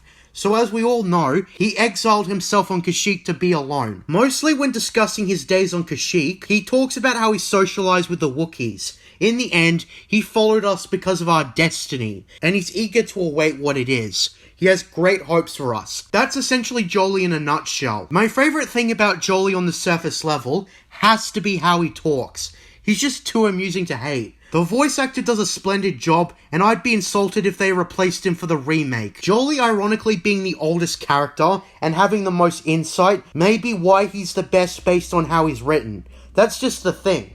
Older people have more history to them. Hearing Jolie talk about Exar Kun and such, especially now that I've read Tales of the Jedi, makes me feel fulfilled. Hopefully I've explained why Jolie is my favourite companion. He's funny, insightful, and everything. And hey, it took me this long to finally mention that he's black. Representation, folks. That's how you do it. Jolie is a double representation of black and elderly people, and I didn't even think once about his skin colour when I first played this game. That's a relief. This is diversity, Disney. Get it right. With Jolie's side quest completed, it's time to get into the Sith base. But first, related side quests. Going into a bar near the Selkarth court, there's a bunch of side quests. The first is a Selkarth who is looking for information on why the Republic is hiring so many mercenaries, as he feels they're hiding something. He assures you he has nothing against the Republic. He's just looking for a reason why the Republic is acting strangely lately. I'll get back to this later. Another side quest concerns a Selkarth named Shayless, who asks for your assistance. He says his daughter, along with a bunch of other Selkarth, have gone missing, and he just knows the Sith are behind it somehow. He will pay you 500 credits to investigate the disappearance of them. With that out of the way, let's break into the Sith base. In most playthroughs, I speak to the front guard and tell him the passcode I got from the Sith spy. He proceeds to let us in on a whim. Problem is though, the woman who greets us when we go down the elevator isn't so hospitable. She doesn't recognize us, and even if we try to tell her we know the passcode, she brushes that aside by saying that our passcode is out of date. She calls us to the front guard down to the security desk. She scolds the guard for allowing us to enter, and announces that we're spies. And so the Sith attack us. After putting some dirt in their eyes, killing them is relatively easy. And with that being said, we are free to take a rampage across the Sith base. The enemies are most reasonably defeatable, save for some Dark Jedi who have some stun powers. Side note, it's very annoying when the Dark Jedi can do that. It's fun when you can do it to them, not the other way around.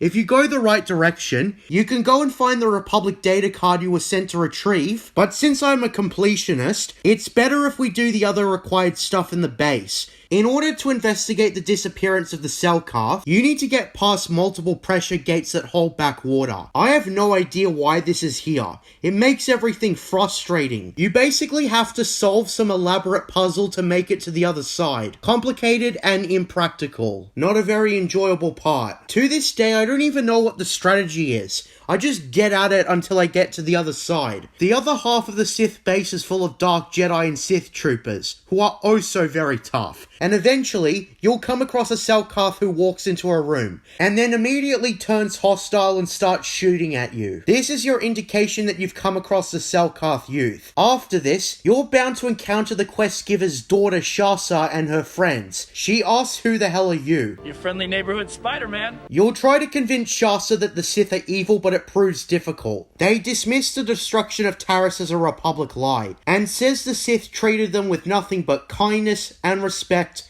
ever since they arrived, and that one of their friends wanted to leave and was given passage back. So unless you can find some proof the Sith are evil, they ain't doing squat. So the first thing you'll naturally come across in your search for evidence is the Selkarth who wanted to leave on the ground, dying in the torture room. He tries to tell you to tell Shasta something before he dies. You search his body and you find a coin. Naturally, you'll go back to the Selkarth youth, but it requires some persuasion. If you haven't invested yourself in persuasion, Shasta doesn't believe you, and you gotta find the second piece of evidence, which is obviously way harder to find.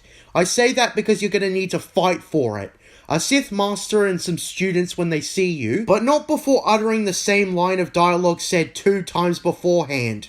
Lord Malak was most displeased when he learned you had escaped Taris alive. He has promised a great reward to whoever destroys you. One criticism I have for the game is that a lot of lines are recycled, and it can get to the point where it feels kinda lazy. Aliens throughout the game, such as Twi'leks and Rhodians, talk the same because they're using the same voice lines recycled throughout the game over and over. If there's anything the remake has to improve, it's the voice lines used for alien dialogue. The dialogue in English is perfectly fine because it's all unique, but alien lines feel recycled.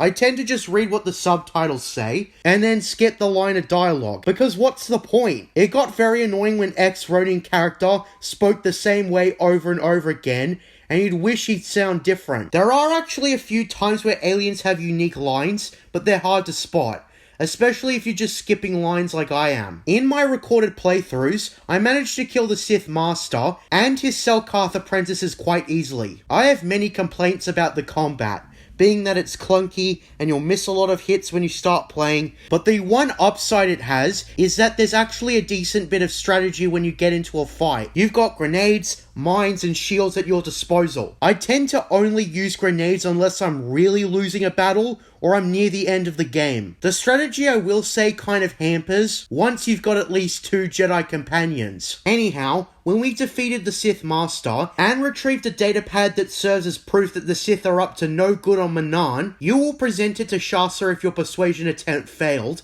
and she and the others will finally believe you, and thank you for exposing the truth about the Sith. Alternatively, you could just kill them as a Darksider if you feel like being an evil monster. It's a common theme to kill everyone you see without consequence. You can return to Shayless, and depending on what you did, he will either thank you, or if you killed his daughter, you can force him to pay you anyways under intimidation of meeting the same fate, which is super messed up. Aside from that, the main thing I should mention now is picking up the droid intel, which is the main reason you're in the Sith base to begin with. In a normal playthrough, if you go to the right direction, you can get in, kill the enemies, and get out. But the problem is that you're not getting off scot-free like the Sith base on Taris. The second you step out of the Sith base, you are confronted by Selkath police and are arrested. Yeah, that's right. You're being put on trial for the murder of countless members of the Sith Embassy. I have a foolproof strategy when it comes to bailing yourself out.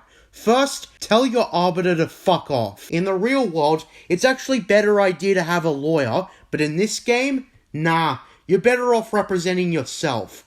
What I tend to do is tell the Selkath court that the Sith lured me inside by offering me a job and explaining that when I refused the job, they attacked me. Lying to the courts. That's a good trick. Either way, you'll be let off the hook and found innocent, due to a lack of evidence. Side note, if you lose to the court, or plead guilty, it's game over, and you are given the death penalty. But once you're out of custody of the Selkath courts, given you did exactly what I said, you're all free. And the next natural thing you should do is go back to the Republic Embassy and talk to Roland. But there is one last quest I think that's important to talk about.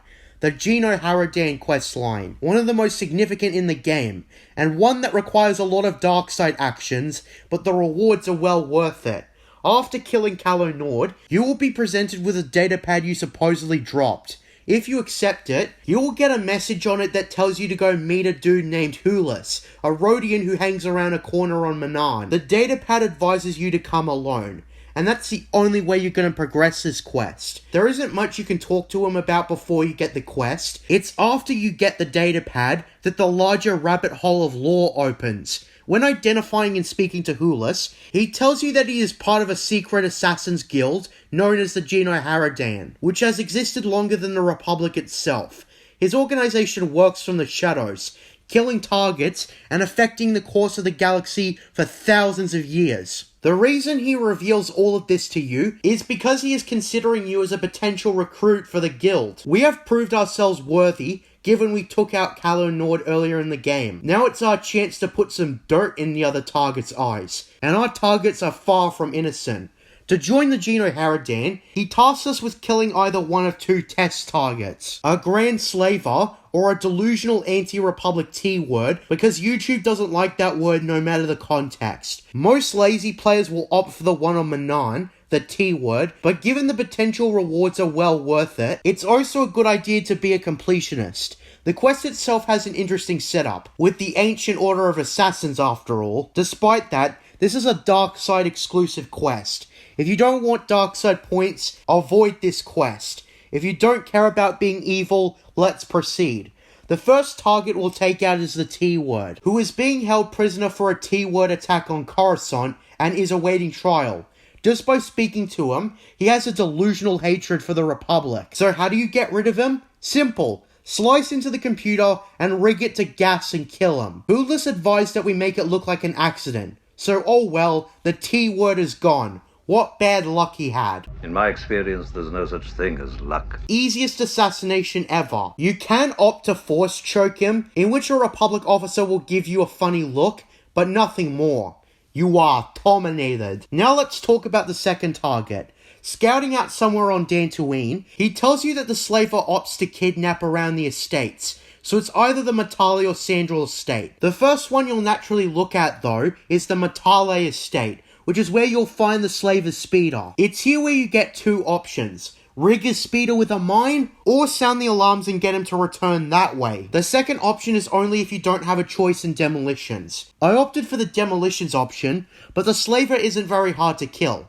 He's actually pretty easy. He will plead for his life mid-fight, so you can spare him, but that will fail this part of the side quest, and he doesn't offer much money. But after completing those assassinations, Hoolis will proceed to task you with 3 targets you must terminate in order to become a full-blown member.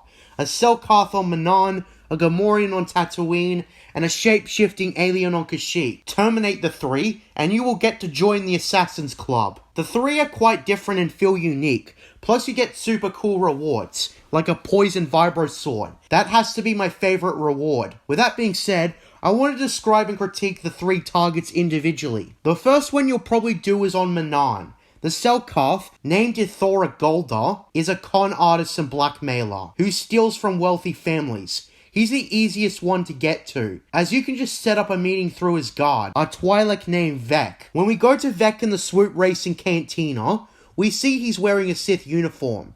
If asked, he says that he does it to appear imposing. For an insignificant side character, this guy is pretty fleshed out.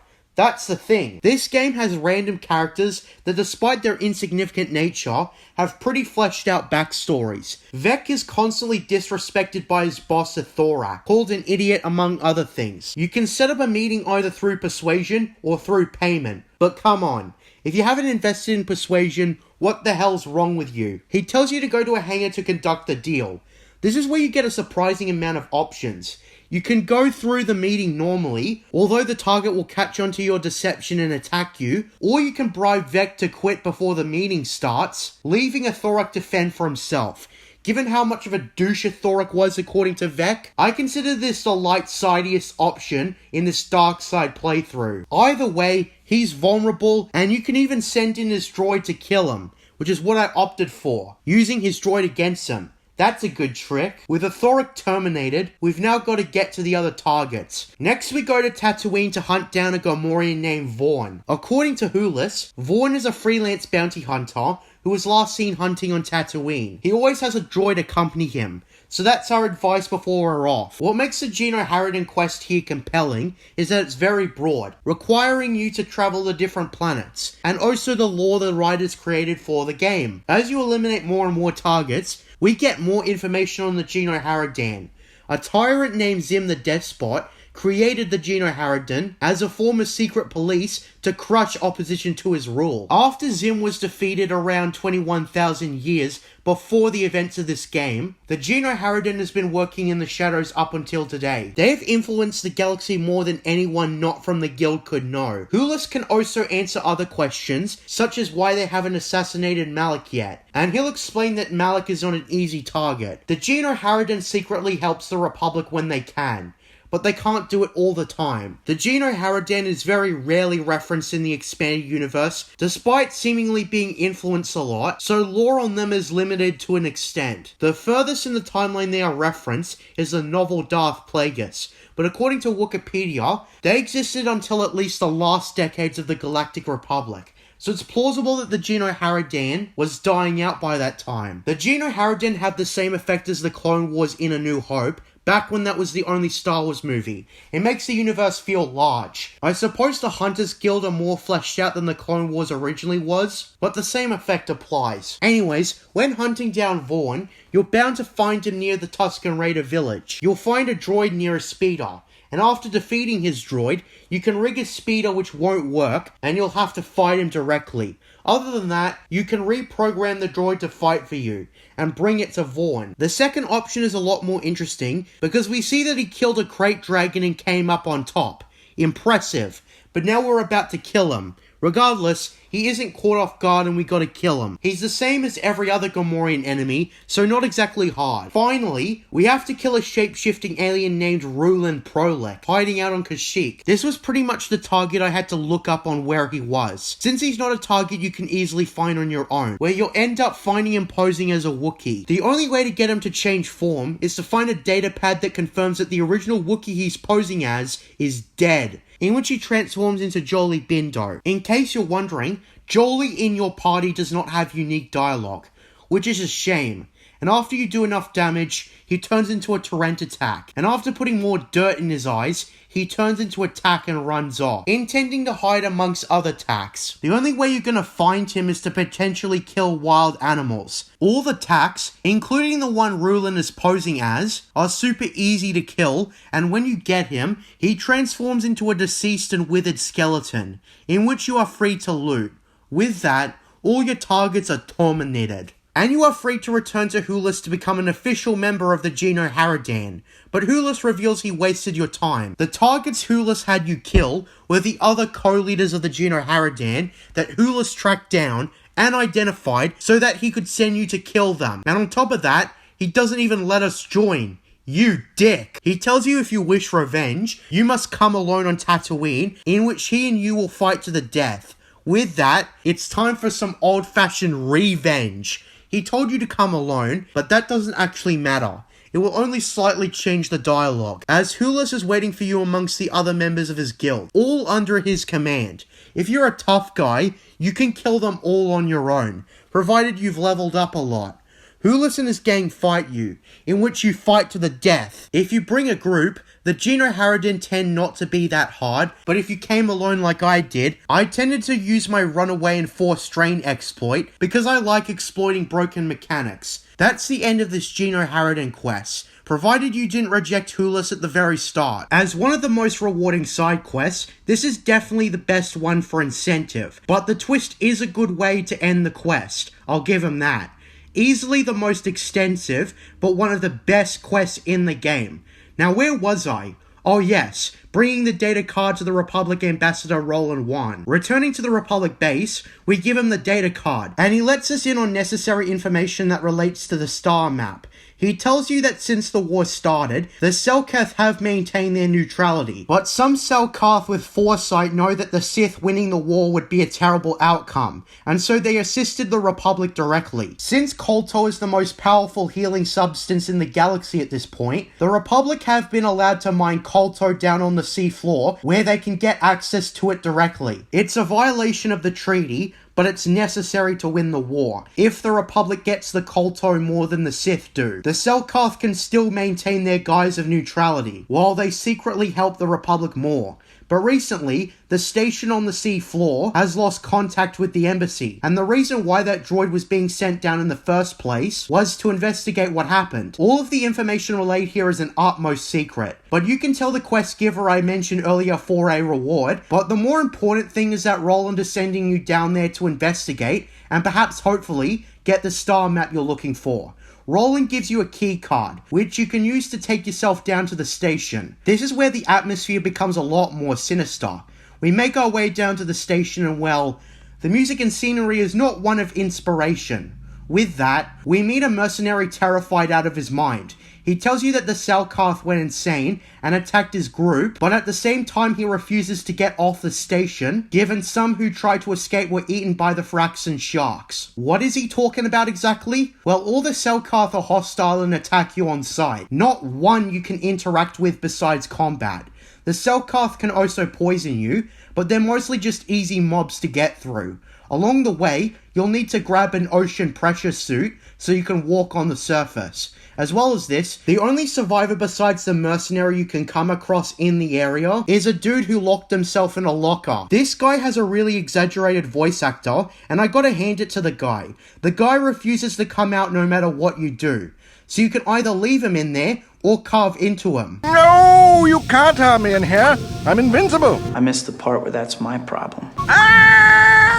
So it's either droids or Selkarth you'll come across. The loot here is decent, but that's not saying much. So anyways, when we come across a pressure door, it requires that we put our suit on. Since we have only one, we have to leave our party members behind. Transitioning to the ocean has a pretty eerie feeling. I gotta say, it makes the atmosphere pretty scary, although the downside is that we move mostly way too slow. We can't use any force powers at that, and it can get annoying, so don't waste a step in the wrong direction. Eventually we come across a survivor, who tells us that he's been hiding out on the seafloor for quite a while, but he's found a way on the other side of the base, so we gotta follow him. He moves really fast while we move so slow. Seriously, would it hurt to have the player character the same speed as the rest of the game? This is actually one of the most annoying things in the game. Well, just as soon as he was introduced, the survivor gets grabbed and eaten, and so now it's up to us to get to the bottom of all this. Along the way, you'll come across Phyraxan sharks, which you will need to activate an emitter to kill them. You can't outrun them, so keep that in mind. Making it to the other side of the base, we come across two terrified survivors, Kono Nalan, who Roland mentioned, and Sammy, one of his fellow miners. Upon seeing us, he sees us as a threat and opts to depressurize the room we're in. It takes persuasion, slicing, or hitting the shielded wall to prevent this. Kono, anyway, panics before he seems to calm down, but he expresses how scared he and Sammy is. He tells you that at a certain point when they were digging through the Kolto, they found some ancient ruins, resembling the star map by description, but on top of that, the machinery they built awoke a massive Phyraxan shark, one that turned all their Selkath co-workers insane. There's two solutions that Kono and Sammy individually propose. The easiest option is to vent some poison to kill the shark, although Sammy opposes this because it's risky putting it into the open water, and so she proposes another solution. Basically using math skills to overpressure the machinery and get the Phyraxan shark to leave us in peace. The first option is the most convenient, but the second, while being a small hassle, will aid you in the long term. In the dark side playthrough, I murdered both Kono and Sammy, then I vented the poison into the open water, and it killed the shark. Problem solved. If you go for the second option, it's basically a math carrying problem that takes around 3 to 5 minutes to complete, at least for me. The machinery is broken that way, and there, the Phyraxan shark allows you to pass. Now that's 3 star maps docked. Now there's only the final one on Korriban. We regroup with our companions until Darth Bandon shows up with his 2 sidekicks, Dumb and Dumber. Dumber ignites his lightsaber, but as Bandon starts talking, he deactivates it, realizing Bandon wants to talk first. Bandon dismisses the efforts of Calo Nord, calling him a pathetic bounty hunter, and affirms that you will not be able to defeat him. You'll realize through dialogue that this is also the guy who killed Trask at the start of the game. That's right, he killed the first meme this game had to offer, and now he must pay. Darth Bandon is pretty powerful, and I used to find him really hard to beat when I was younger.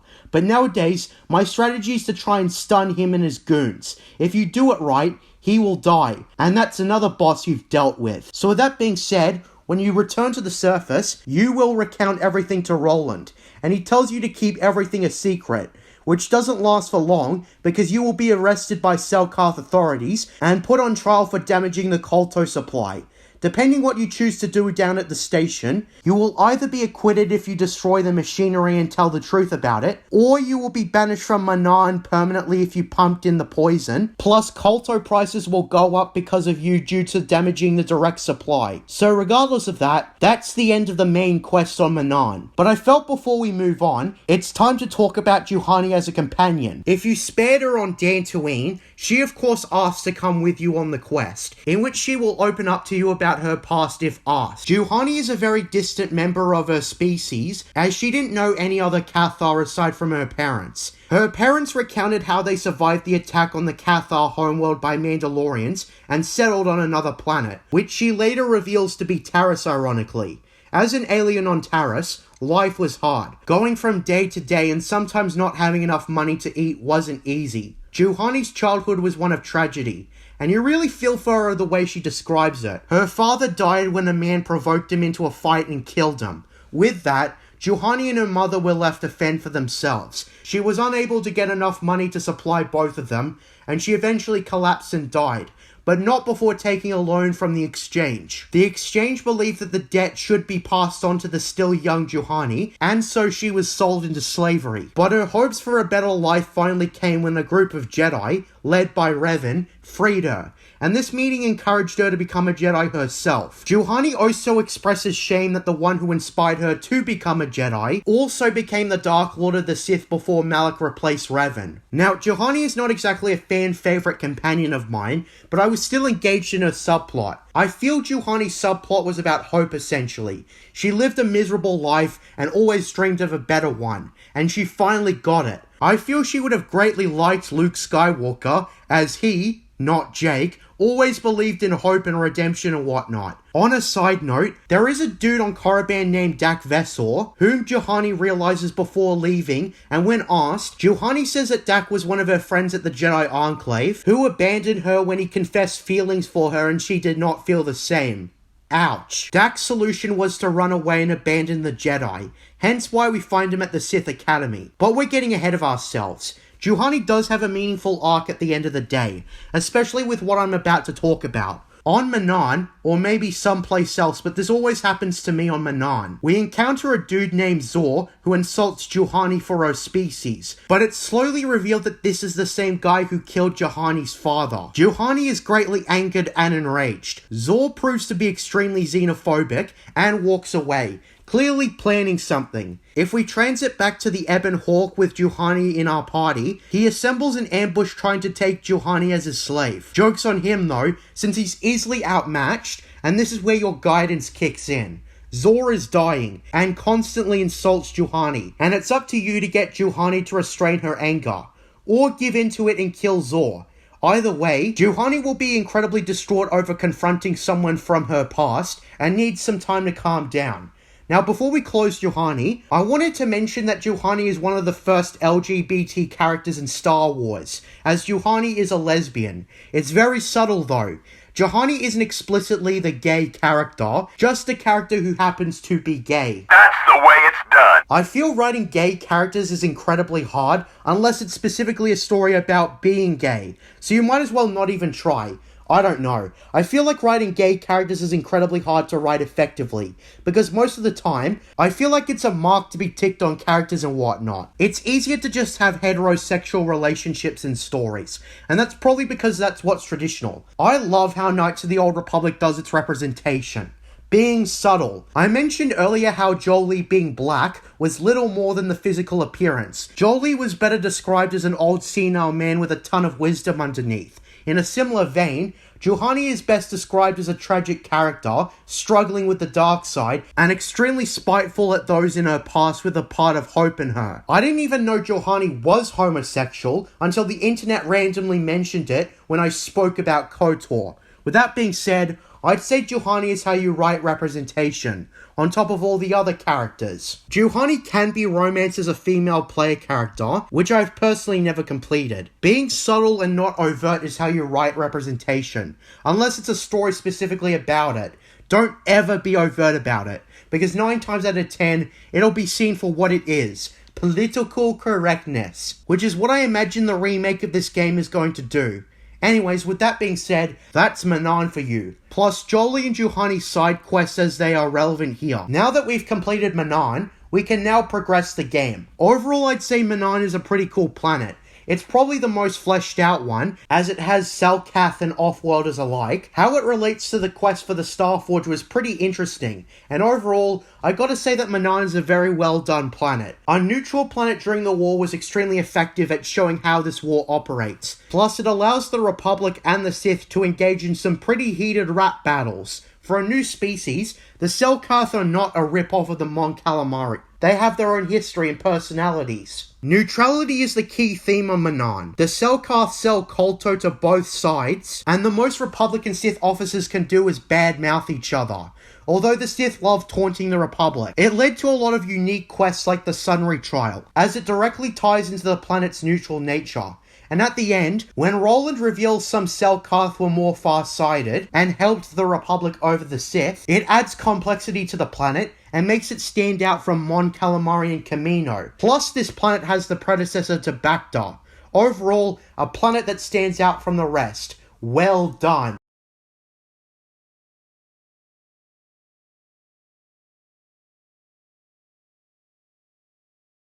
When you've found the star maps of at least 3 out of 4 planets across the galaxy, you'll be intercepted by a Sith in a Dictus ship, which was waiting for the Ebon Hawk on the hyperspace route. On the first playthrough, this caught me extremely off guard, given the cutscene just automatically starts and you gotta deal with it. The intense music on top of that really sells the urgency. When asked, Carth recognizes the ship as the Leviathan, Sith Admiral Saul Kara's ship, his old mentor, he remarks. Now I think it's here that I discuss Carth's story for proper context. I was gonna save it until Korriban though, given that's where his personal side quest kicks in, but whatever. Carth is your first companion, is the one you'll spend the most time with on Taris. Carth's story in relation to the player changes quite a bit, depending on which gender the player decides to play as. In a male playthrough, it's a straight playthrough, but on the female playthrough, Carth takes a liking to you and commonly flirts with you, which you can choose to respond back however you want. The Carth romance is considerably less interesting than the Bastila romance.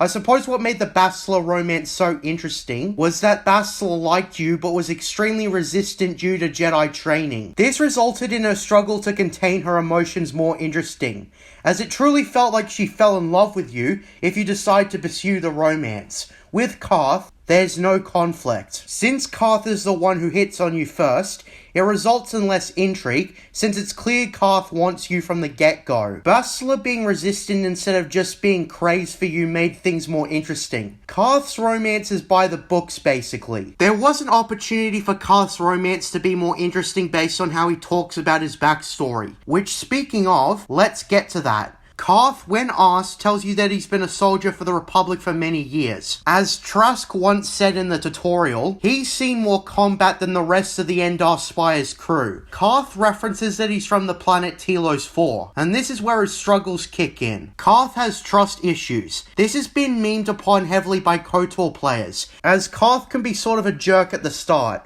When you first start the game, Carth is likable because he is honorable. He's a good man, and he points out your good deeds whenever you do something good. He will occasionally be baffled by your generosity, but not in a bad way. He'll be more so surprised that you helped that much. He's also a patriotic Republic soldier.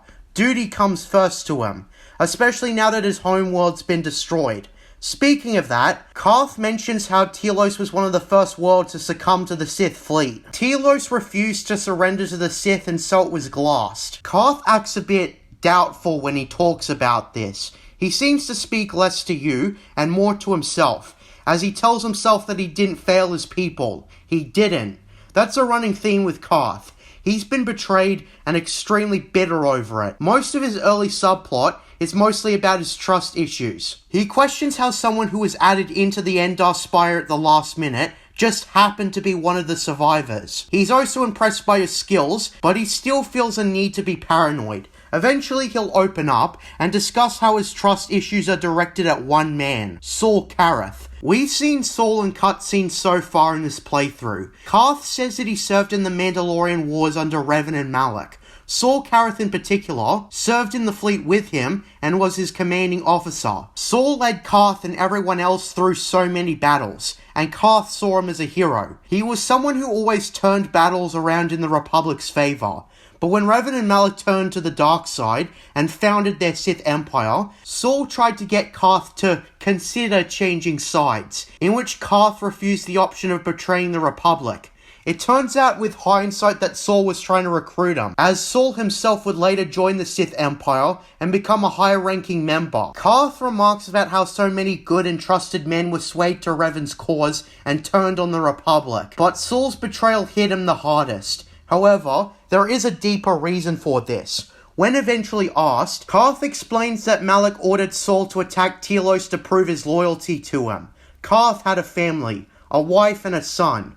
When the Sith attacked Telos, they glassed the planet, and Carth's wife Morgana died in the attack. Carth recounts his traumatic memory of holding his wife and screaming for the medics, but they were too late. That's why Carth swore revenge against Saul. He took his wife from him.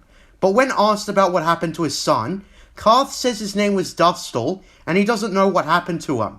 He went missing after the attack, and Carth has no idea what happened to him. This is where the Korriban side quest kicks in, but I'm getting ahead of myself. Now that I've contextualized Carth's hatred for Saul, let's get on with the story. I'll talk more about Carth later. Carth recounts what I just told you to the crew of the Ebonhawk, and swears if they get the chance, he will kill Saul personally. He promises that. Bastila points out that we're going to need an escape plan, and that requires someone besides us, Bastila, and Carth coming to free us, as the Admiral will be watching us closely. That means we get to pick someone to save us all. Any companion can work, except for Zalbar, as Bastila says a Wookiee will draw too much attention. So it's Mission, Canderous, HK, T3, Jolie, or Juhani. I tend to usually do Canderous, although I've tried all the others. Mission was okay, Jolie was funny as hell, T3 I could never get past, and Juhani was probably the best equipment-wise, and HK was decent. But I usually chose Canderous the most because of his self-healing implants. He is your best bet. Aside from murdering absolutely everyone, you'll come across a smuggler who wants you free. He gives you an icebreaker card that can be used to hack into a terminal and free everyone. Since Canderous has all the equipment on him, he's certainly your best bet when staging the rescue. With that being said, let's talk about the interrogation scene. Saul comes in, and Carth is just as bitter as you would expect. Saul is dismissive, and simply tells him that even in war the innocent must die, talking like a true war criminal. Bastila refuses to surrender any information, and how you choose to approach this gives a lot of interesting responses from Saul. For example, he mentions about a prior history with Malak directly to you, and he just laughs quietly and says that he's going to give Malak the honor of telling you.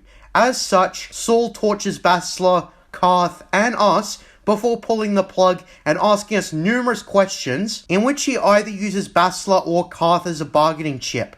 If you lie or refuse to answer, the one dear to you will suffer. First question: where is the Jedi Enclave in which we were trained? There's actually a reference to A New Hope spun on its head, where you can say that the Enclave is on Alderaan. When I noticed that, I was impressed. What a perfect opportunity to use Dantooine and Alderaan in this instance. Anyways, Saul Careth, after you give your answer, and whether or not you answered it how he liked, tells you that the Jedi Enclave has been destroyed. It is nothing more than rubble. He says it in such a cold and uncaring way. And as this is the case, we are unable to return to Dantooine after completing the Leviathan. The question after that, he asks us what our mission was. Telling him what he wants will spare our companion a lot, while lying or refusal results in torture. Of course, he then decides to leave us at the mercy of Lord Malak and sends a note for his arrival. He turns the torture beams on, and we are left to torment. After we're left alone, Carth basically realizes that Saul was just toying with us. He didn't care what we told him. And by the time Bastila senses Saul is giving his message to Malak, we then cut to the jailbreak by whomever character you choose to free us. Since I've already discussed the rescue in an out-of-order sort of way, let's get to what happens afterwards. Carth will comment on whoever you sent to free us for their durability, and we briefly talk about our escape. Carth, Bastila, and us will confront the Admiral, while everyone else clears a path to the hangar. The reason we must do this is so we can get to the bridge controls and use it to let our ship go free. So on top of getting all our equipment back, which is in one single locker because game logic, on top of additional equipment and loot, like money and whatnot, we have to fight our way to the bridge. Hopefully you cleared the way as whatever character you sent to free us. And so we go to the Bridge S section of the ship. Along the way, we'll come across numerous enemies that we kill without a care in the world. For example, grenadiers, soldiers, officers and whatnot. Around this part in the game, killing these enemies is both a reasonable challenge and a smooth breeze. I remember when I could barely hit anything when the game started. Now, we're able to cut through enemies like paper mache. The progression is certainly felt when it happens. During our rampage, it's important that we break into the Sith armory and grab some spacesuits, as there's no reason you wouldn't break into the armory anyways. The loot you get from there is cool. High-powered armor, numerous grenades, including thermal, the most powerful in the game, etc. You'll need to take out a group of Dark Jedi as well beforehand. When we finally make it to the bridge area, there is a kinda pointless segment where we use the spacesuits and walk at the slow-ass pace I mentioned earlier.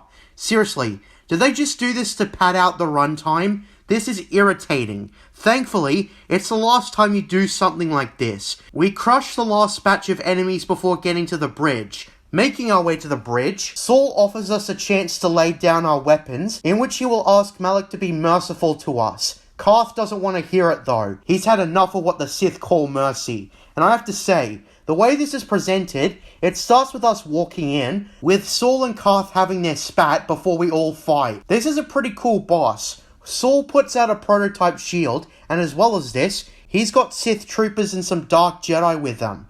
When I play this game, I opted for the Force Wave ability. Force Wave is one of the most powerful in the game, and unlocked at level 15, meaning 3/4 of the way through. It's also pretty tough on the first playthrough.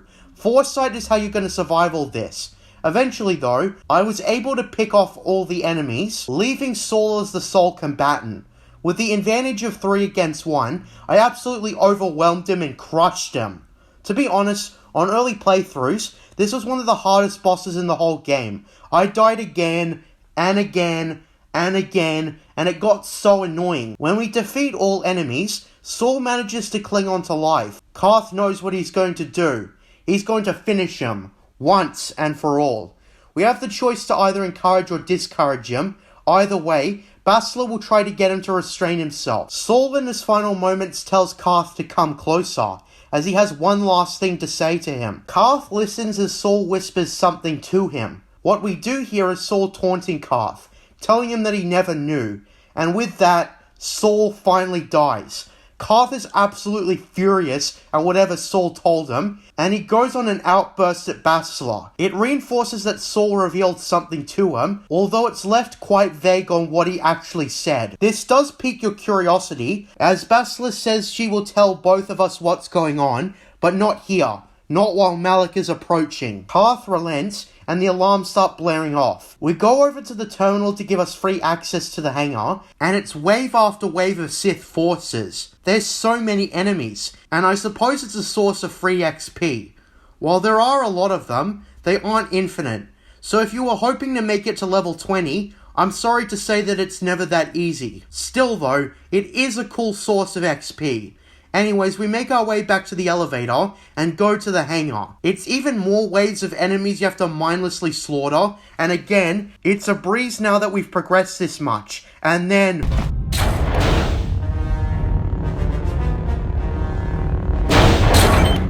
oh shit, we're screwed. The presentation is excellent. You were hoping to make it to the Ebon Hawk by now, but now we see the ultimate antagonist, who has his own sinister theme arrive. On a first playthrough, your eyes will be wide. You know that as the Dark Lord, this guy means business, and Karth and Bastila respond as much. As I'm showing you, Karth tried to blast Malak unsuccessfully, with Malak cackling at the pathetic attempt on his life. Malak remarks about how much effort he put into tracking them, and he's not gonna let them escape now. On top of this, Malak speaks to us directly, talking about how he can't believe his eyes, and remarking on how the Jedi spared us, and what you seek in this reunion. On a first playthrough without spoilers, you'll be confused, and your first natural response will be, reunion? What are you talking about?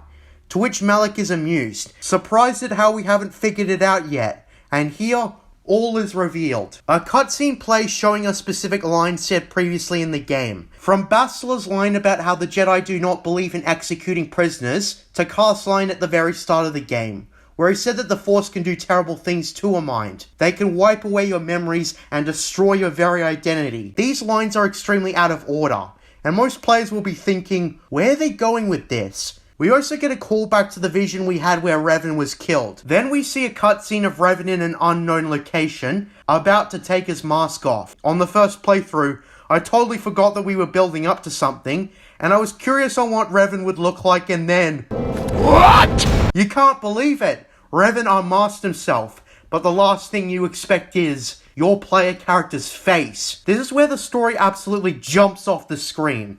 This is the game's big twist. A twist I have been preserving for this entire review. As Malak starts talking, you're in shock. In case it wasn't clear before, he confirms what you just saw. You, the player, are Darth Revan, former Dark Lord of the Sith. Just like the player, you're in instant denial. No, that's not true. That's impossible! I missed the part where that's my problem.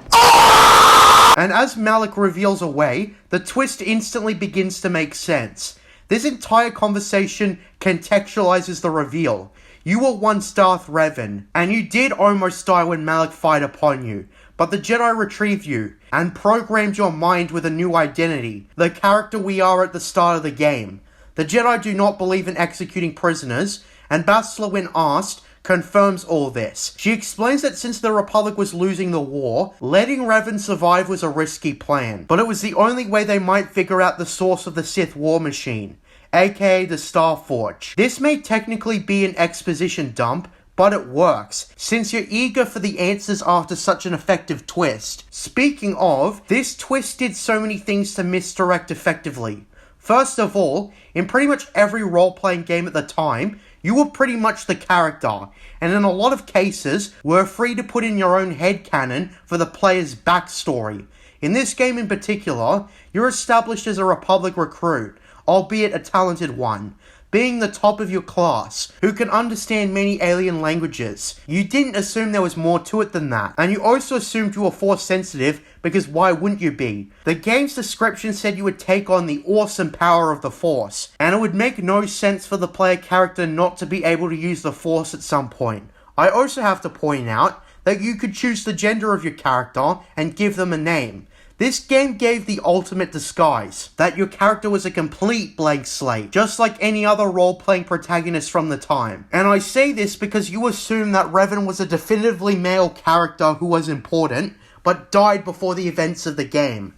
Since the player's gender and name was optional, why would you be anyone other than the blank slate? This was a great way to preserve the twist for like 20 hours of gameplay. This is something to ensure that all the big hints flew over everyone's head. I remember that I knew there was an unspecified twist coming, but I could never guess what it was. I was still so invested in the game, and I could never guess it. And I doubt I ever could until it was revealed or spoiled. This very much has the same kind of setup the Vader father plot twist had. Karth at the very start just says that Revan's gone. Plain and simple. And you believe him. Because why would he be lying to you? Stories have a lot of unseen characters who died before the events of the story. Revan seemed like an impressive character, someone who rallied the Republic and defeated the Mandalorians against all odds, someone who turned to the dark side and turned against the Republic. A lot of big hints are disguised by following lines or different assumptions. You assume you're dreaming about Revan and Malak because of your bond with Bastila, even if it doesn't make 100% sense. But you assumed the will of the Force was just helping you out or something. That's what Bastila says, but when the twist comes, you realized it was buried memories from a previous identity. I'd also like to say that the twist feels so personal because you were immersing yourself as the protagonist. It feels like your twist, in other words. This twist would be mitigated if they had a voice protagonist, so that's just how it goes. You can tell this twist was constructed in homage to The Empire Strikes Back, and Drew Karpyshyn wanted something that reminds you of the feeling you might have had in the theatre. Although now that the father reveal is the most oversaturated twist ever, not to mention it's outdated as Georgia's recommended watching order dictates, this is a nice replacement. That's probably not how it was intended, but hey, it's how this twist holds up 20 years later. So yeah, you're Revan, the former Dark Lord of the Sith, and now it's your choice how to deal with this information. Bastila tries to explain this in a way you'll understand. A light-sided Revan will forgive her and a dark-sided Revan, the opposite. Malik proceeds to discuss how he's happy that you indeed survived. He always did feel bad for assuming the title of Dark Lord from afar, but now fate has given him a second chance to prove himself in one-on-one combat with you. He proceeds to freeze both Bastila and Carth in stasis, and gestures for you to fight. I'd like to mention how Darth Malik has a super unique moveset. He had animations created specifically for him. I suppose this was done to make him stand out more as the main antagonist. Our duel with Malik isn't that hard. I kept spamming Flurry on him, and eventually, he pulls a Force Whirlwind on you, and you're forced to go around to confront him. The fight there is pretty much similar, before he pulls a good old Force Stasis on you. He freezes you just as Bastila comes in. She gives herself in to fight the Dark Lord, telling you and Carth that it's up to you to find the Star Forge. Carth heeds her advice, and we depart on the Ebon Hawk. During our escape, we make it to another turret section, which is the same as the last. They're all the same, to be honest. Once completed, we've got a meeting between the Ebon Hawk crew. Jolie asks where Bastila is, and Carth gives the grim answer. Mission at first thinks Bastila is dead, but Jolie says that won't be the case. Malik will capture her, and turn her to the dark side to secure the Sith's victory over the galaxy. Amongst all of this, the Old Republic theme plays. No matter what you choose to say, Carth will cut in and forces you to spill the beans, and the crew are just as shocked. But in spite of all this, and like a true mad lass, Mission instantly springs to your defense. She asks you if you remember anything about being Revan, and after the confirmation that it's just hidden memories, she doesn't see anything wrong. Whoever we once were is gone. We're a friend, not the Dark Lord of the Sith. In my opinion, this is Mission's greatest moment.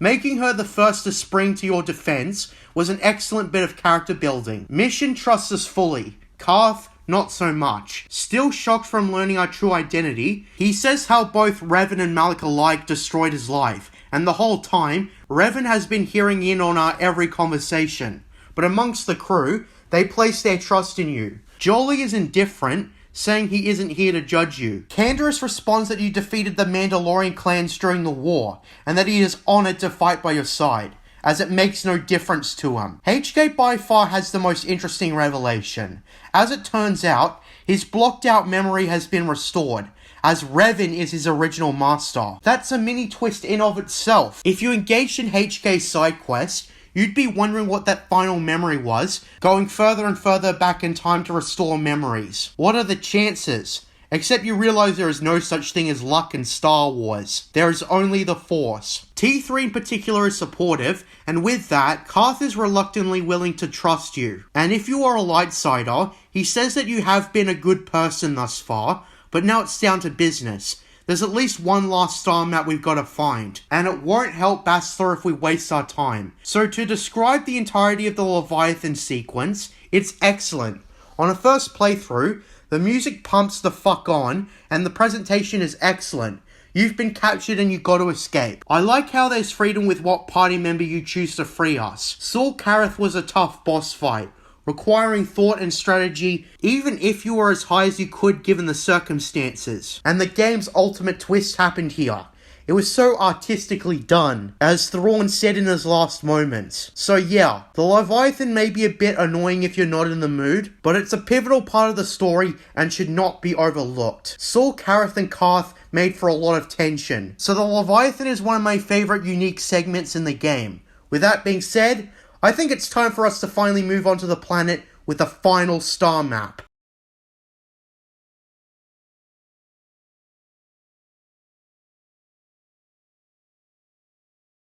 Our vision of Korriban's star map is the ruins of some place. That's the best idea we have in the meantime. If Bastila was with us, she'd basically discuss staying off the ship due to the possibility that the Sith may recognize her. So it's more reason to do Korriban last. Before leaving the Ebon Hawk, it's important that you speak to Carth. After being given some time, he knows that he can't hate you. It's a meaningful conclusion to the player's relationship with Carth. Carth's arc is basically about trusting people again, which can play out one of two ways. This is one of them. The second I'll talk about a little later on. For now, this is where his arc starts to wrap up. We've also got his specific Korriban side quest, which I'll get to in a bit. After paying the docking guard around 25 credits, or persuading him to drop the fee, our first impression of Korriban, aka the Sith homeworld, is far from delightful. In case you had any doubts that the Sith weren't that bad from after they destroyed Taris indiscriminately, we see one of the Sith students with some hopefuls. In case you're wondering, hopefuls are essentially those who want to get into the Sith Academy but are yet to be accepted, if at all. The student, Shardan, acts extremely annoyed that the hopefuls don't answer his questions correctly. I can only imagine what the questions were. The hopefuls are extremely scared and fearful. Shardan asks them another test question, which again they get wrong. Shardan decides he's basically had enough of these hopefuls and looks to us for advice. Shardan wants to punish the hopefuls for their weakness, so he turns to us and asks us what punishment he feels is best suited for these pathetic hopefuls. There's really 3 decisions you can make here. Tell Shardan to let them go, get Shardan to torture but not kill the hopefuls, or you can tell him to straight up murder them. Reminder, this is your very first impression of Korriban, and its core demonstration on the type of culture this planet has. And as such, the Sith have a very kill or be killed mentality. I've discussed in a previous video the Sith code in detail, and this game is actually where the Sith code originates. As I discussed, the Sith are the utmost extreme of the dark side and are incredibly selfish in general, and this interaction reinforces that. If you decide to tell Shardan to let the hopefuls go, you'll need to convince him with persuasion, as any of the other options he goes with on a whim. With that sort of first impression, it doesn't get any kinder. A common thing in your first parts of Korriban is that you meet your inevitable rivals. Aside from a merchant you can speak to, after only a minute or less, you'll come across another Sith student and her friends. A young woman named Lashao and her friends stop us rudely, remarking how we're just fresh meat trying to get into the academy, and demands we amuse her. Naturally, you can be a chump and amuse them by telling an elaborate joke or something, or you can deny them the satisfaction, or you can threaten them. But it all essentially ends with the same outcome. One of Lashao's buddies says that he's bored and that they should go back to the academy, with Lashao saying that she'll keep her eyes on us. I'm watching you, Wazowski. Always watching. Naturally, aside from merchants, you'll go out to the entrance of the Sith Academy. It's here where you meet the very last scumbag you need to. We see 3 guys just standing there. They're clearly supposed to be dazed or exhausted. Speaking to the alien in the group, he tells us that they're trying to stand in place without food until the one known as Mikal deems them worthy. Mikal is the individual standing across from them in the Sith uniform. With that being said, we go up and ask what the hell he's doing. Mikal is completely uncaring. He says that those guys standing there, desperate to get into the Sith Academy, are idiots. Endurance alone is not enough to become a Sith. You need to be intelligent and actually think about what you're doing as well. That's what it takes to become a Sith, and these random hopefuls don't have it.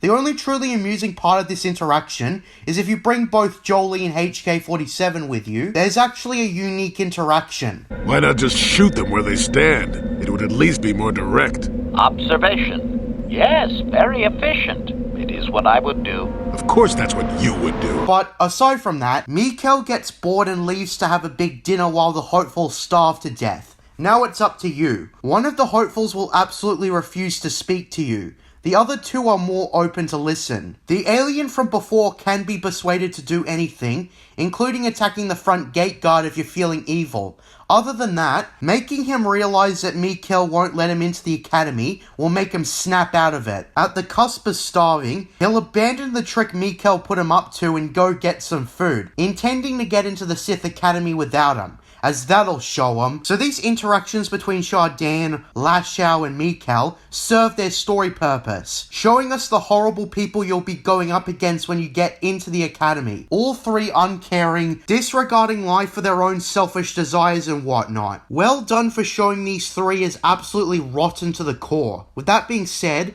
talking to the gate guard, he tells us that since we aren't a student, we'll need to get a medallion to get inside. Forced persuasion doesn't work on him if you have it. And if asked where to get it, he tells you that one named Yuthura Ban, who is essentially the equivalent of a vice principal, is the one to speak to for recruitment. She usually hangs around the bar known as the drunk side. Since we need to get inside to find the star map, That's the next natural step. Euthura is a Twi'lek who semi-rudely asks us if there's something we want. She'll recognize us as a Jedi if we have a lightsaber equipped at that. To describe Euthura, she's a Sith who is smug as hell, sort of like Lashelle, except she talks with more authority, given her position at the Academy.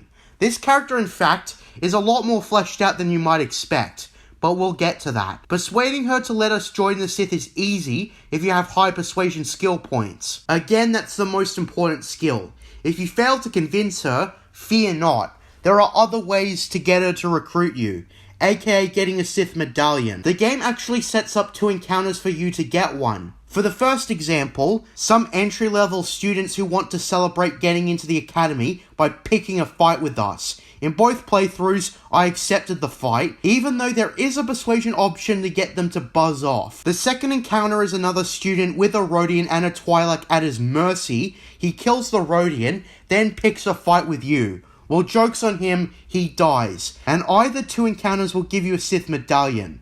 Either way we choose to get into the Sith Academy, Euthura will deem us worthy, and it's our ticket into the Sith. It's here where we meet Master Uthar, the head of the Academy on Korriban. And it's here where we meet our competition from earlier, the Sith students we met in the colony from earlier. What I noticed about this game is that the entirety of Korriban parallels yet differs from the Jedi training on Dantooine a lot. Korriban is most definitely the best planet in sense of character.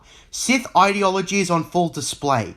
Right off the bat, we see that in order to excel above the other students, we must gain what Uthar calls prestige, and we have to do something that impresses him. There's a lot to do in the Academy, and here I want to break it all down. But before that, Euthura speaks to us, calling us her favourite prospect for the year. She tells us that she's plotting something. She wants you to overthrow Master Uthar and become the new head of the Academy. It is of course an option to go tell Master Uthar, in which he will instruct you to bring another student in order. On top of that, going back to Euthura, she'll tell you to go to Uthar's quarters and place a device under his bed to weaken him. Now earlier, I said that Karth had a personal side quest, and it's one that relates to his son. Typically during a journey, and after speaking to Karth enough times about his backstory, Karth will come across an old acquaintance, a dude named Jordo. Jordo informs him that Dustil joined the Sith as he saw him in his last stop to Korriban, dressed in the student's uniform and whatnot. This is how Karth's side quest concerning his son triggers, so you'll find Dustil in the same general vicinity as Meekel's quarters. Like all personal side quests, you must bring Karth. Speaking to Dustil, Karth will instantly recognize him, but as it turns out, Dustil has no interest in seeing his father again. As it turns out, Dustil heavily resents his father for going out to war and hardly visiting he and his mother. Karth tries to explain to Dustil that he didn't have a choice. Duty to the Republic forced him to serve away from Telos, and Dustil rejects that explanation. According to Dustil, he was captured by the Sith, but it doesn't matter now. He says he's got a new family with the Sith and tells his father to leave and don't come back. The conflict is truly felt here. Dustil utterly despises his father, and Karth is struggling to reason with them. It's really here where you have 2 options. 1, provoke Dustil, in which he turns to violence and you're forced to kill him, which is the most screwed up thing ever because Karth will always be in your party when you do this. The only other death that will shake him as much as Saul, but with Dustil, Karth will be left incredibly distraught. He blames you for escalating the situation and dooming his potential reconciliation with his son. If you are pursuing a romance with Karth, it will also stop right here. Alternatively, the player can convince Dustil to give Karth a chance. Dustil demands proof that the Sith are evil, and he'll think about it when shown. This is where you must enter Master Uthar's room and collect a datapad. Karth comments that it's the journal of Master Uthar. Taking the datapad back to Dustil, we reveal to him that a friend of his named Celine, who convinced him to go to the Academy with her, was killed by Master Uthar's orders in secret, while Dustil was told she went missing on a mission to the ruins. Dustil finally realizes what the Sith represent, and Karth congratulates him for not holding on to a lie once confirmation comes. It's here where Dustil and Karth's relationship as father and son can heal potentially. Dustil says that first, he's going to warn a few of his friends at the Academy on what's going on, and then he'll head to Telos. Perhaps once the war is over, he and Karth can discuss things. Like any other choice, this is an extreme contrast. To be honest, this was one of my favourite companion side quests. Despite having a limited role, Dustil is incredibly interesting as a character and in relation to his father and the player. Dustil is someone who in his mind doesn't have a problem, and it's up to us to convince him that the Sith are evil, and we can tell that in the dark side outcome that his death truly affects Carth, as he feels he's failed his family. With that being said, I think it's now time to see how we can get that sweet, sweet prestige. The first one is getting down the Sith code. The Sith code is as follows. Peace is a lie, there is only passion. Through passion I gain strength. Through strength I gain power. Through power I gain victory. Through victory my chains are broken. The Force shall free me. Euthura will tell you the code and explain it to you, line by line. Then you will speak it to Master Uthar, parallel to Master Zar on Dantooine with the Jedi code, and then a true or false question to wrap things up. That's the first bit of prestige you'll get. After that, the second is a guy trying to interrogate a Mandalorian to figure out where his cache is, and he asks you for assistance. But if we overdose the Mandalorian before we get the answer we seek, he will die and we won't find out. Alternatively, there is an option to help the Mandalorian escape. If you get the location from the Mandalorian, however, it turns out the guy who put it up to you tricked you, and he's going to tell Master Uthar and give you 0 credit. So you'll probably kill him and tell Uthar yourself for prestige. There's also a practice chamber where you can kill ragged Republic soldiers, who you can't reason with, and attack you on sight. You could convince one of the students to release all the prisoners, but that takes a high persuasion skill that even I can't get in most playthroughs despite persuade being my main skill. Again, they throw moment after moment of the Sith on this planet being the utmost evil and uncaring. Quests for prestige that go out to the Valley of the Dark Lords include the following. The first is convincing Lashel to help get a Jedi holocron. Convincing her to work with you takes some easy persuasion. She tells you to meet her in the Valley of the Dark Lords, as she'll summon the wild Takata that possessed the holocron. When we go outside to the valley, I have to say what an impressive looking location it is. It's very visually similar to what it looks like in Tales of the Jedi, so there's points for aesthetic consistency. Anyways, meeting Lashel across the valley, she has summoned the Takata in question and we fight them. The animal is damn easy, and immediately afterwards, she grabs the holocron and quite clearly intends to run off and tell Uthar about what we accomplished, but it's clear that she's going to lie to Uthar. In most playthroughs, this will result in her death, with you killing Lashel and taking the holocron, whether you tried to reason with her or not. Keep in mind that that's a common theme. This side quest is one of the easiest you can do to get prestige. Just talk to Lashel, fight the Takata, kill Lashel, and gain prestige. Quick and easy. Uthar even congratulates you for eliminating an enemy through trickery. I just want to mention that there's a light-sided outcome to everything, despite being on such a despicable planet. The next side quest is pretty simple and fairly neutral. It occurs in the tomb of Marka Ragnos. Remember him from my Tales of the Jedi review? Well anyways, there's a legion of droids holed up in the tomb. The student nearby explains that one of them pulled a Skynet on Master Uthar and is unreceptive to loud noise. There is an option, I believe, to repair him, provided you're quiet enough when approaching the rogue droid leader, but in most playthroughs, especially in your first, you will be rampaging through the tomb, destroying droid after droid. And when you come across the rogue droid leader, he'll complain about too much audio input and will attack you. Destroying it is fairly easy, especially in the late game, and as a reward, you'll be free to rummage through Marka Ragnos' stuff. His gloves aren't that useful though, but hopefully, you'll find other useful loot in the tomb. That's also one of the easier ways to gain prestige. So next, we'll enter the tomb of Tulak Horde, who was first introduced in this game, I believe. Keep in mind, every area of the Valley of the Dark Lords has a significant side quest, so it's not hard to find ways to get prestige. Only challenge is your fighting skills, which by this point should be top notch. The tomb is filled with Takata and another wild animal known as the Shirak, big hideous flying creatures who are not too hard to kill. Most of the Tomb of Tulak Horde is fighting these enemies. Of course, not too far into the exploration and fighting, you'll open a terminal that leads into Tulak Horde's resting place. You easily walk in, only for toxic fumes to kick in, and since you breathe them in, you're consumed by the gas and are knocked out. Then this old creepy looking creep with grey skin exclaims how you've fallen into his trap. You awake sometime later in a trance. The old man introduces himself as Jorak-Un, the former head of the Academy, particularly when Exar-Kun was in charge of the Sith Order according to Wikipedia. Anyways, Jorak-Un don't have that title no more since Master Uthar overthrew him. Remember when I said coming across your rivals like Lashel would be a common theme? Well, speak of the devil! Turns out Mikkel is also here, mutually captured alongside us. Jorak kidnapped him too. I gotta hand it to the character designer and the voice actor for showing us an insane, twisted creep who you should keep far away from kids. Anyways, Jorak-Un decides he's gonna put us through a little test to see if we're worthy of living. A simple test, but it's a moral test to see what it takes to become a Sith.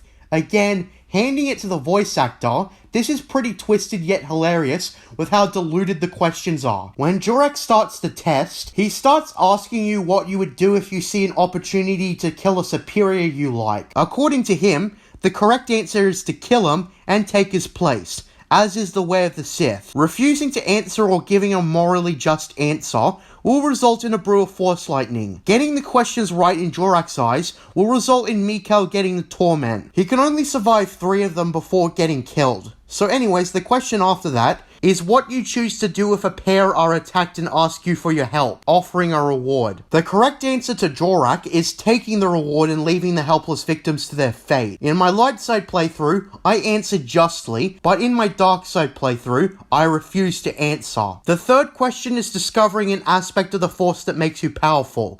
Do you share it with others or keep it to yourself? The way he asks these questions, the immoral answer is always the correct one to him, and it sells how mental this guy is.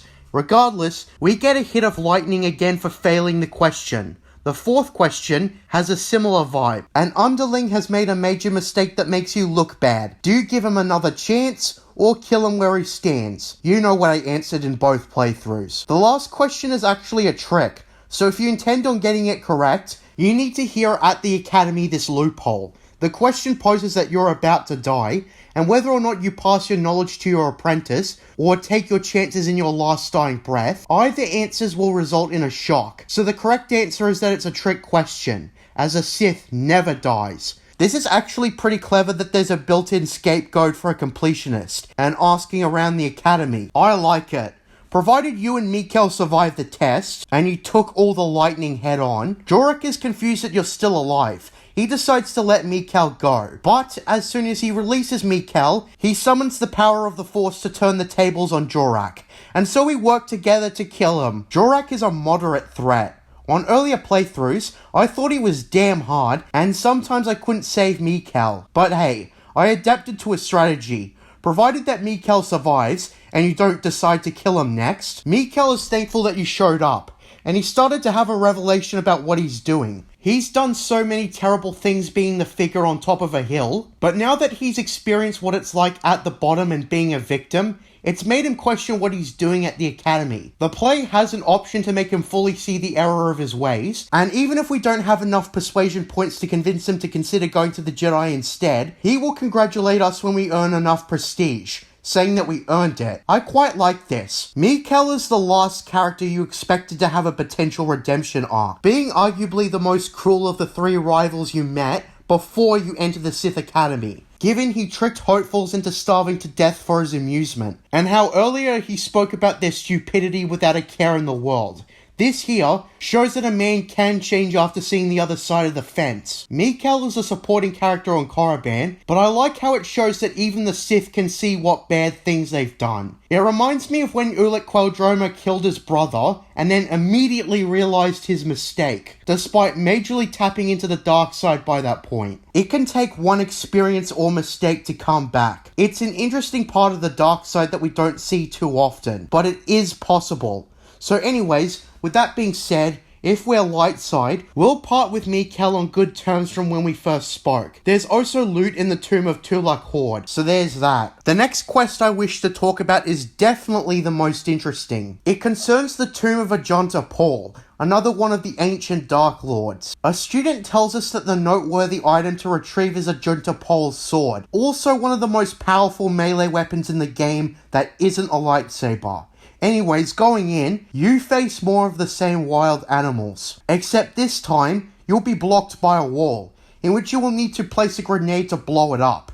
It reminds me of when on Taris, you need to go and place something near the body pile to kill the Rancor in the Undercity near the Volca base. Some droids will activate, but by now, I had Jolie obtain the Destroy Droid Force ability, which is exceptionally powerful on droids. Like seriously, you'll need this for the climax of the game. Reaching the Tomb of Ajunta Paul, you will of course enter his resting place, and retrieve not just one sword, but 3. When you turn to approach the exit, you'll be shocked like I was to encounter the Sith spirit of Ajunta Paul himself. In our encounter with the ghost, Ajunta Paul with a greatly sanded voice tells us that in the cold and the darkness, he is disturbed again, by us. When Ajunta Paul recalls his name, he tells us about his story. He was a Jedi who abandoned the Order and conquered the Sith, proud and powerful, but in the end, he was not so proud. The former Sith Lord expresses great regret over his actions, and now he's stuck in the general vicinity of his tomb, left to dwell on the past forever, and the unimaginable amount of guilt he carries with him. He cannot die. If you came here finding out that you're Revan, you can actually reference how you may have been here before with Malak. Ajunta Paul refuses to tell you about the star map anyway, and if you provoke him, he will try to kill you. Although due to Sith spirits being weak, he is reasonably defeatable. There is a way though, to put him to rest. He tells you that if you can guess the sword that was once his of the 3, and place the correct one on the statue behind his grave, you will be allowed to leave. If you can't, you must die. Before you can place the sword, Ajunta Paul does have a memory of a sword written long ago. To make a long story short, the sword labeled as not steel is the correct one. This was after trial and error and memorizing the game enough. Ajunta Paul recognizes that as the blade that destroyed him. He tells you to take the sword, and the other 2 blades, and take them far away. A light side player with optimal persuasion skills will opt to convince Ajunta Paul to seek forgiveness in his masters and return to the light side. Doing this will gain you light side points, as well as putting Ajunta Paul to peace. This outcome I really like. It's the most memorable side quest on Korriban. Having a Sith spirit coming in front of us was a nice surprise. And as well as that, Tom Kane knocked it out of the park. As always, it's a shame that his stroke happened. He's a great voice actor, voicing Yoda in the Clone Wars and the like. Returning to the entrance, Shah Dan shows up, demanding we give him the sword of Ajunta Paul. You can either refuse and fight him, or you can give him any 3 of the swords. But giving him a false sword will result in a humorous scene where Karma catches up to Shah Dan. Either way, Shah Dan's story will probably end right here. So anyways, on with the last quest, aka way of gaining prestige. Going into the caves closer to the academy and exploring. Same deal in here as the tombs, Tukatas and Shirax. There is a noteworthy quest in this cave. Shortly after you explore the caves, you'll probably come across a group of Sith renegades. The renegades in question, led by a woman named Thalia May, explains if you do not decide to kill them, that she and the renegades are hiding from Master Uthar after they refused to kill innocent people under orders to. She in particular thought that being a Sith would be great, but realized how inhumane and evil they were too late. Their only hope of escaping is getting past the torrent attack in the backs of the cave. This is where you must face another semi-boss fight if you agree to help the renegades. Around this area are some Quell Droma robes at that, which I wore on my light side character for the rest of the game. Nice reference to Tales of the Jedi there. If you wiped out the torrent attack, Thalia will thank you. So with that, that's all possible paths to gaining prestige out of the way. Returning to Master Uthar, you can practically redeem any number of these side quests, which at this point, Master Uthar will declare you the victor. he tells you to rest up tomorrow, as tomorrow, you will take the final test at the tomb of Naga Sadow. Basically, you'll go to Uthar in the morning to complete the final test. Euthura will also attend you at the final test. Basically, when we arrive at the tomb, our goal is to get to the star map and grab the lightsaber by the statue behind. With that being said, this test is fairly challenging. You must go alone. And for starters, there's Tatooine raid out to kill you. Aside from that, you'll come across an acid pool, in which you'll need a special device to traverse. With that, there's two directions you could go.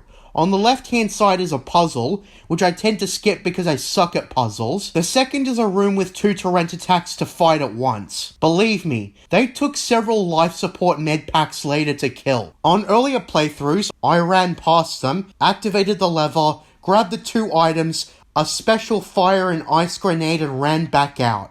On later playthroughs though, I managed to kill them. Going back to the acid pool, we must either choose the fire or ice grenade. My first guess was the correct one, the ice grenade, as the former will kill you. Throwing the ice grenade will freeze the floor, making it walkable. Other than that, that's your passage to the star map and the Sith lightsaber. The star map will open up, completing the hyperspace coordinates to the system we need to go to. As well as that, we grab the Sith lightsaber, which is pretty much an extra weapon. We go back to see the two teachers congratulate us, as Uthar explains why you, as a Sith, was able to get the lightsaber, and how it was different to how a Jedi would act. Then comes the final test, in which you will decide what happens next. This is where Euthura and Uthar plot against each other. You can side with either, or attack or kill both of them. In a light side playthrough, you will side with Euthura. To be honest, that's kind of questionable as a light side choice, especially since the opposite choice gains you dark side points. So that's a small criticism I have. But anyways, in a light side playthrough, you'll help Euthura take on Uthar. And in the light side outcome, Uthar will die and Euthura afterwards will turn on you. Thankfully, she's easily beatable, and during the fight, she'll beg you to stop. Now it's here that I wanted to get to Euthura as a character.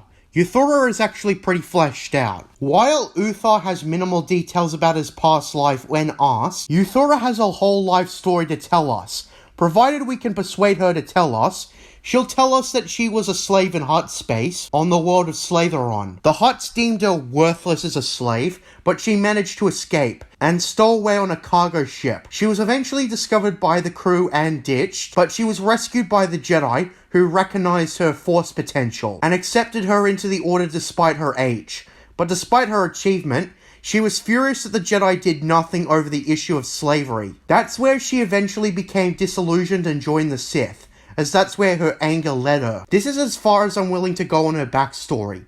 She feels great shame over telling it, and this is where the backstory comes full circle. The player has the choice to persuade her to leave the Sith as a whole, and it's here where I'd like to say that I enjoy Euthura's monologue about how freeing slaves has become even more distant for her since joining the Sith, and that she's become the very thing she swore to destroy. An excellent description on how being a Sith is about the individual's selfish desires and how they'll forget anything and everything that led them down the dark path most of the time. Anakin Skywalker forgot he was trying to save his wife. Ulic Qel-Droma forgot that he was trying to defeat the Krath, and so on and so forth. Euthura can be convinced to leave. There's also a parallel interaction where if you side with Uthar, you can reveal your identity as Revan, and Uthar actually lets you go to confront Malak, to see who the true Sith Lord will be. And then there's the option where you kill both Uthar and Euthura at the same time. If both teachers are out of the way, then as soon as you get back to the Academy, the whole Sith Academy realizes that you've killed Uthar, and the whole area turns hostile. Well, to be fair, it's free XP, and provided you brought companions, it'll be a pretty bloody battle royale. Every student and teacher turns hostile, so it's essentially your opportunity to wipe them all out, and that'll pretty much be the end of Korriban. Now that's the main planetary stuff out of the way, but before we go to the conclusion, there's one more notable side quest. On the colony, there's a Rodian who asks you to check on the Ebon Hawk for some spice cargo. Spice being an illegal drug in the Star Wars universe. With that being said, this part is relatively easy. Just go to the cargo hold of the Ebon Hawk, enter the passcode, and there you go. Free spice and free money. As well as that, there's a shipment you can carry to Tatooine to the swoop racing official Modder the Hutt. It's an ancient artifact that the Rodian strongly warns you not to open. Just bring it to Modder, and you'll get a fresh additional payment. With that being said, going to Korriban to Tatooine, the shipment, a box of sorts, will be in the cargo hold. If you don't listen and decide to open the box, your consciousness will be dragged into it. And it's here where the most interesting, yet trippy part of the game happens. We're sucked into a white void, with a strange alien across from us. Since we have nowhere else to go, we approach the alien across from us. The alien remarks how we're the third person to enter the prison in a long time. The alien explains that he's been trapped in here for God knows how long. It was a punishment his people gave him, to trap his mind in here for eternity. To be honest, this area gives me THX 1138 vibes. You know, George Lucas's first movie? That movie too had a wallless prison that you could be stuck walking forever. The alien even references the previous visitors doing so. Unable to communicate with them, they wandered off to go out of sight. This is pretty much the first conversation he's had in a long time. The alien seems incredibly calm and collected despite being trapped alone for presumably thousands of years. He proposes a competition between the two of us to determine who gets out. The alien says that if he wins, he gets to go free and jump into your body, which is probably still fresh as of now. With that, it's a game of riddles. The first to get a riddle wrong loses, and the winner gets to go free. Perhaps an odd game, but the alien reasons that there is no other choice. If he betrays you, we'll both be stuck arguing for the next couple of thousand years. So the riddle the alien gives you isn't actually that hard, especially the first one. You must continue solving riddles until you come up with a riddle related to numbers, which he's not good at. The alien admits defeat, and fair and square decides to let you out. There are some final things you can say to him, such as encouraging him to not lose hope, and that he'll probably find another way out somehow. He's also completely forgotten his name if you ask him, but with that, he lets you out, and you go free. You are unable to open the box after this, and the only thing left to do is deliver the box to Modder the Hutt on Tatooine. He'll give you a large sum of money for the box, and can be persuaded to give you a bit more. With that, we've completed all relevant side quests, and now we're done with Korriban as a whole. This opted to be one of the best planets in the game, and keep in mind that all of them are great. Korriban is the embodiment of the Sith, and it's characterized in its desolate wasteland. It remains faithful to its look and Tales of the Jedi, and it's got a lot of nasty characters. It's good that there was always a light side option to all of the quests, and characters like Mikkel and Yuthura Ban say that there is still hope for those who have fallen so far, although some other characters became selfish and arrogant to the end. The goal of Prestige was very accurate, and they absolutely nailed Sith ideology, as in fact, the Sith code originates from this game. Korriban makes sense as the final canonical planet to go to, and I'm very happy with the presentation, look, and personality of Korriban. A shame Dave Filoni failed to represent it. With that, we're home free to the uncharted planet the Starforge is located at. But first, I wanted to go over the game's one and only DLC.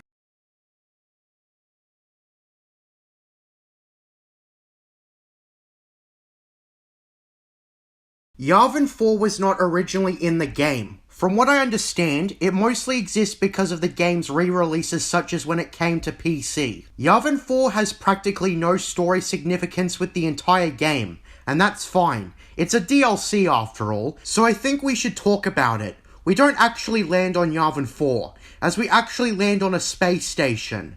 As it turns out, Darvik had this location specifically mapped on the Ebon Hawk for some reason, and we soon see why. A Rodian named Suvam Tam greets us, and it's here where we see who this guy is and why he's here. He's a merchant who lives in a space station above Yavin 4. With that being said, this guy has some of the best loot in the game.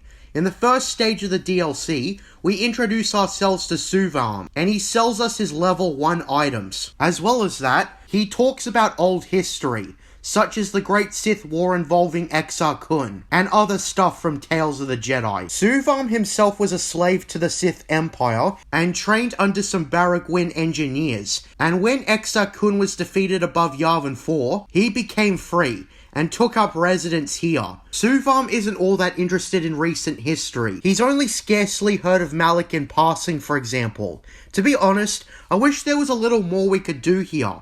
You can't go to the planet itself, and I wish there was 1 or 2 side quests in which you can actually do that. Because how cool would that be? Imagine going through the ruins of the Massassi Temple and perhaps hearing the voice of Exar Kun. I'm just saying, that was a missed opportunity. Basically, Suvam only exists to sell us loot. In our next scripted encounter with them, around after discovering the star maps on 2 planets after Dantooine, we see Suvam being harassed by some Trandoshans. Suvam explains when they leave that they feel entitled, since Darvik and the Exchange can no longer protect him from the Trandoshans, who feel pushy.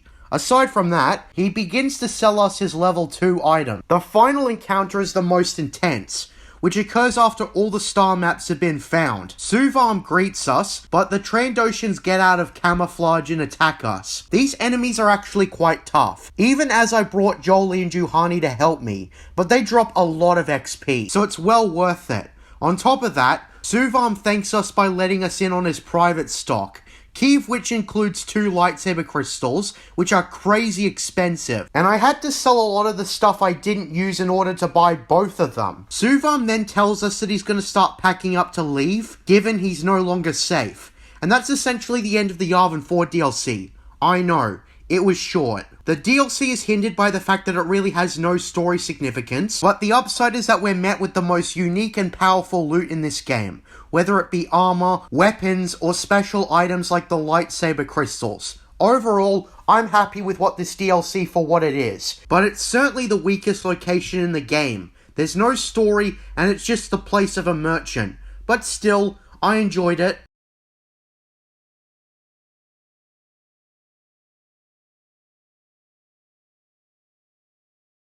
The final parts of the game are upon us. Once you go to what the galaxy map calls the unknown world, you will be unable to return to anywhere else. On most playthroughs, I buy what I need from the Yavin 4 merchant before coming here, and there's good reason for that. As the area before the complete finale, much of what the game has been building up to comes full circle here. The Star Forge, the ancient builders, the prehistory of the galaxy.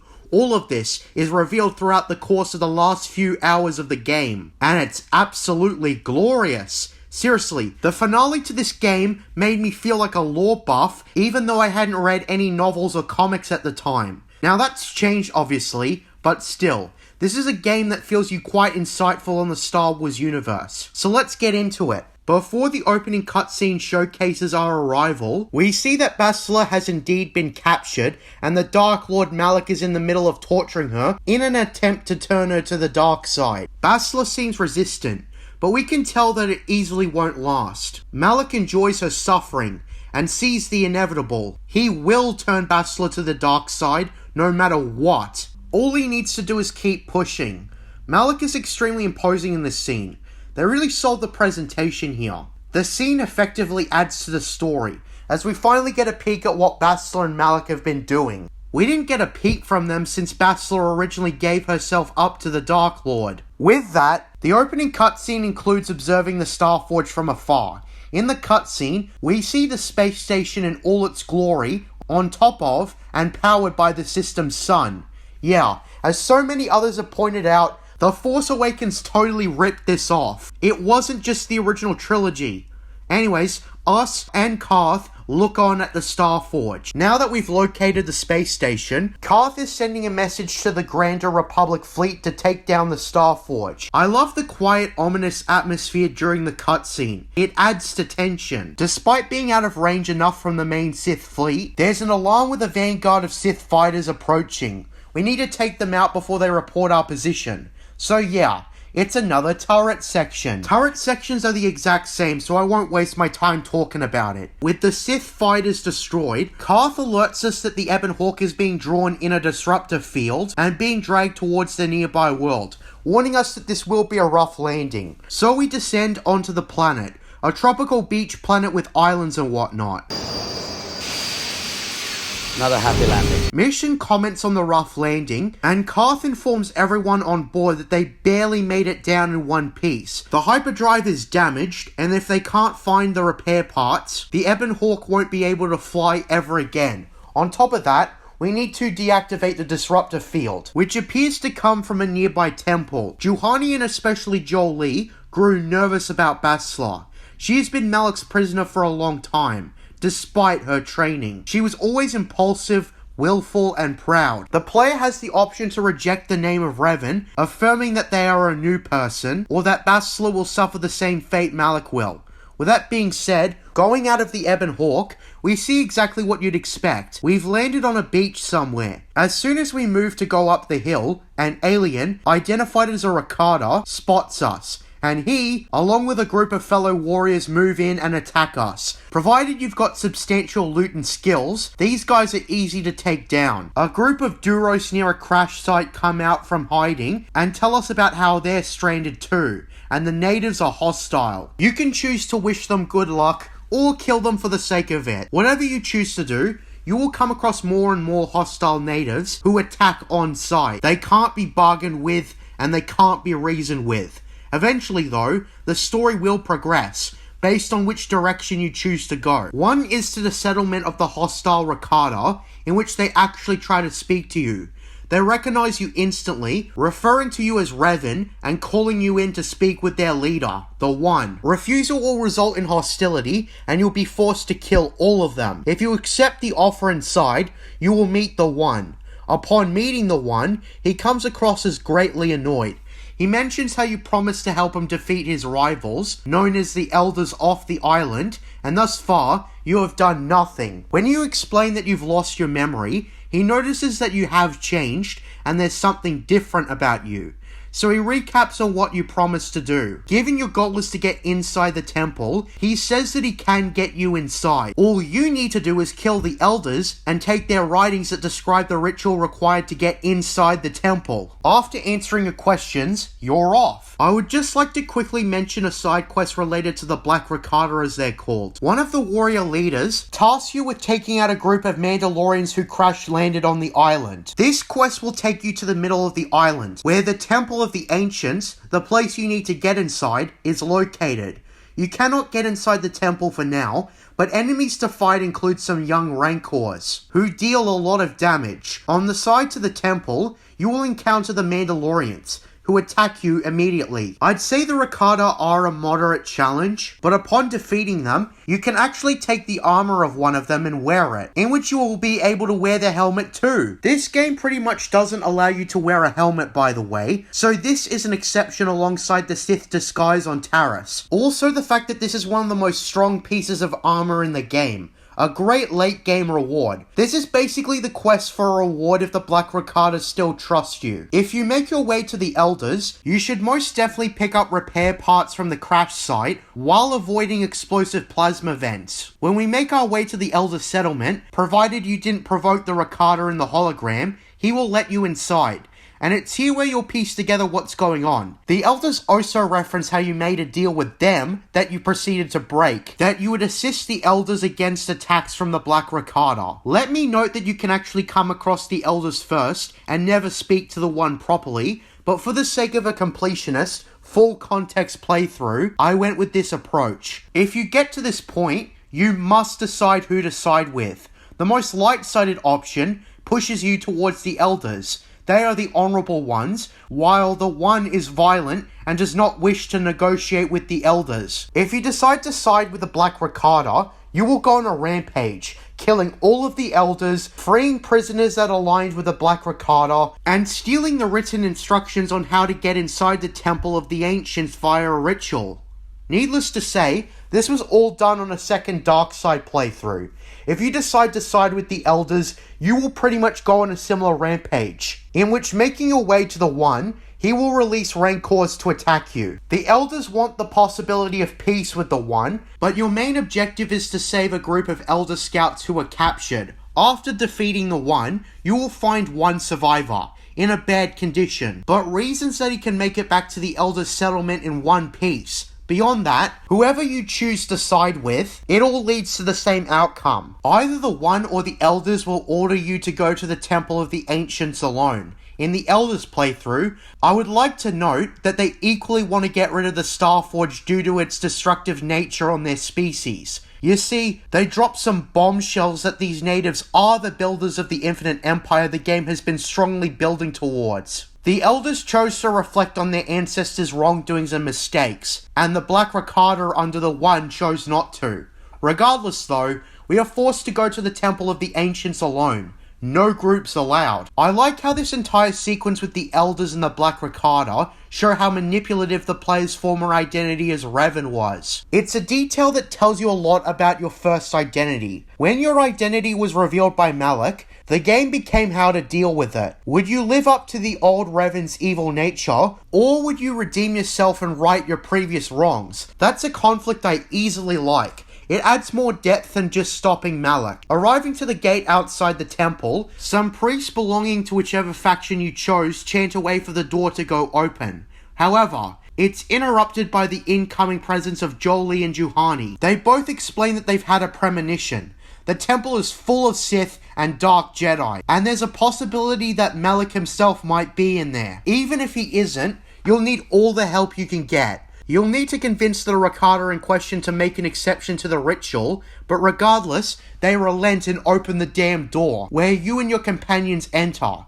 As soon as we enter the temple, we are perhaps met with one of the most disturbing scenes in Star Wars ever. Seriously, with all the talk about Endor being a mature, adult HBO show, those filthy casuals have seen nothing. An officer informs Lord Malak about the preparation surrounding the Star Forge, and then for pure shock value, we see why Malak wore that mask all this time. His jaw is missing, and just like I was on the first playthrough, the officer is downright disturbed. I've heard how Malak missing his jaw is because Revan previously sliced it off after a disagreement. Malak ignores the officer's reaction, proclaiming his new apprentice nearly ready, and how they will crush the Republic and the Jedi.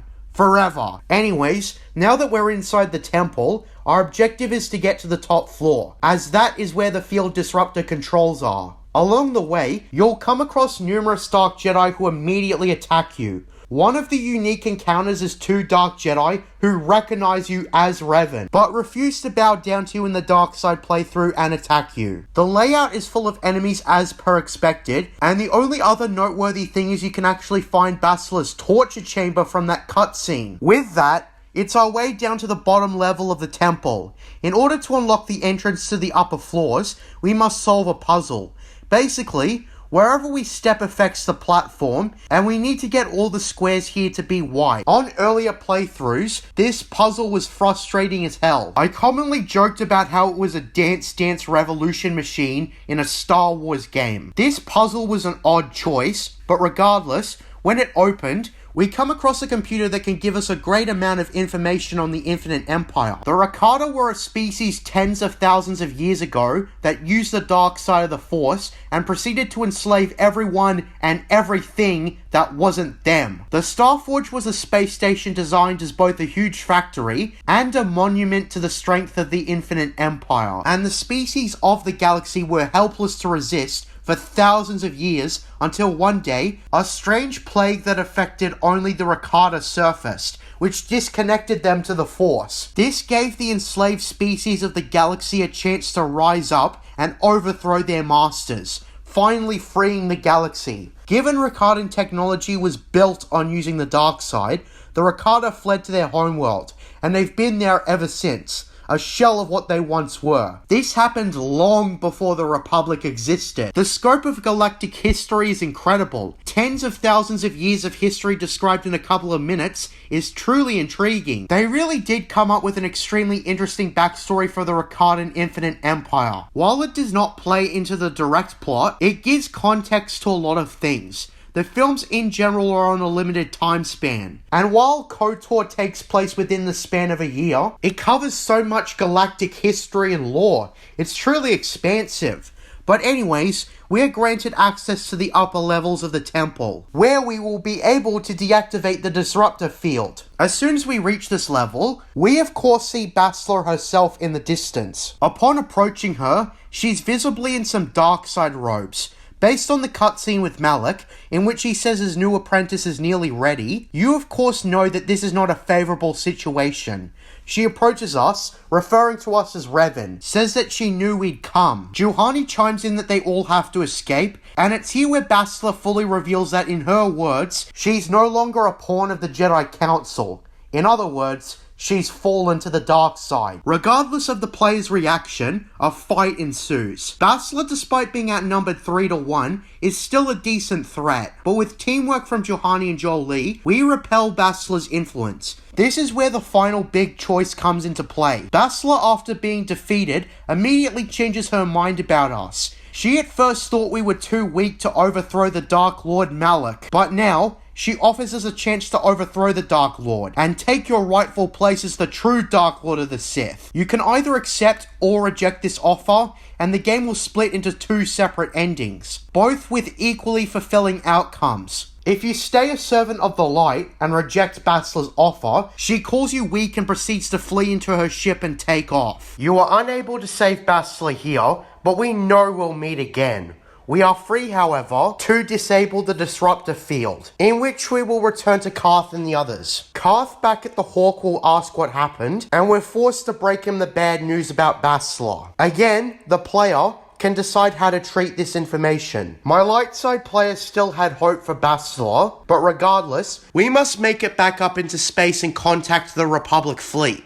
That's the light side version of events. So what about the dark side? In the dark side outcome, the player chooses to join Bastila. Jolie warns us about the lure of the dark side, telling us to turn away from the path we're about to choose. If we choose not to listen, both he and Juhani will turn hostile in an attempt to stop us, and we, along with Bastila, will kill them, showing no mercy. Of course, we will deactivate the disruptor field, and upon returning to the Ebon Hawk, and we inform Karth that we've betrayed him, and a brief schism between the crew happens. Candridge chooses to stay loyal, as Mandalorians don't care for the Republic in any way. The droids via programming stay loyal. Mission refuses to join us, but Zalbar is more reluctant. He says that he swore a life debt to us, and intends to honor it, despite our turn to the dark side. Karth, regardless, is distraught. He runs away, never to be seen again, unless you romanced him, which I was unable to do, and it leaves us with Mission. If you have the Force Persuasion option, you can get Zalbar to kill Mission, which is extremely screwed up. Otherwise, you'll have to kill both of them. So to sum up the unknown world, it already continues the interest I already had. We receive many more satisfactory answers for the ancient Infinite Empire, as well as continuing the immediate story. What a way to continue the story now that we've found all the star maps. I like how the game strains you, and the Star Forge is just out of our reach, as well as giving hints on who Revan was. The game pretty much gives the impression that the original Revan was manipulative and cunning, using those like tools and then disposing of them. This is also where the plot twist that came earlier comes full circle. In the ultimate final choice, the player decides whether or not to embrace the second chance the Jedi gave you, or dismiss it in favor for ultimate power. Becoming Dark Lord again at the end of the day means more, since it was revealed that we were previously the Dark Lord before Malak betrayed us. Either path was set up to work within the context of the story. It's exactly like how Luke's motivation changed when he learnt Darth Vader was his father. His motivation changed from revenge to redeeming his father. Learning who his father once was changes his mentality around Vader. The key difference between the two stories is that the player can choose what to do. Either path works thematically. The game works on either playthrough. It's either the story of a fallen hero given a second chance by fate, or a former brutal tyrant reclaiming the title he lost. It's extra reinforced in the game's climax, where I will talk about soon. For now, the Unknown World fleshes out both the backstory of the Infinite Empire, and successfully continues the main story. With that being said, let's get on with the climax.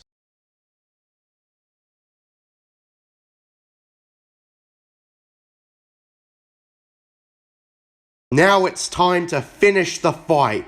We're pretty much at the end of our journey. The way the climax plays out uses the same environments, but the context behind the light and dark side endings change the ending. The light side variation has Karth contact the Republic fleet, led by one Admiral Dodonna, who may or may not be an ancestor of Jan Dodonna from A New Hope. It's a small fan theory to those who have played this game, But regardless, the cutscene has Karth organize the final battle with the Republic Admiral, as well as reveal that Master Vandar survived. The scene is played as the Republic's final battle against the Sith, with the Old Republic theme being the score. In the dark side ending, however, Bastila instead contacts Admiral Dodonna and deceives them, lying to their faces that she was saved. She says to us in this cutscene that the Republic fleet will serve as the perfect distraction while we take out Darth Malak. More sinister music plays throughout, heavily contrasting the light side ending, and you can instantly tell where they're going. Admiral Dodonna highlights the same general plan, and Master Vandar doesn't notice that both Revan and Bastila have fallen to the dark side, and wishes that the Force be with them. Two opening scenes that change the tone of the ending and is noticeable. Some games can thrive in subtle changes, but this game benefits in how they approach the ending. As I've said, both endings are equally effective as the player's story as Revan. Despite the contrasting openings, the Starforge in both endings are similar in a bunch of ways. We open with some Jedi holding off the Dark Jedi, in which we will proceed to kill them, and we're sent further into the Starforge to stop Malak. We get around 3 cutscenes with Darth Malak before we confront him in the climax. All 3 are setups for the types of enemies we'll be facing to slow us down.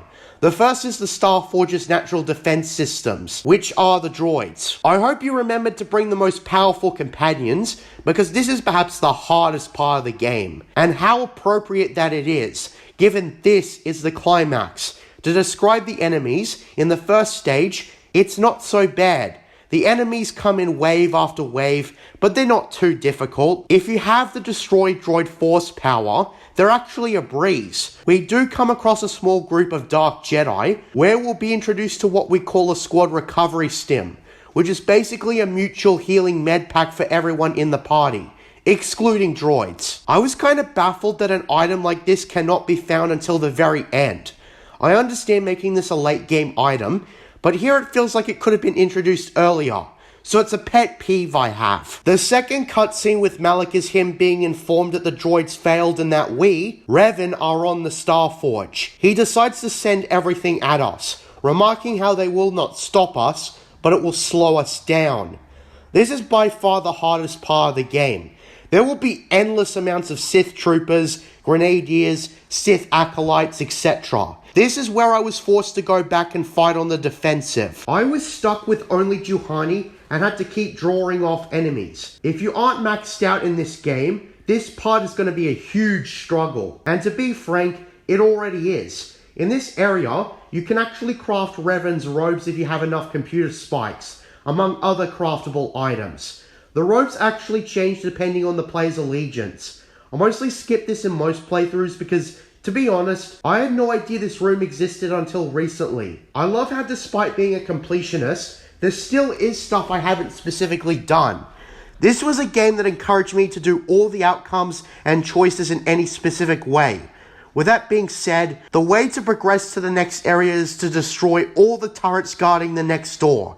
It will not open until you destroy all of them, and with swarms of enemies that will most likely come at you, it's brutal in its difficulty. Eventually though, with resilience, we make it past. And it's here where we see Malak's final challenge for us. And it actually changes depending on the ending. In the dark side ending, Malak speaks to the 3 most powerful Sith that have sworn allegiance to him. He tells them that whoever gets the finishing blow on Revan will become his next apprentice, especially since Bastila has betrayed him. Speaking of Bastila, in the light side ending, she expectingly is the threat instead of those random Sith nobody cares about. You can notice how daunting Bastila finds her task to be. There's a lot of hesitation, but eventually, she relents. After that, same drill as the last 2 areas. Swarms of Sith just keep coming. I'd say it's a bit easier than the last area, but still. Before the big confrontation, we have to eliminate a bunch of Dark Jedi who lock the following door. After killing him, it's now our last threat that stands between us and the final confrontation with Darth Malak. First, let's talk about the less interesting Dark Jedi bosses. They are pretty defeatable on maximum difficulty, and the only thing that stands out about them are their colored robes. After defeating them, Bastila says that she'll need to use her battle meditation to turn the tide of the battle in the Sith's favor. This will lead to the inevitable cutscene about Republic forces being overrun, Admiral Dodonna and Vandar are astonished at the military precision, and Master Vandar realizes that Bastila has betrayed and deceived them. He warns the Admiral to retreat, or they're as good as doomed. Admiral Dodonna, seeing this as her only chance to defeat the Sith, refuses, and pushes to go forward with the attack, with Vandar telling her that she will lose in a grim voice. This scene is actually pretty effective. The presentation is pretty good, with both central characters in the scene realizing the trap too late, and being stuck in a dilemma. In the light side ending, you are met with surprise Bastila, in the middle of using her battle meditation. She takes a break from it to engage in the confrontation. Of course, if you've been romancing Bastila, this interaction becomes a lot more interesting. No matter what we say, she will attack us. Bastila as an enemy isn't that hard to take down, but I wanted to talk about the player's last interaction with her. I spent my playthrough trying the hardest to avoid the mistake of not investing in persuasion, and also not threatening to kill Bastila back at the temple. The thing you're supposed to do is always believe in Bastila's hope for redemption. In between the fights, you will get an exchange in which you will try to reason with Bastila, or threaten to kill her.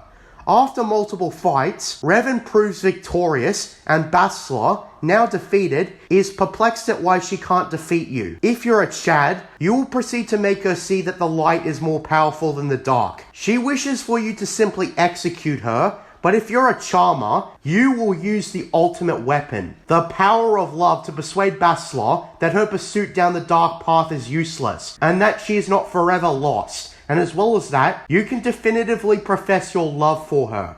If successful, Bastila will be fully convinced, returning your feelings, and admits she no longer feels afraid about what the Jedi will think. She knows that we trust her not to attack us anymore, and so she agrees to turn the tide of the battle in favor of the Republic.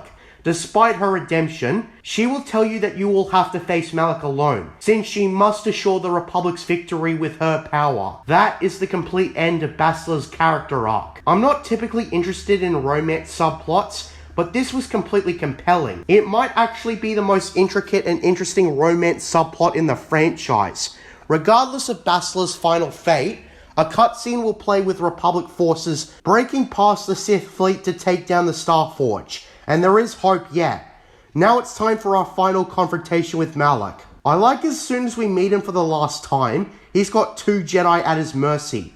He saber throws at one of them and shocks the other with Force Lightning. In both playthroughs, regardless of context, he will activate the droids to kill you. What you must do now is deactivate the droid stations. It's kinda slow, but it's the best viable strategy to overcoming this obstacle. With that being said, we move on to clash swords with Malak one last time, going across to him in the final room. He congratulates us for making it past the defenses, and depending on the ending, this final fight will have significantly different meanings. A light-sided Revan will proclaim his allegiance to the light side, and unsuccessfully offering Malak a chance to surrender. A dark-sided Revan will seek to defeat Malak to claim the title of the Dark Lord of the Sith once again. This is also where Malak's iconic line about us comes in. Savior, conqueror, hero, villain, you are all things, Revan, and yet you are nothing. In the end, you belong to neither the light nor the darkness. You will forever stand alone. Malak announces in the coolest way that for the last time, we will engage in one last lightsaber fight, and the victor decides the fate of the galaxy.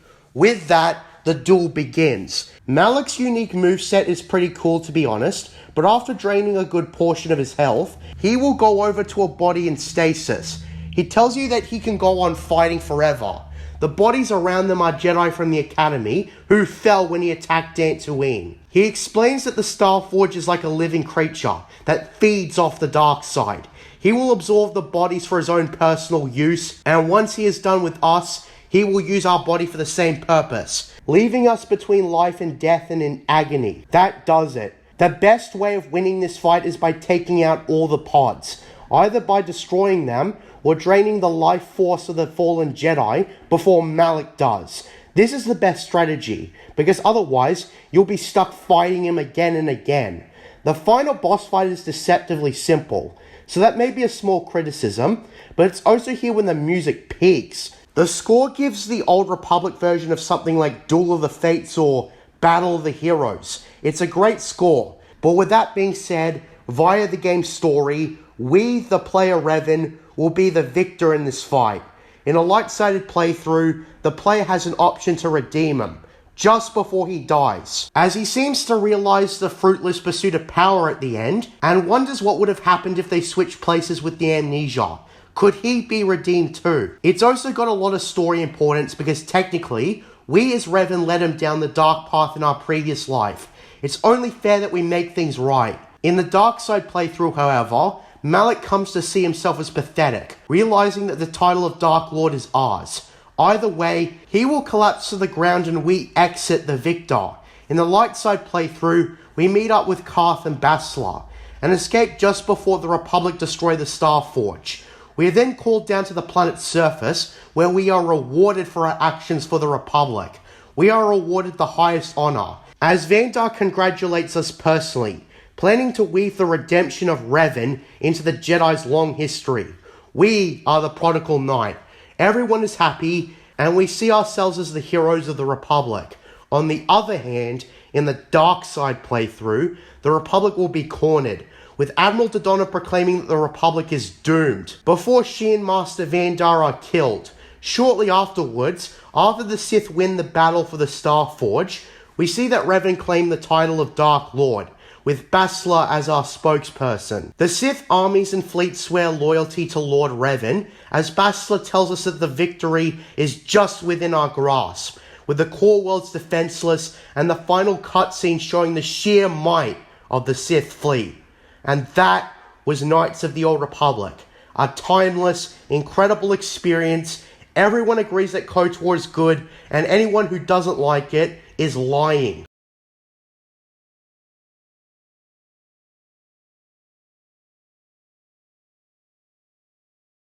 This is a pivotal Star Wars story. It expanded on Tales of the Jedi and made the Old Republic more mainstream and popular. I won't discredit Tales of the Jedi. That's a damn good story in its own right. But KOTOR is legendary. Perhaps the best written Star Wars story in the franchise, giving George Lucas a run for his money. Speaking of, we should all know by now that George did not believe in the Old Republic as a concept. Particularly, the idea that the Jedi and Sith battled in endless wars until the Jedi got the upper hand. George's backstory for the Phantom Menace told a different story. One that still included characters like Darth Bane, but not the Old Republic. Regardless though, both backstories work in context, and I have to remind everyone that Tales of the Jedi was written before the prequel trilogy. And so when those movies were made, and George had his backstory, it was too late to change the backstory in the wider expanded universe. Also, the ideas of Jedi vs Sith in endless wars is cool, in line with the franchise's name, and a reasonable assumption to make about the ancient times before the films. George disagreed with the Old Republic not because it ruined his vision, but rather it wasn't his personal canon. These are distinguishments I have to make. George signed off on all of this at the end of the day. Everything had to go through him. Knights of the Old Republic has plenty of references, that good old Star Wars feeling that Disney Star Wars sorely lacks. This game has the spirit and the positives from all the Star Wars movies. Its intricate, deep and expansive story kept me on edge. Its world building rivaled the prequels, although its nature as a role-playing game gave it an obvious advantage. But the excellent writing along with the voice actors, the design, and so forth gives so much to this game. With the exception of T3 due to a lack of characterization, everyone works in their roles. The game differentiates all the worlds and makes them truly stand apart. Who knew that Tatooine could have something new about it? The nature of it being a desert due to the Infinite Empire glassing it was extremely interesting, and makes the planet stand out even more. In the films, it's supposed to be a dust ball controlled by the Hutts, and the perfect symbol for the life Anakin and Luke wanted to escape from, dreaming of greater destiny and whatnot. We come into Tatooine rather than out, and they managed to give an interesting perspective. Even if it's a desert planet, you can still do a lot with it if you've got the creativity for it. Take notes, Mando and other subsequent Disney Plus spin-offs. Knights of the Old Republic peaks as a 6th generation game. Its gameplay and combat could see some refinement, but the story is what got me through the whole experience. Those who can't finish the game are simply those who can't get past the questionable gameplay, and that's okay. I was able to, and I got to experience the phenomenal game. It's a game that is completely detached from the films, yet doesn't alienate everyone despite that. This is still a Star Wars story in the Star Wars universe. Personally, I am dreading the remake. The leaks I've heard are extremely questionable. For example, Disney changing characters in absurd ways, the development hell with Aspyr being kicked off the project, the rumors of a Mass Effect dialogue system, which will only diminish the story in so many ways, and so on. None of these better be true or I'll be sweating bullets. The remake is extremely cherry-picked, and I wish they do remakes to games like Dark Forces. That's my second most desired potential remake. But obviously Disney is only relenting at Knights of the Old Republic because that's the game with the excellent reputation, and it's a damn shame. I'll still play the remake, probably on my PlayStation 5 and talk about it, but I'm not expecting it to be a remake that lives up to the original. I fully expect the Disney shills to just shill the hell out of it despite never playing the original. People are probably going to be misled on who the characters actually are in some ways, and so on.